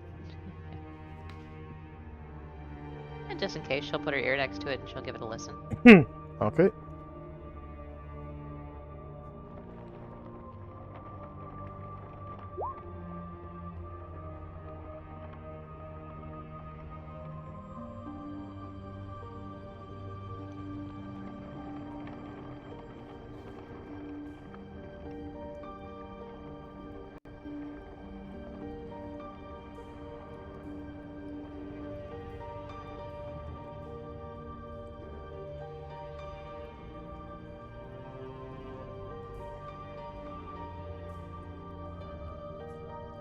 You hear the crackling of campfires on the other side of the door.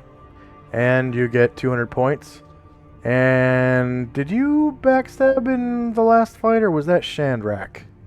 Or was it Bombosa? Bombosa. Bombosa? Yeah, Bombosa did twice. Bombosa gets 400 points. Shandrak, did you do a backstab? Nope, I did not. Okay. Bombosa did 2 backstabs. So give him, pretty sure, didn't he do 2 backstabs? Yes. Okay, give him 600 points. Not 800, but 600. Because he did hide in shadows and then 2 move silently. Gotcha.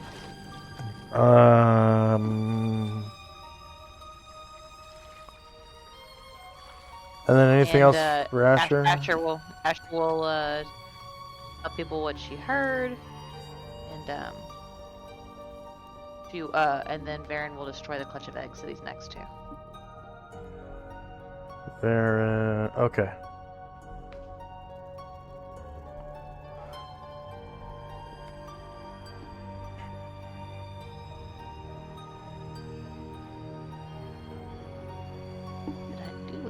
So.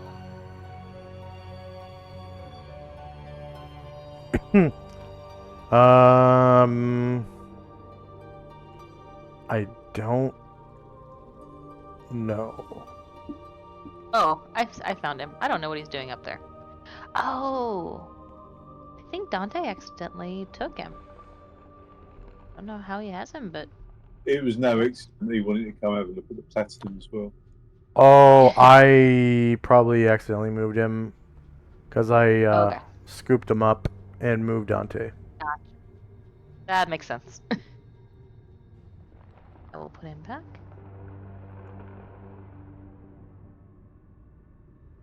Actually, I'll just make him drop stealth and just go over here.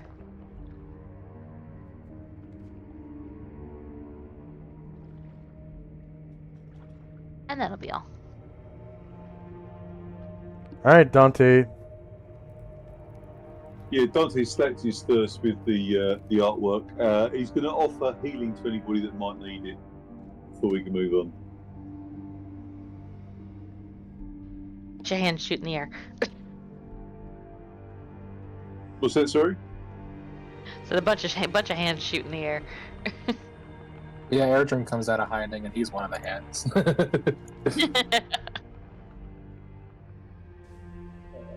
Well, if that's okay, he'll do some healing.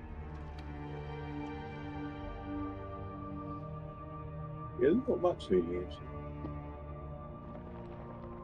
All right. Anything else for Dante? No, that'll do. All right. End of round.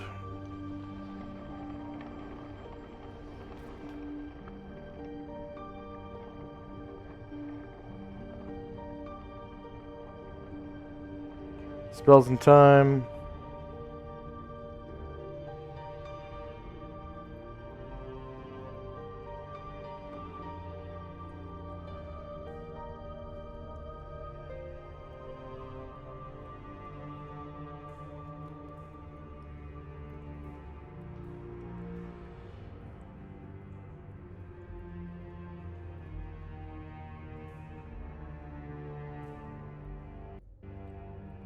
And first up is Shandrak.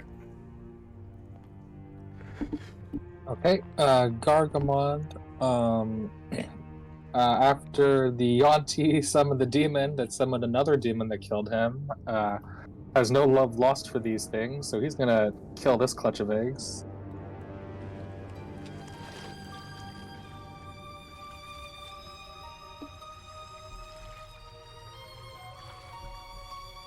The north.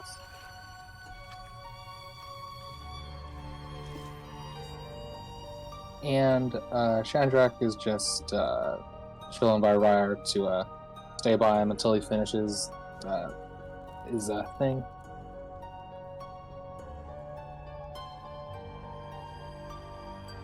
And Erdrin will also approach Dante.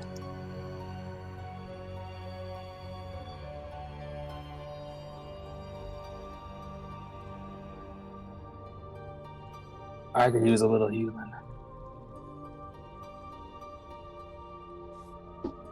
Dante's happy to oblige. And that's all from me. Okay.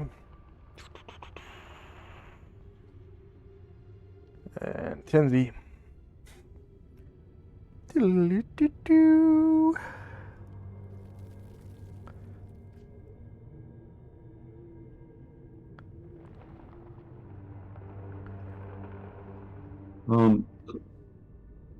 Asher will fly down here next to Karen Glor and innately cast Cure Light Wounds on. Okay. He sighs in relief. Thank you, friend.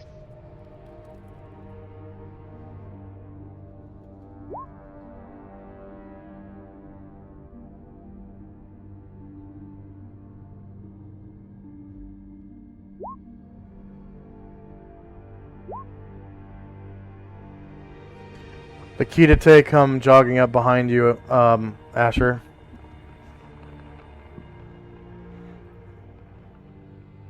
Hi? And the tuning says, Yes, hello.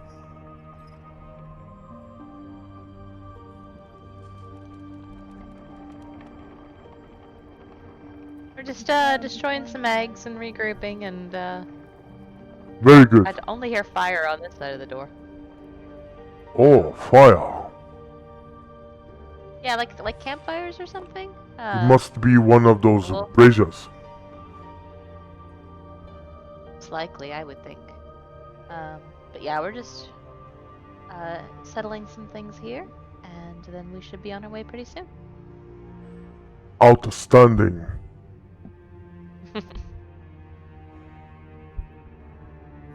anything else for Tenzi? Nope, I just moved people and that was it. Asher. I've been doing all this time, but I forgot.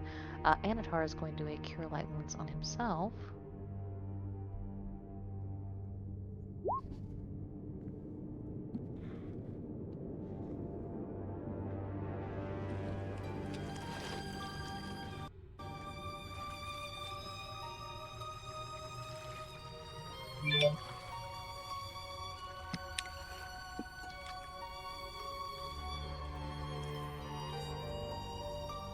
It's not there.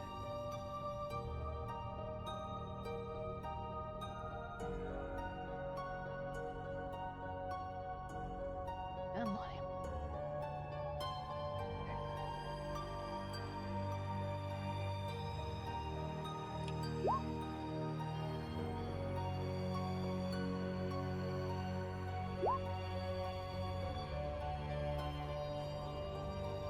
He does that innately, so yeah, he'll move out and see what's going on. Oh. Karen Glor like looks gratefully at Ashriel and stays still to see what he's thinking about doing next. Brian Druid will lumber out into the hall and try not to step on anybody. Hmm.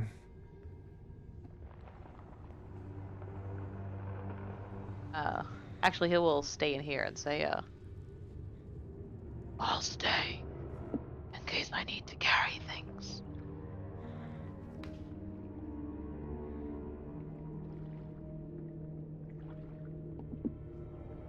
And Baron will move over here. Destroy this clutch.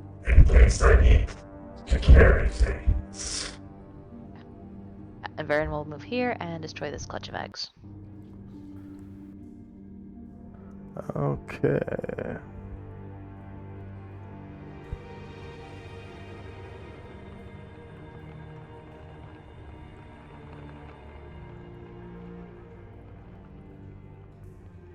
They easily crack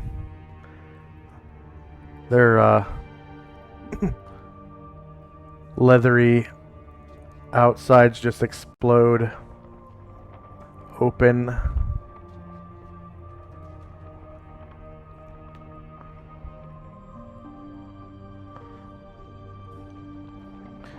They're leathery like dinosaur eggs. I think snake eggs are leathery like that in real life too. No, they're I think actually you're right. soft. I think they're Never mind. soft. Yeah. Soft like leather. They're soft. No, soft like if you like touch them, they're softer than like chicken eggs. They like squish in your hand. They're like membrane. Yeah. It's supposedly to allow water more easily to get into the egg.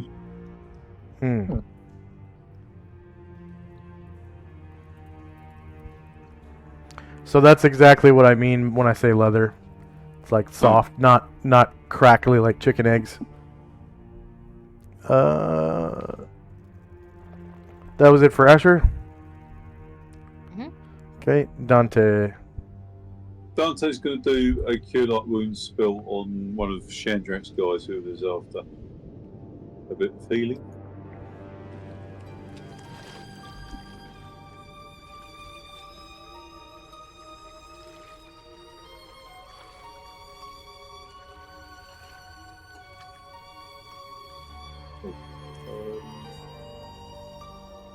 What done wrong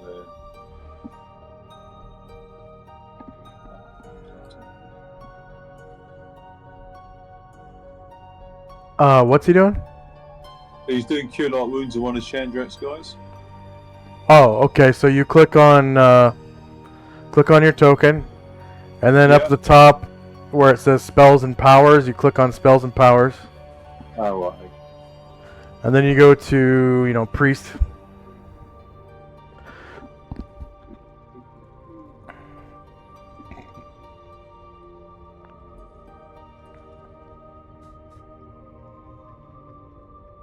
There you go. And then that cure cause light wounds button, click on that. Yeah. And then I think you're supposed to click on the target of the spell, like the person you're casting it on. And Whoever it is. whoever you're casting it on, you click on them. Who's that Chandrak I'm casting it on? Erdrin, right here. This guy here. Yeah. Yeah, him.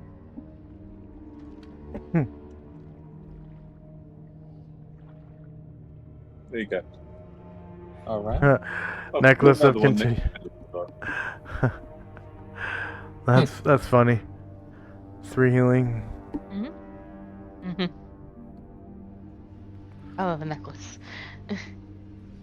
Give me one of those.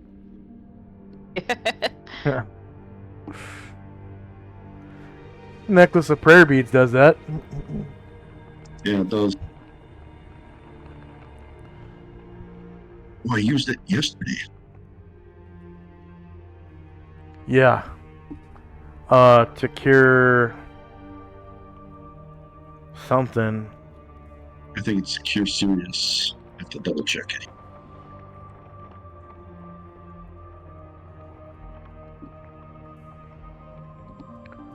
Okay, anything else for Dante? No, please. Okay.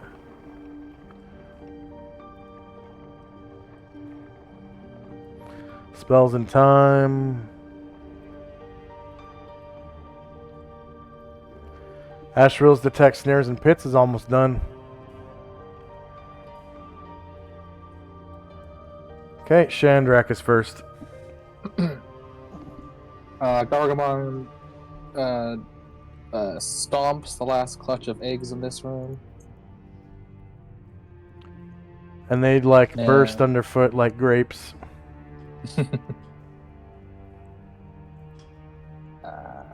Then he will go into the main room, and Chandra will just wait with Ryer as he's doing his thing.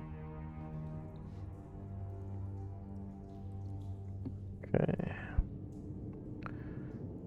The Kidate are all trying to hide in shadows.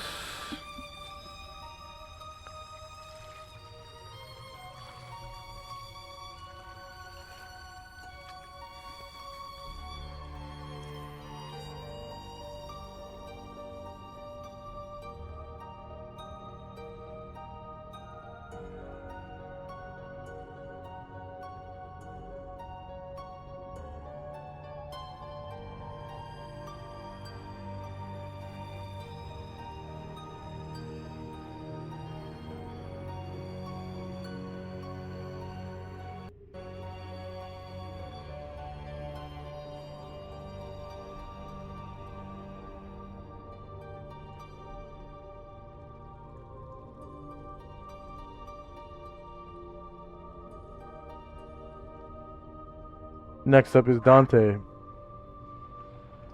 Shall I do another cure light wound? You're gonna do another one, you said? Yeah. Okay. You get 100 points for the first one and 100 points for the second one. Cool.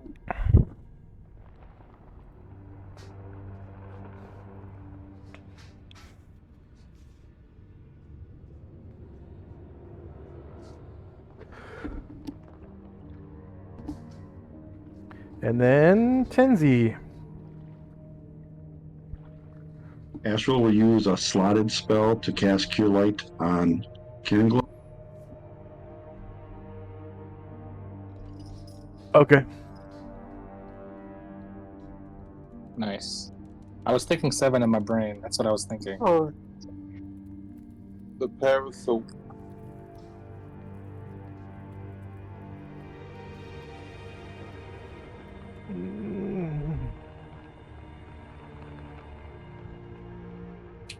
oh, thank you, friend. And then,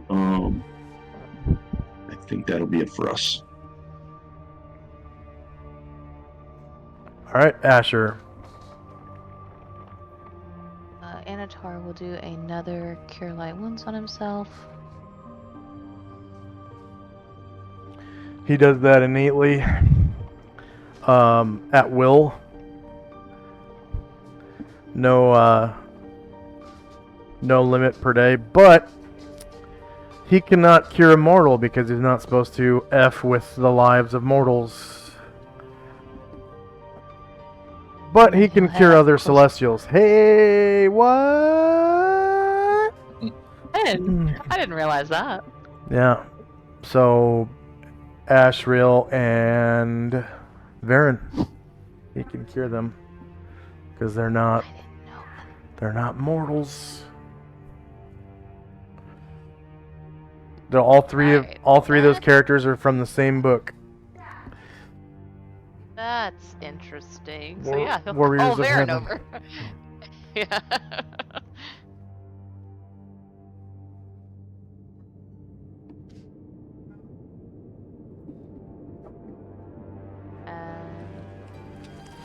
It looks like this clutch of eggs is still up, so Varen's like on the way, and he'll stop and destroy this clutch of eggs on the way.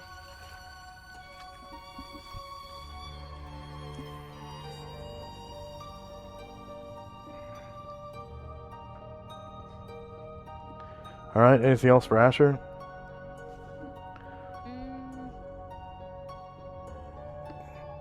Yeah, I'm gonna move a few more people closer to the door, but Okay. Brian Druid is gonna stay.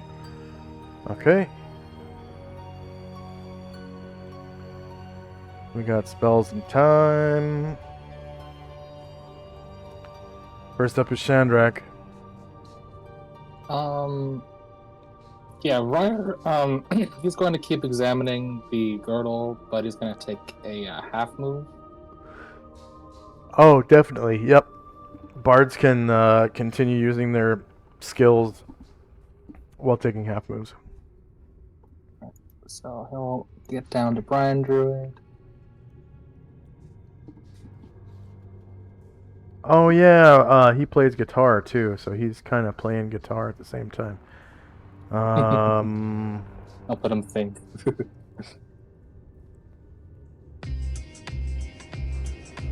There's a guitar song. And that's all from me.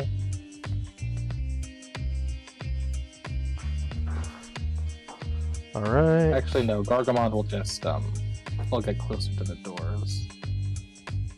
Yeah, so I'll stop there.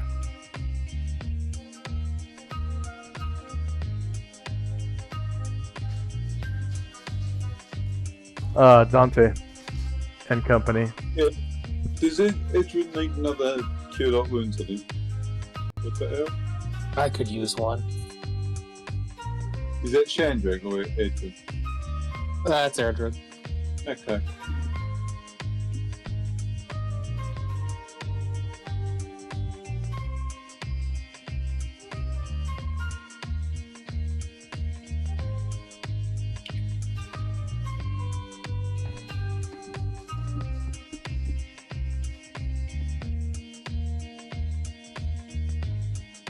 Okay, and Dante gets 100 points for that one too.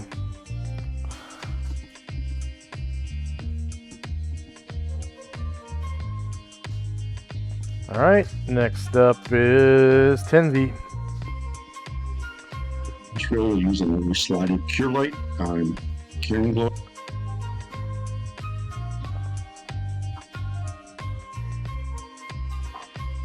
You might be getting tired. Only got 2 this time. Huh.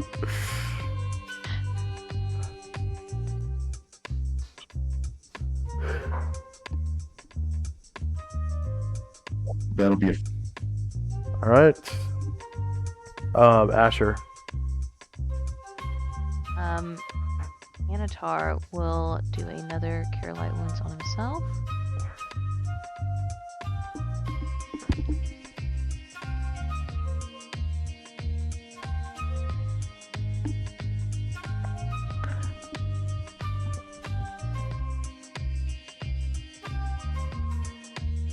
And of course, Anatar's And is seeing- innate, so he doesn't get points.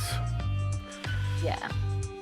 And Brian Druid, seeing that everyone has abandoned this chest and it still has some art objects in it, is gonna come up and like start like stuffing them into his scales for safekeeping. Oh, the quivers, or Oh, that's right. Yeah, the quivers and Alright. the gems. Oh, I thought Asher took the gems. yeah, me too. He just appraised. Because you have to pick them up and like look at them closely to appraise them. Oh, okay. Yeah, in my mind, she put them back. Okay. So he's just holding on to them for safekeeping. Okay.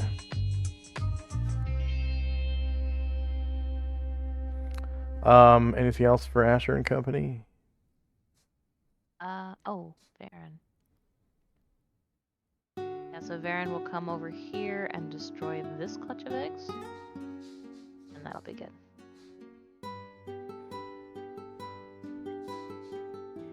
Okay.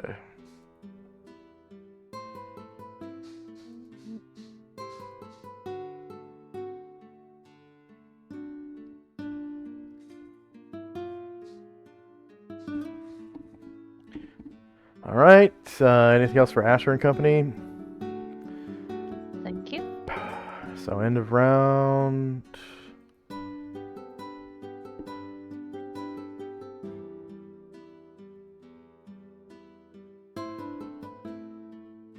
So at the end of this round,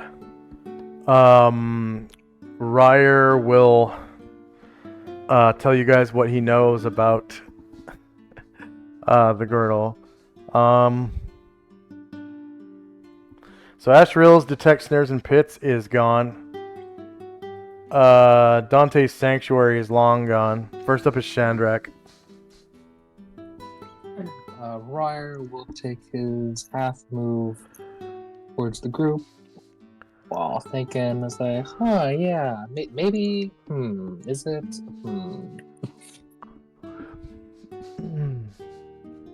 And, yeah, Shandrak will, let's see, will he? Yes, he will make it to the door, and, he'll say, were you able to hear what's through there? Asher says, braziers, I think? And, Shandrak will, he'll try to detect if there's any traps on the door. Okay.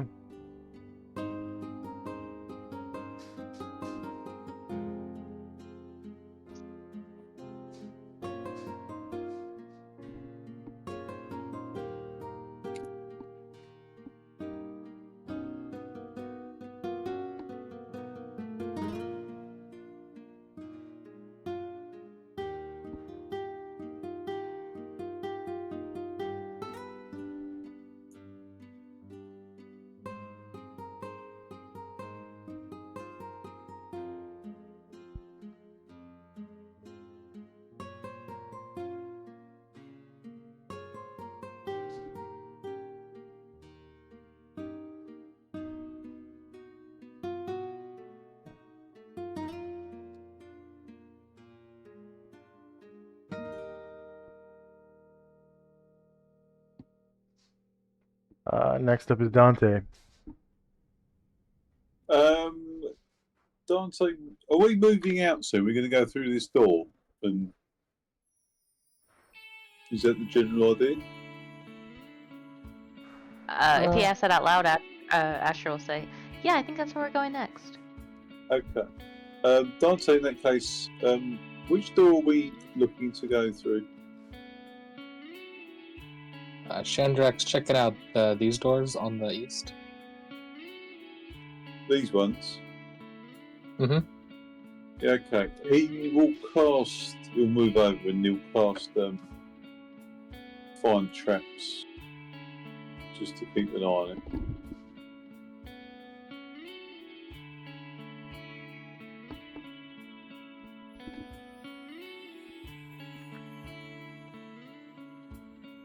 If I can get hold of Dante. Recasting. Sorry, find traps? Okay. Dante should be the top token on the back of that. Yeah, he's there, yeah. Thanks.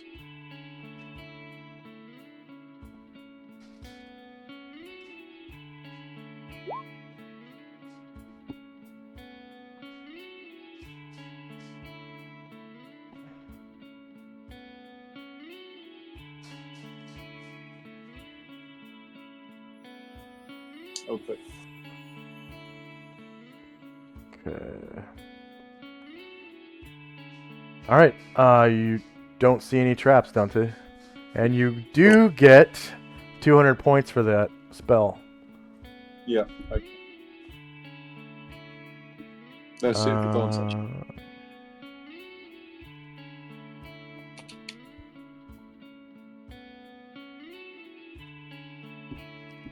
And Tenzi. Asriel says, I only have a few more cures. I'm going to save them, but he will innately cast protection from evil upon Caraglow. Okay. And Glor says, I thank you. Your assistance has been most valuable.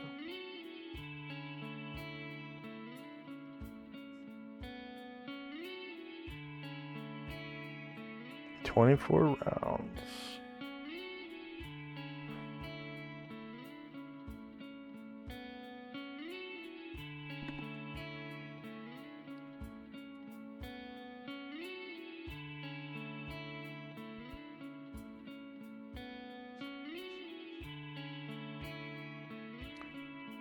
And that'll be Okay.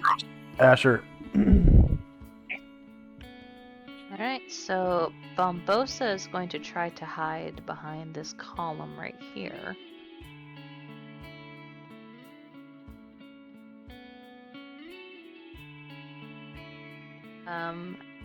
Anatar is going to cast Cure Light Wounds on himself again. Okay.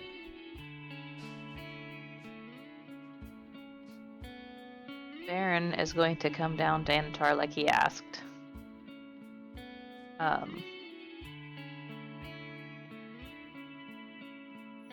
And Asher kind of looks at them, next to each other and all this healing and stuff, and says, "Wait on you." And Anatar says, "I can do this while we walk." Asher's like, "All right." And she says, "Well, if Dante feels pretty good about this, then I'll take up a hiding position, and we can move forward whenever the rest of you are ready." And she looks around for Brian Druid. He was going to come.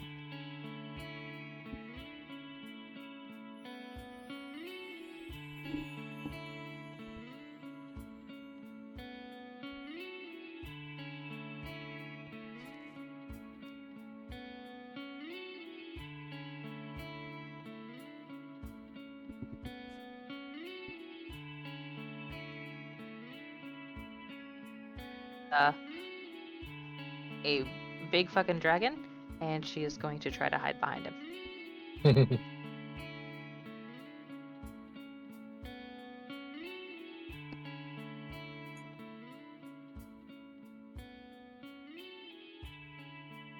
That will be good for my turn. All right.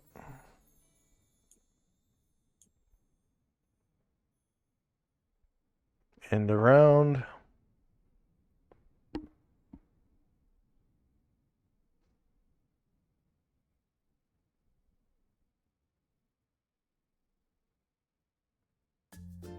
Oh.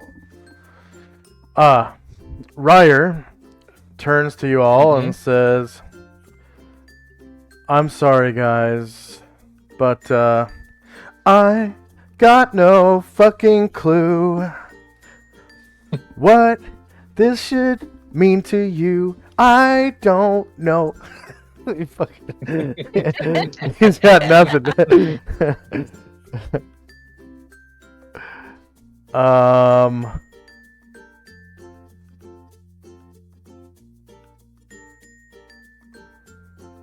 And then first up is Shandrak.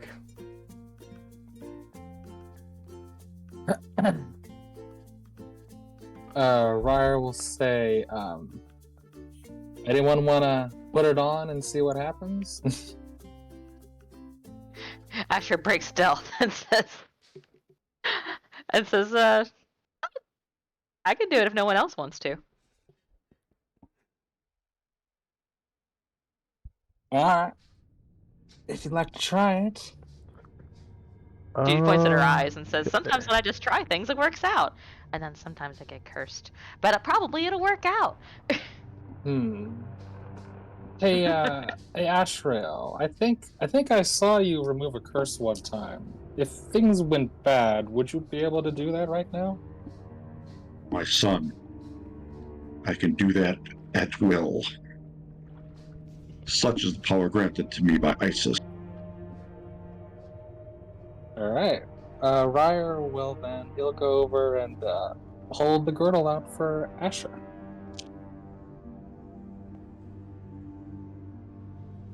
And Erdrin will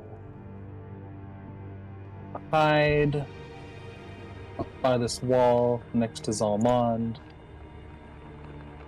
And Shandrak will say, just one more minute. I can feel it. Just give me one more minute.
Okay.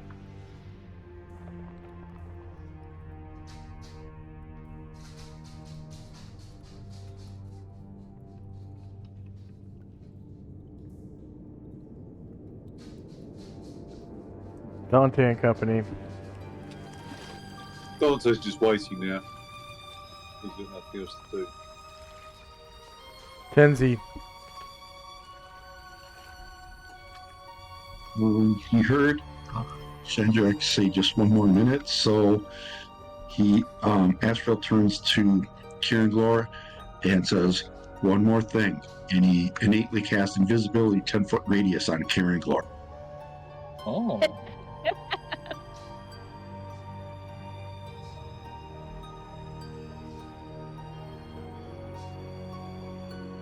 Oh, so if it's a 10-foot radius, then does Astral disappear as soon as he casts it? So as far as Karanglor knows, like he just he just disappeared himself.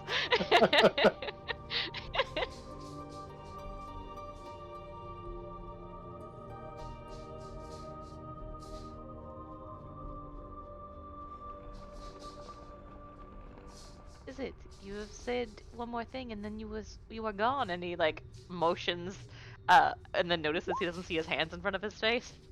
He says, "Ah, very good."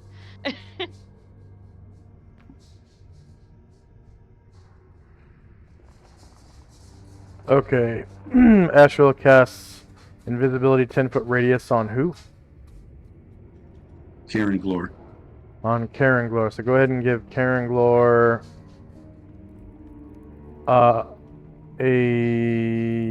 actually I'll do it. Where is he? Where is that wavy? Oh, could you delete his token and drop a new one there? Oh, okay, there. Yeah, alright, never mind. I see. Oh, yeah, I just made him invisible. Invisible. He does have an invisible side on his token. Oh yeah, he likes greater invisibility or improved invisibility.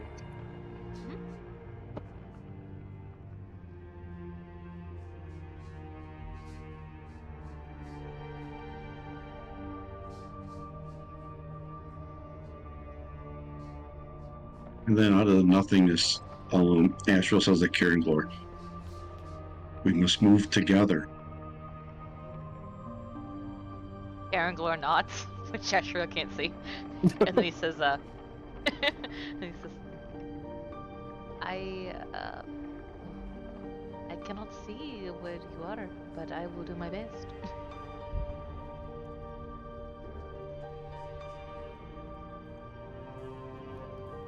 That'll be it for us.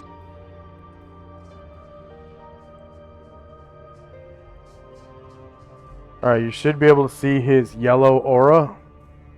Yep. Yeah. So that's Thanks, the that's aura good. of invisibility. It is 10 feet. Oh, radius, nice.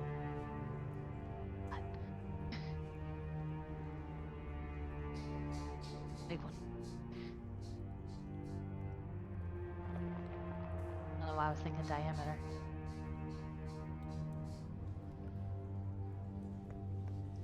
That's actually a really good point. So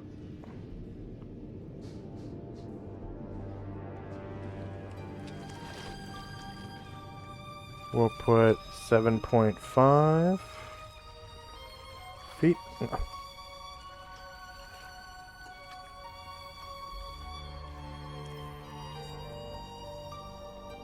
So that it touches the center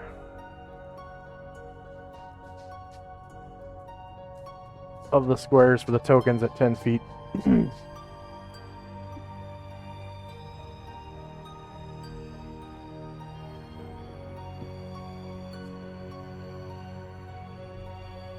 Okay. And then Asher. While they are... Oh, sorry. Asher is going to take the belt from Ryer. And she, like, holds it a second and, like, considers. And then she puts it on. And now she weighs, like, 93 pounds. So now she looks like a featherweight wrestling champion. Yeah. Yeah.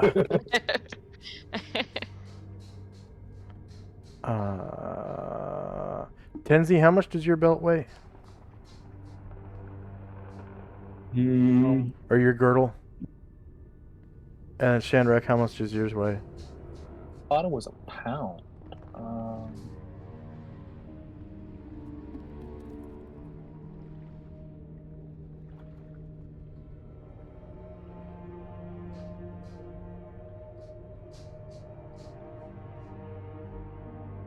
Oh, mine says 0 for some reason. That's fine. That's fine. We'll say that they weigh 0 because it's clothing.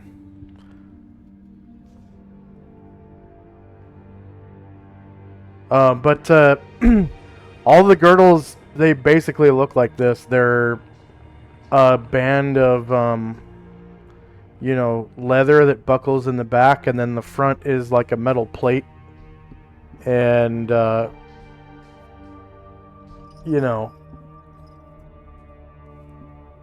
they gird your loins.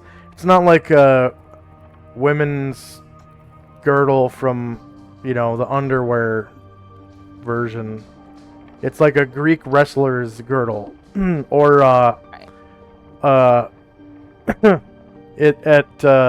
the gym, they got those, lifting belts. That's what they look like. Or the World Wrestling Federation or whatever, the championship belts. Those things are girdles. All right. Anything else for Asher? She kind of twirls around in it and says, nothing feels weird so far. Yeah, it doesn't. Nothing bad happened. It doesn't make you feel any different.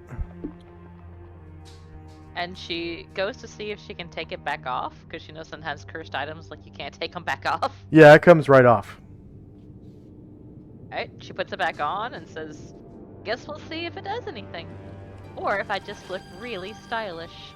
And that'll be all. Okay. Oh, and Anatar did Cure Light Wounds on himself. Okay. Oh, and Karen Glor will move toward the group.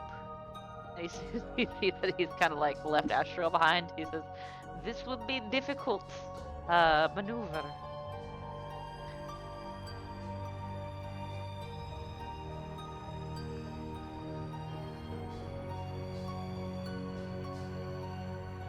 And he'll turn a bunch of people invisible. Only the people that are in 10 feet when it was cast are invisible. Oh, okay, And then, cool. And then once you move, you're still invisible. But if people aren't with you that were, they become visible. Oh, that's what you're saying. Okay, so instead, I guess Karen Glor will wait for Ashriel to move. I'm trying to think how he's gonna know where you are. Let's see. They can feel the flapping of his wings. Cool, that's what we'll say. Yeah, so I'll just I'll move whenever Ashriel moves. Okay.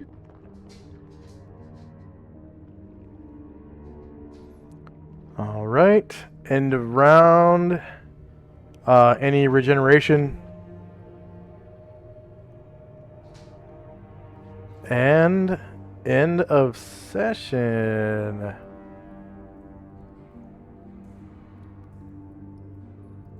Oh, I need to give you guys your experience points for all those Yon T that you killed. All right, so there were. Let's see. We'll start with the water elemental. 1 water.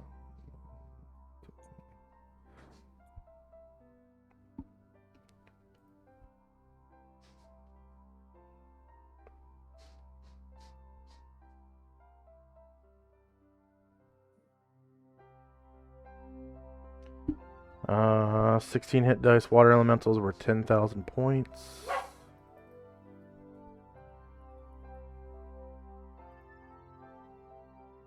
One, two, three, 4 players.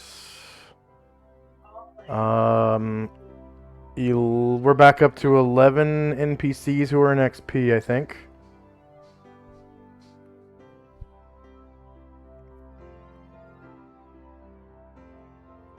Number of creatures defeated was 1. Hit dice was 16 per creature. Warriors and bards in the party, we're back up to 8.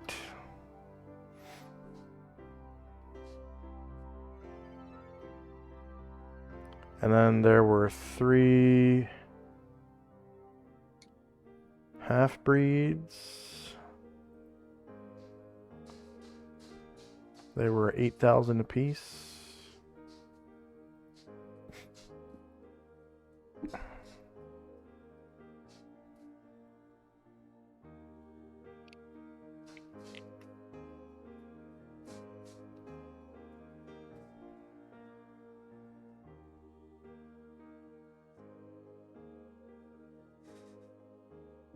Four players, 11 NPCs.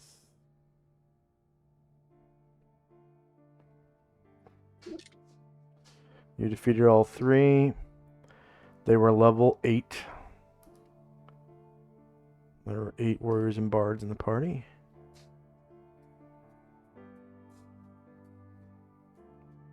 Then there were 3 purebreds. Pure bloods. Pure bloods are worth 6,000 each. 3 Yonti pure blood.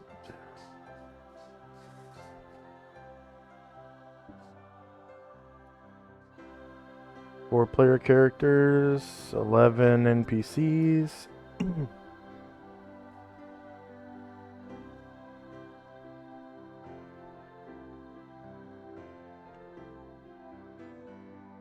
Three creatures defeated.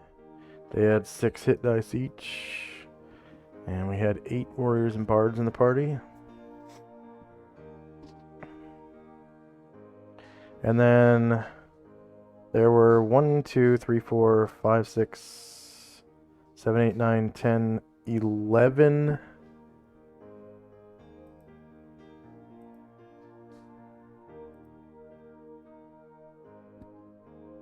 Histachis.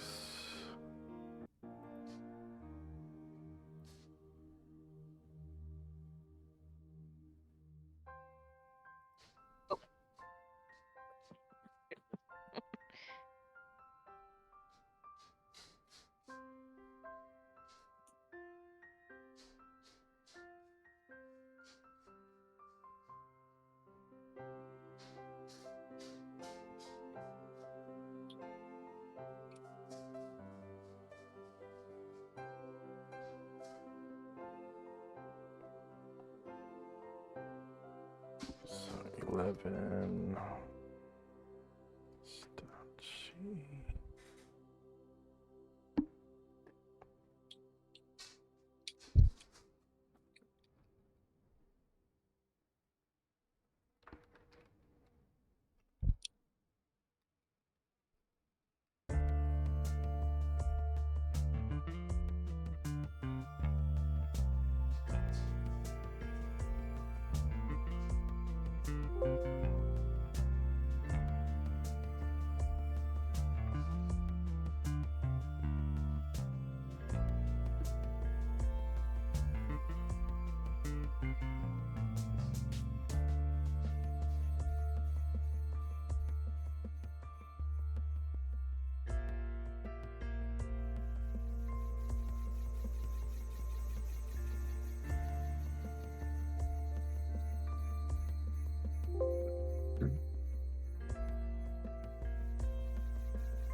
Yeah, there were 11.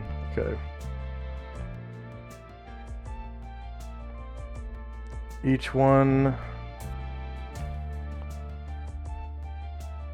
is worth 120, and they have 2 hit dice.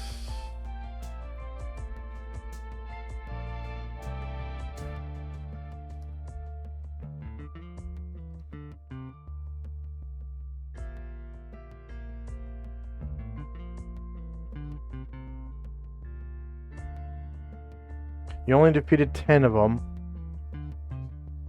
2 hit dice.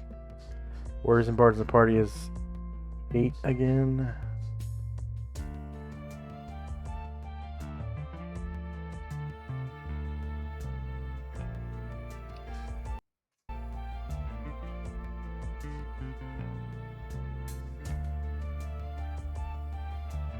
Okay, did anyone level up?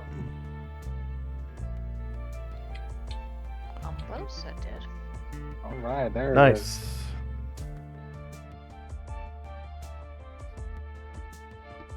Shandrak leveled? No, still a ways away. Who leveled?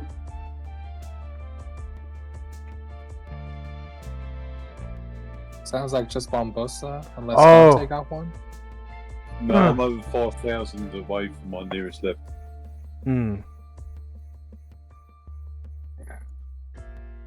A couple guys who are getting close, but I think Bombos is the only one who made it. I gotta look at my non-weapon proficiencies, though.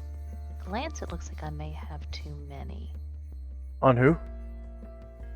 Bombosa. So Bombosa is a thug who gets a free weapon proficiency at level 1, and it can be any weapon. He chose Great Scimitar. And then he also gets 2 more for being a thief, which was shortbow and broadsword. And he has 1 that's unused.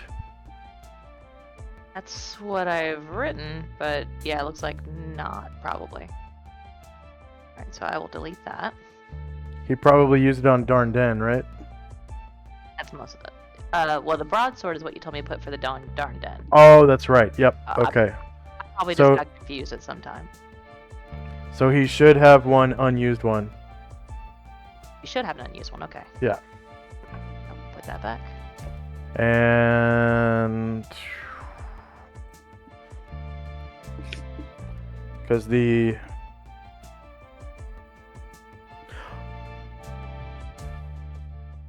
one plus one. Great Scimitar 1+1. Oh, he had to use 2 on Great Scimitar Ah, yeah. because it's not one that thieves can normally take. But I think he gets an extra proficiency for a non-thief weapon at level 1. So at level 1 he took Great Scimitar and Short Sword, and then at level 4 he took Broadsword, and at level 8 he hasn't taken one yet. Okay, cool. So I think it's every 4 levels.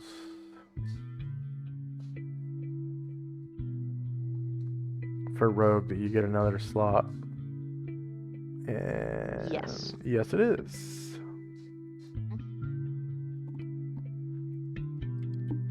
He's so cool looking. On his character sheet. It's a non-weapon proficiencies that I'm really wondering about, because I want to give him Featherfoot, but I want to make sure I'm not cheating by using too many. Just confused about how many he started with. Rogues. Rogues start with 3, and they get 1 every 4 levels, and then he was probably pretty smart.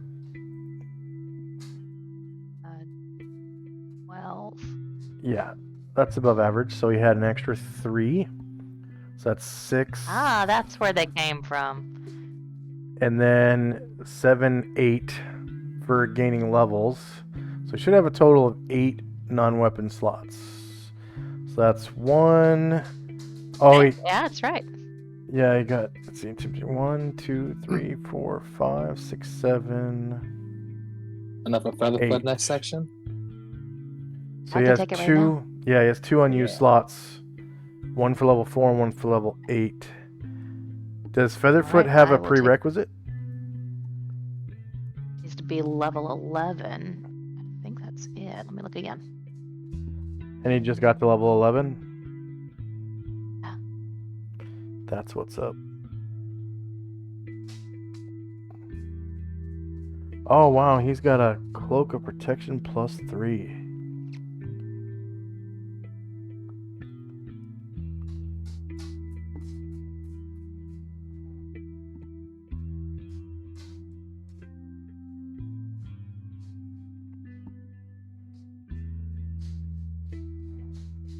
Yeah, it just says gotta be level 11. Cool. So he can have Featherfoot. Awesome. Thank you for the help.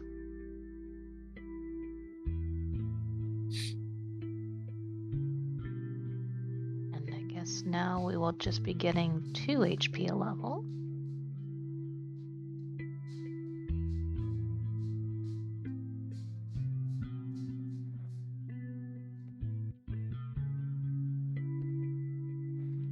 222,216 points.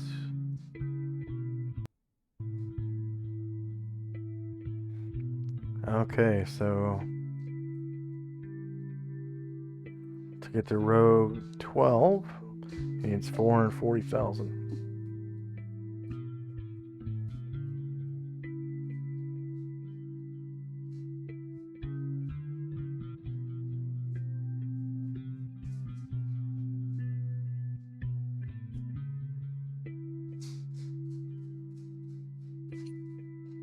He's now level 11. Wow. A follower that's level 11.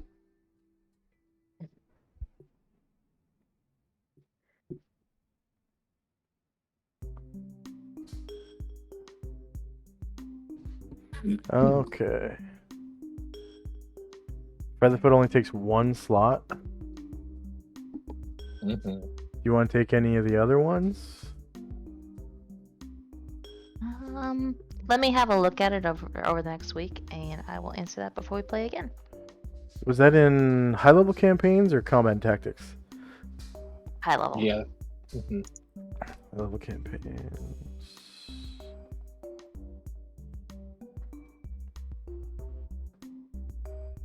There are some cool ones in here. Yeah, I think he qualifies for the fall jump at his level.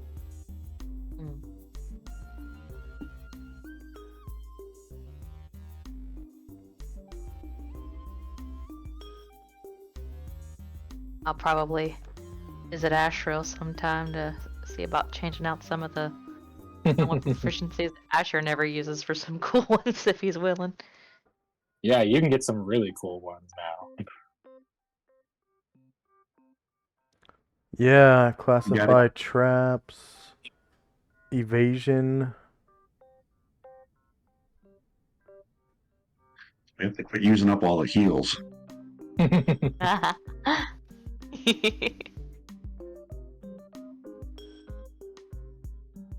Energy And attacks. his next limited witch is already called for. Yeah. Holy shit. Oh, no rush at all. This skill, so evasion, this skill operates automatically whenever a rogue is subjected to an energy attack that causes damage, such as breath weapons, fireball spells, and the like, through a combination of superior reflexes and inner strength. The rogue rolls a normal saving throw versus the effect and suffers no damage if it is successful. This skill is not effective against effects that do not inflict damage or that do not normally allow a saving throw. For example, the skill does not protect the rogue against a bronze dragon's repulsion breath weapon, a gorgon's petrifying breath, or magic missile spells. The rogue can also avoid missiles fired from fixed points such as traps and siege engines, but not from creatures. If not surprised, the rogue avoids the missile with a successful saving throw versus breath weapon.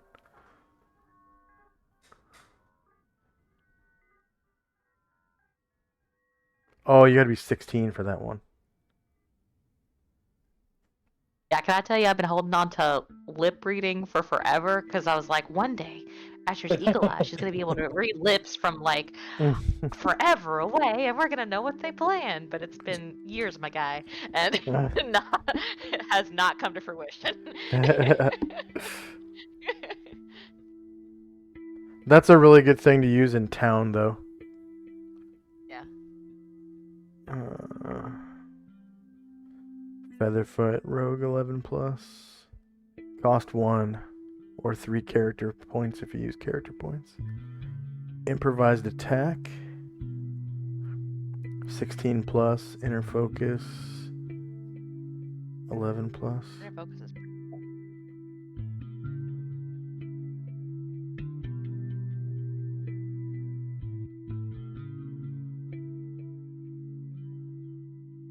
Wow.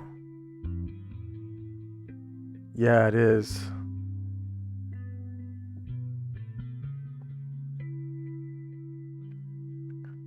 Non-detection.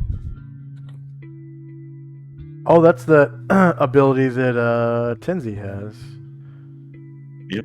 When subject to a spell such as ESP, clairaudience, or detect invisibility, or to a magical item such as a crystal ball. Huh, it's more than just magical scrying, though.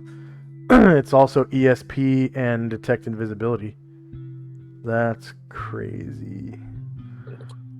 Sense danger, shadow flight. Well, non-detection's also really, really good because you get the chance of intelligent creatures not to see you if you're invisible. Oh, neat. Yeah.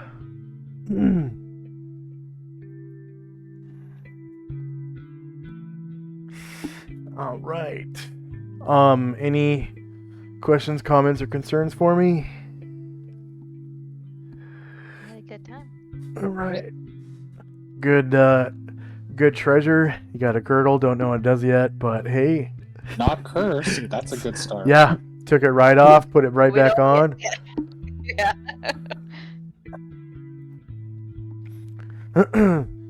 For our viewers, thank you very much for watching. Please like, share, and subscribe. If you're watching us live on Twitch, I strongly urge you to explore our links below. If you want to join this game and play with us live on Twitch every week, there's a link to the Join the Game forum. It is a pay-to-play game. The minimum price per month is $10 per month. It's on the Patreon. There's a link to the Patreon. All you have to do is pledge $10 on the Patreon and then write a short paragraph on the application forum about your experience with Roll20, your experience with 2nd edition, your experience with D&D in general and whatnot. So it doesn't have to be like super long. And then if you like who we are and like what we do, we also have links to the PayPal if you want to leave a tip, or if you just want to pledge on Patreon. As little as $1 will get you special access to a Patreon's only channel on our Discord, where you can come in and talk to me while I do world building streams. I did a world building stream shortly yesterday, which is the first one I think this week. I'll probably do one later on tonight, most likely, and hopefully I'll be doing more world building streams from now on. I do have Thursday and Friday off from work this week because of Thanksgiving. So Thanksgiving on Thursday, I probably won't be doing very much world building. Maybe earlier in the day. We'll see. And then Friday, probably gonna do some world building. So hopefully we'll see you then. And then Friday night, I'm gonna be playing in. If you're interested in watching me play, I'll be playing in a 1st edition game. Maybe. It depends on what the DM is doing, because it's the day after Thanksgiving. So, but thank you very much for watching. Hope you enjoyed. If you're interested in donating to charity, we have a link to St. Jude's Children's Research Hospital. Our current goal is $100, and we're at $15 raised of 100. And then if you really want to help out the channel, if you have Amazon Prime, you can subscribe for free. There's a little link on the right side of the screen. Looks like a crown. If your email for Twitch is the same as your email for Amazon Prime, or for Amazon or whatever, it should allow you to subscribe for free if you're interested. And that immensely helps out the channel subscribers. So, and again, thank you very much for watching. Hope to see you, maybe early Thanksgiving or sometime on Friday. And see you then. Bye-bye. Thanks again for watching.